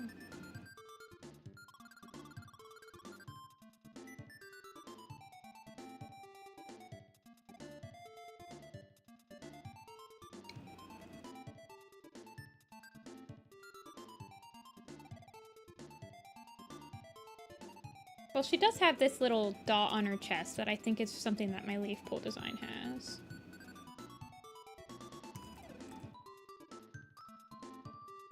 Yeah, it is something that she has.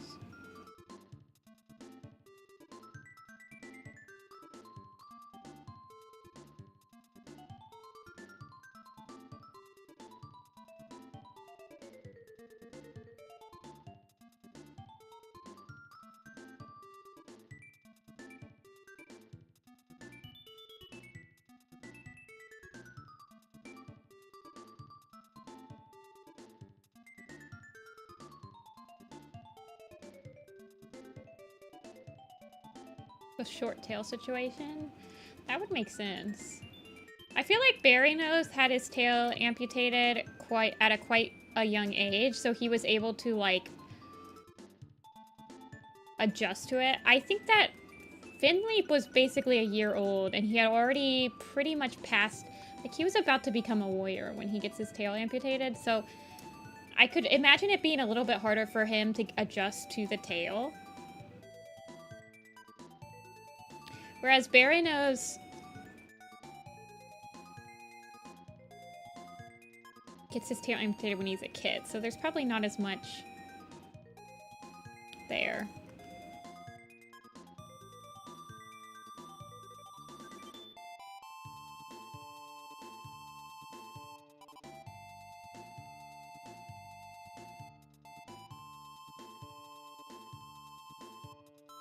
Stormplants Folly isn't out.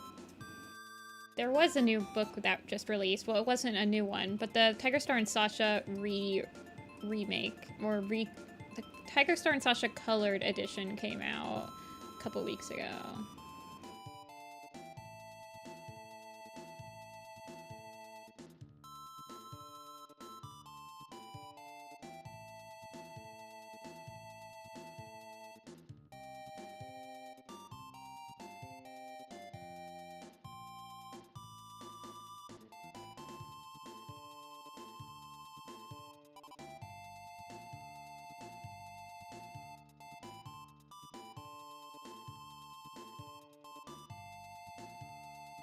No updates on the Frostfall map, unfortunately. I need to get off my butt and script it. Gosh darn it.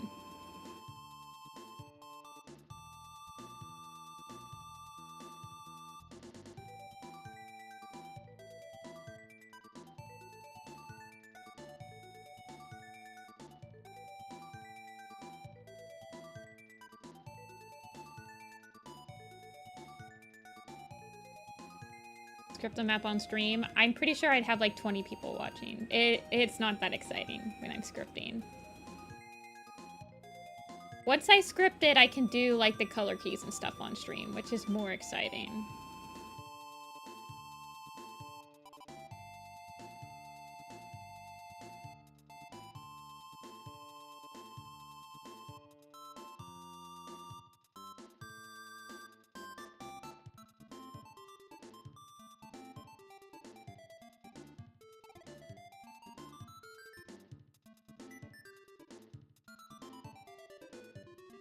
I feel like she's the same colors. Oh, I might have made her crow feathers colors, actually, now that I think about it.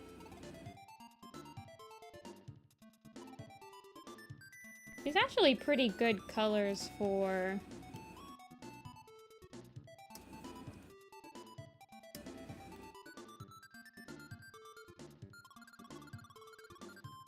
blue eyes.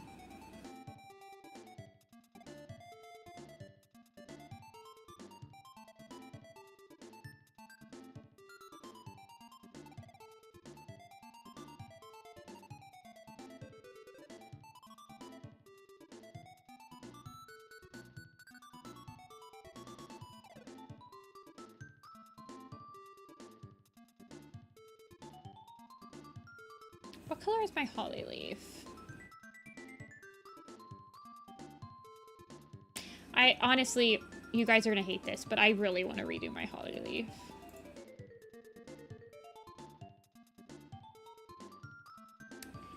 Really bad.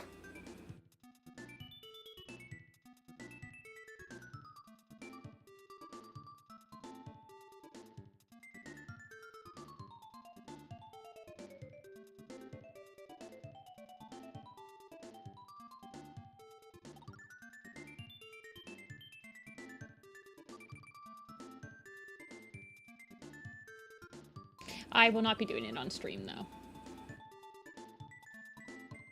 If I revisit her, I will be revisiting her by myself, and then once I come up with something I really like, I would do more poses on stream. Never again will I be just revisiting Raw, a point of view character. I learned my lesson from Shadow Sight.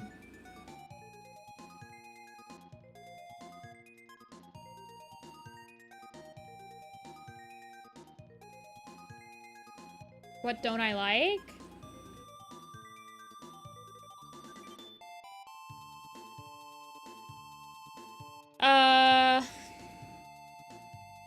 I don't like the color.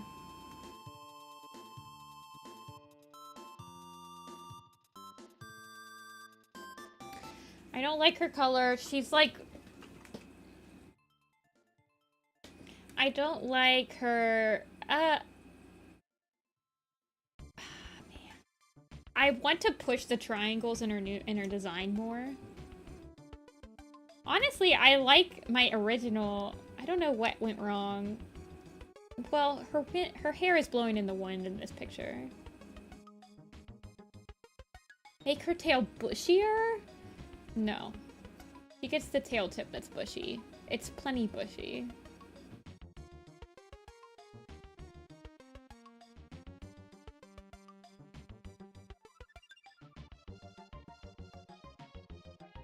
I want to push the diamonds again. I pushed the diamonds and the triangles in this original design, and I feel like it got lost in 2020.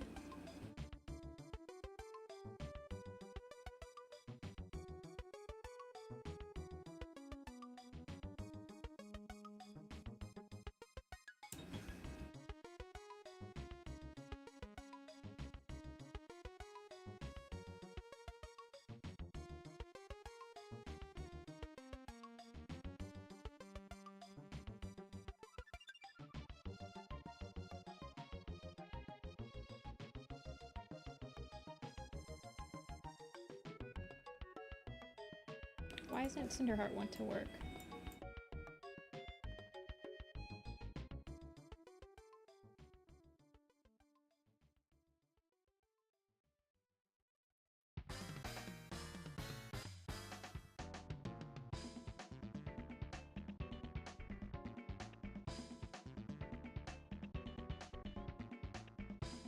time to redesign every Holly cat. Honestly, I would love to do that. For certain designs, I honestly feel like after you get them originally done, sometimes I feel like it's fun to design all the cats with the same prefix at the same time, because then they can look, you can make them look different.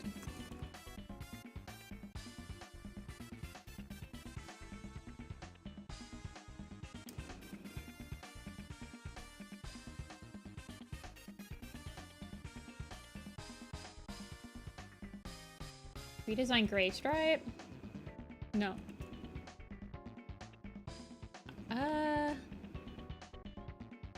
Did I redesign him at all for Gray Stripe? I'm satisfied with. The only thing that I would redesign with Gray Stripe, which is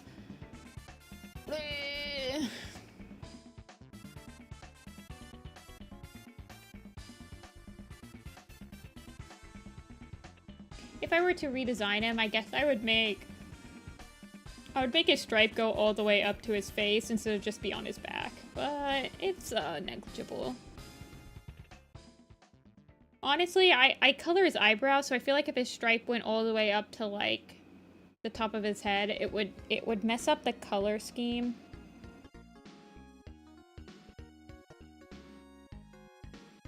He's just a big old chunky triangle.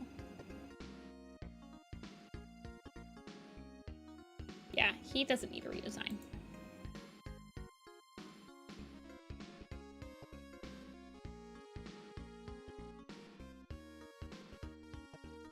Oh, that's where her black comes from. It's the darkest color on Cinderheart. Mm.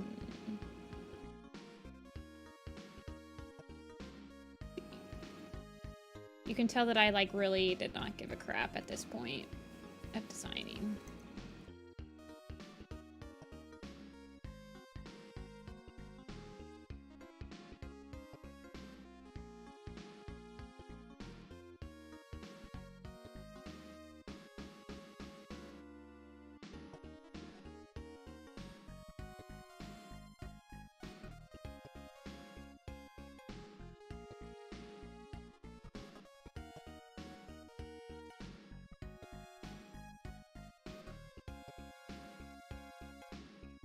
I don't know. I feel like it's better to design characters that are alive around the same time than it is to design characters that are like the same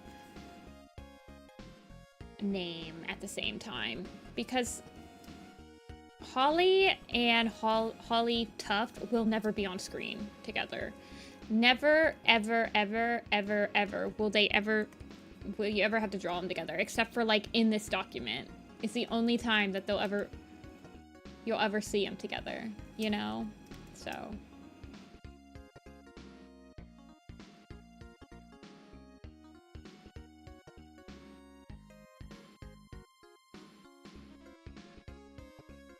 I don't know if she's giving... Well, Ravenpaw's skinny, so she's not really giving Ravenpaw.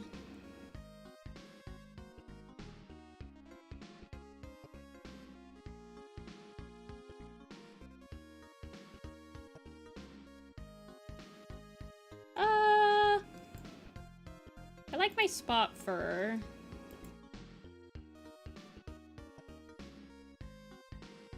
My spot fur doesn't need redesigned.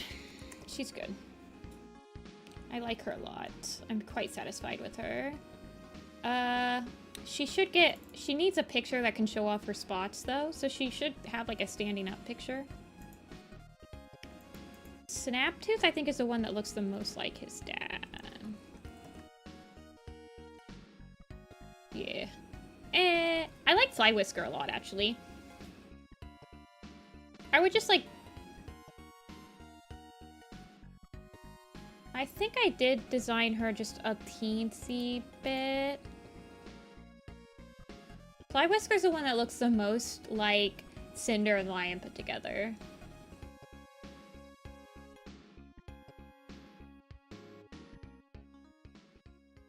Yeah, I just simplified her stripes up just a little bit.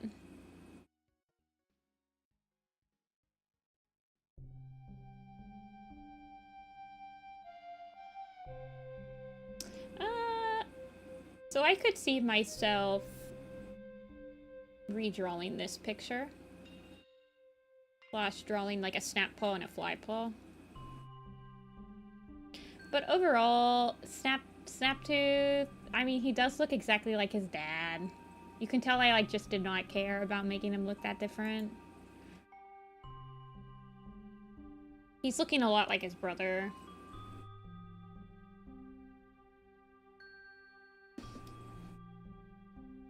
I could fluff him up a little. Especially, like, since he becomes a kitty pet.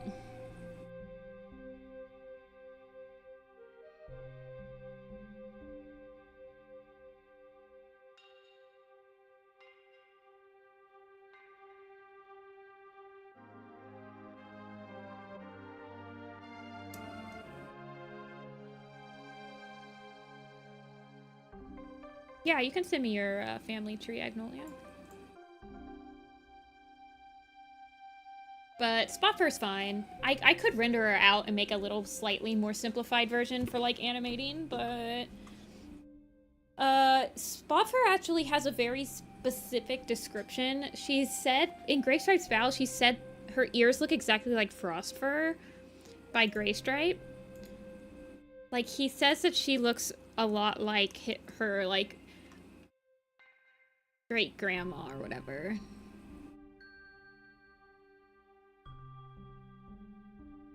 So she has the same hair and ears as Spotfur.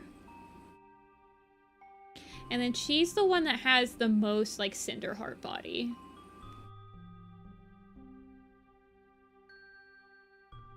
And she has Cinderheart's eyes. So...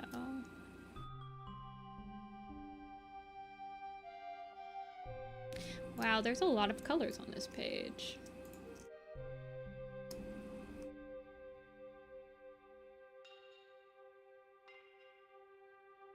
I don't know if I'm feeling the blue eyes, you guys. This is a struggle. I think maybe without the...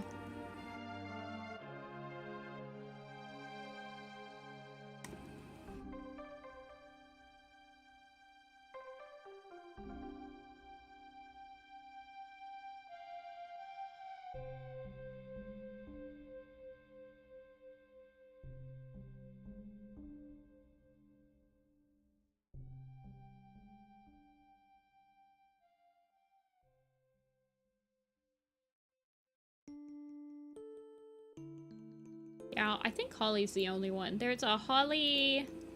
There's Holly Leaf. All of them have hair, I think, though. Does Holly Flower have hair? No, she doesn't have hair. And Holly Star.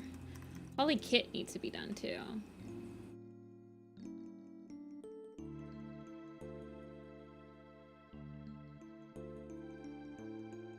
Holly Star is such a Code of the Clans design.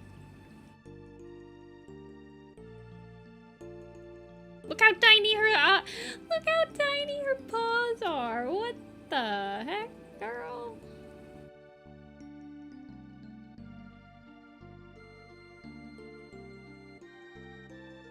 Oh my gosh.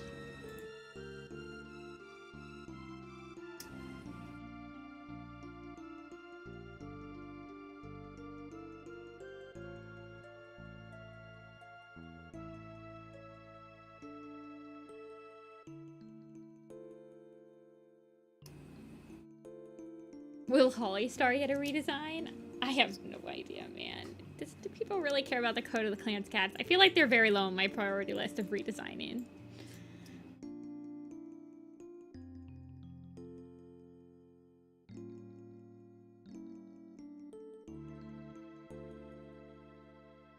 Where's Golden?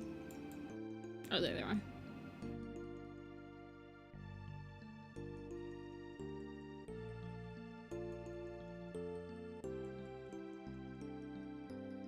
Yeah, they look cool. Ooh, I like Lilyheart. Nightheart. Where's Sunbeam? There she is. Oh yeah, Sunbeam looks nice. Yeah, you did a good job with these. These are really good. I kind of feel like I want to steal these and make a cross stitch out of them.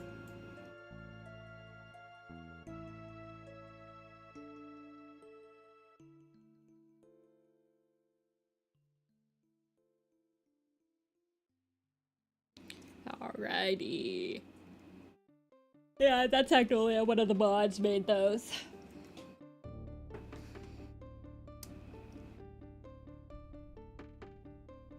Alrighty, so Fernleaf is done, Holly is done.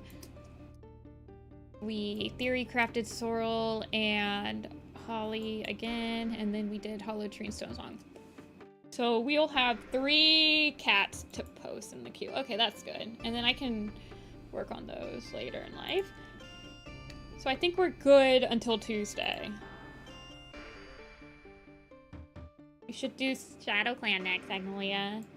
Alrighty, I'm going to, this is going to be the end of the stream. We're going to do some quizzes. I completely forgot to open up 2 slots on,